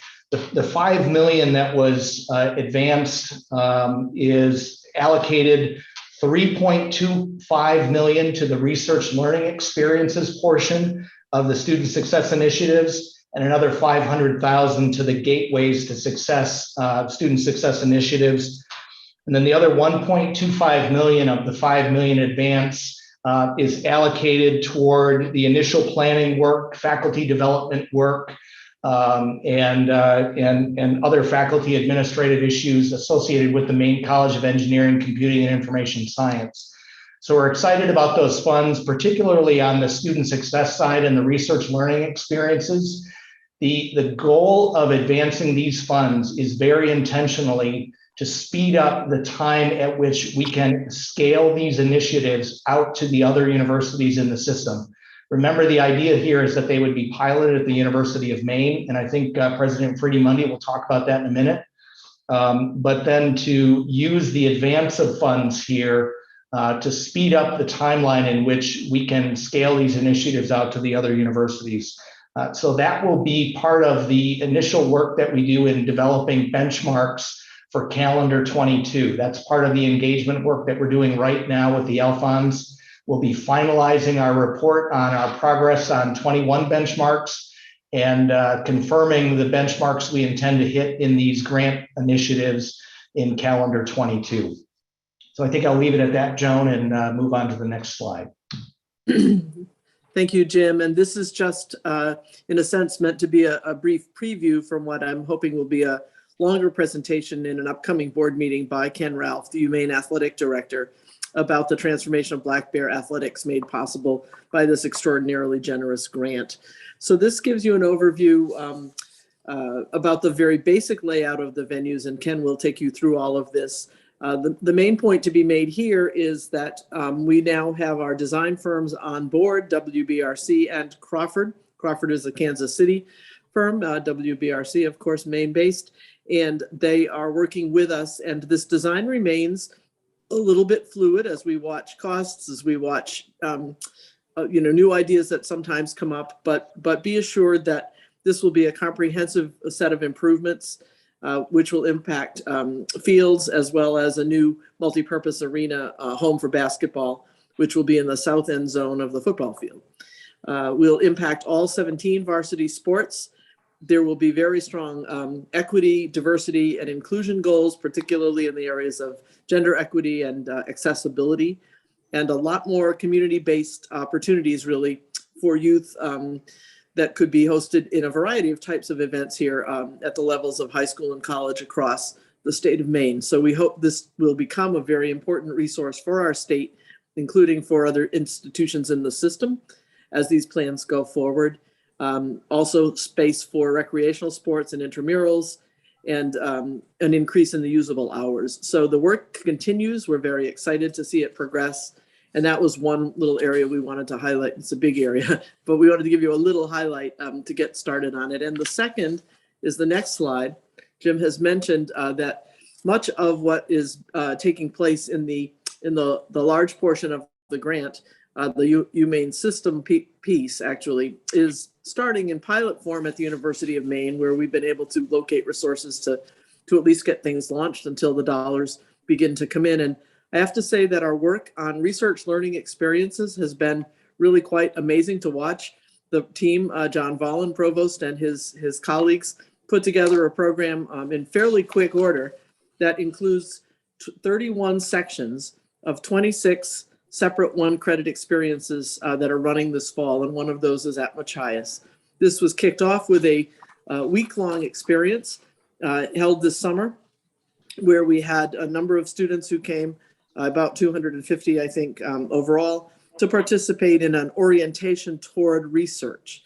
So the theme here is that these are experiences where students are engaged with the tasks of research and scholarly work, engaging with open-ended questions, doing active and authentic work, connecting with a cohort and an instructor. And we heard again from our wonderful colleagues at Farmington today about the importance of so much of this, and the idea that they would gain skills and have a sense of direction beyond this one experience. So these courses are engaging them directly with researchers and with graduate students in the work of research and or the related kinds of things. So we're very excited about where it is. And the idea is now that that this is working. We've put in place an assessment situation where we're able to look and see what's happening with these courses, with the students who are in them.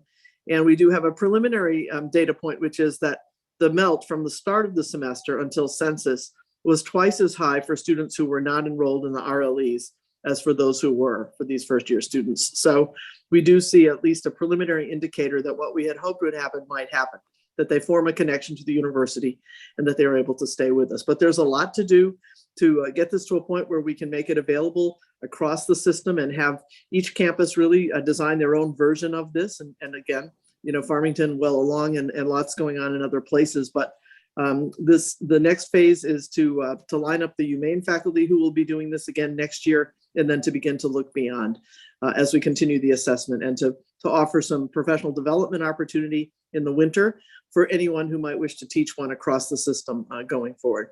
So that's where we are with the RLE, which is a portion of the student success and retention activity. And the working groups and teams and planning are already well underway for the other two portions as well. And I'll turn it back to Jim. Sure, thanks, Joan. Trying to get my slide to advance here. Oh, there we go.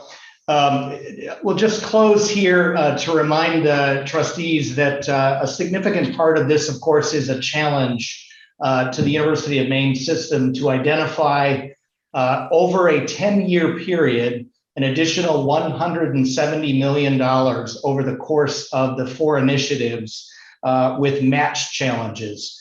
So part of the uniqueness of our particular agreements with the Alfond Foundation is the breadth of what we can claim as match, being any dollars that we can identify, any external dollars, whether they're state of Maine debt service, new general obligation bonds, federally sponsored research grants, or private philanthropic donations of any character. Any dollars across all of that spectrum that directly come in to advance one of the initiatives themselves, or that advance the purpose of the initiatives, can go toward meeting this $170 million match obligation over the next decade. So as you might imagine, we've been very focused on identifying how that breadth really works. And for example, you heard reference early in this meeting, and President and Vice Chancellor Faridi Mundy talked about many times, the $35 million that the state of Maine has allocated to our system as part of the Federal Jobs and Recovery Act. We intend to offer that $35 million as much as possible to advance the initiatives that fall under the umbrellas of student success and engineering and the Maine Graduate and Professional Center, to claim those dollars at match. And you can imagine being able to claim upwards of $35 million toward a $170 million goal really moves the needle and sets an incredible precedent for momentum as we come out of the gate. Now, I want to be clear, that's part of the engagement we're doing with the Alfond Foundation right now. We've not confirmed that match under the grant, but we're working toward that, and that's part of the engagement we do with the Alfonds on a regular basis. Joan, do you want to add anything more there? No, Jim, thank you. I think you've covered it. Our main issue, not issue, but opportunity really is to help our faculty and staff across the entire system begin to think about the ongoing work that they do in a way that can allow that work to legitimately expand and extend something that is in the Alfond plan. And so we're working to educate them on what that would look like and how it's possible, and to find cross-campus connections for being able to do so.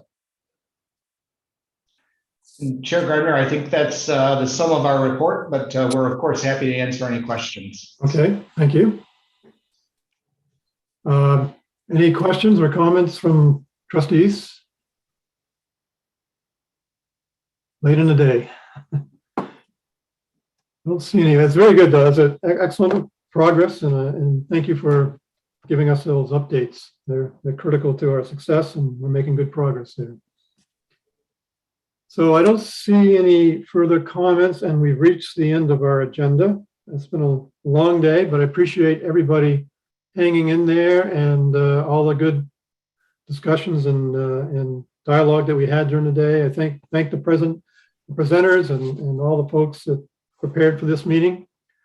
Our next meeting will be in January 23rd and 24th, and hopefully, if the pandemic and COVID allows it, we'll be in person at the University of Maine. Looking forward to that. That will be our first in-person meeting in almost 2 years, I think. And for some of the trustees, it would be the first time. Lisa? Well, Chair, I want to compliment you on keeping us exactly on track. What an unbelievable job. Yeah. A lot of luck and a lot of help from everybody here. So it's a long day, but we're right on time, so that's good. I'm told I don't need to formally take a vote to end the meeting, so I don't have a gavel, but we'll call the meeting to a close, and thank again everybody who participated, and have a great holiday if we don't talk before.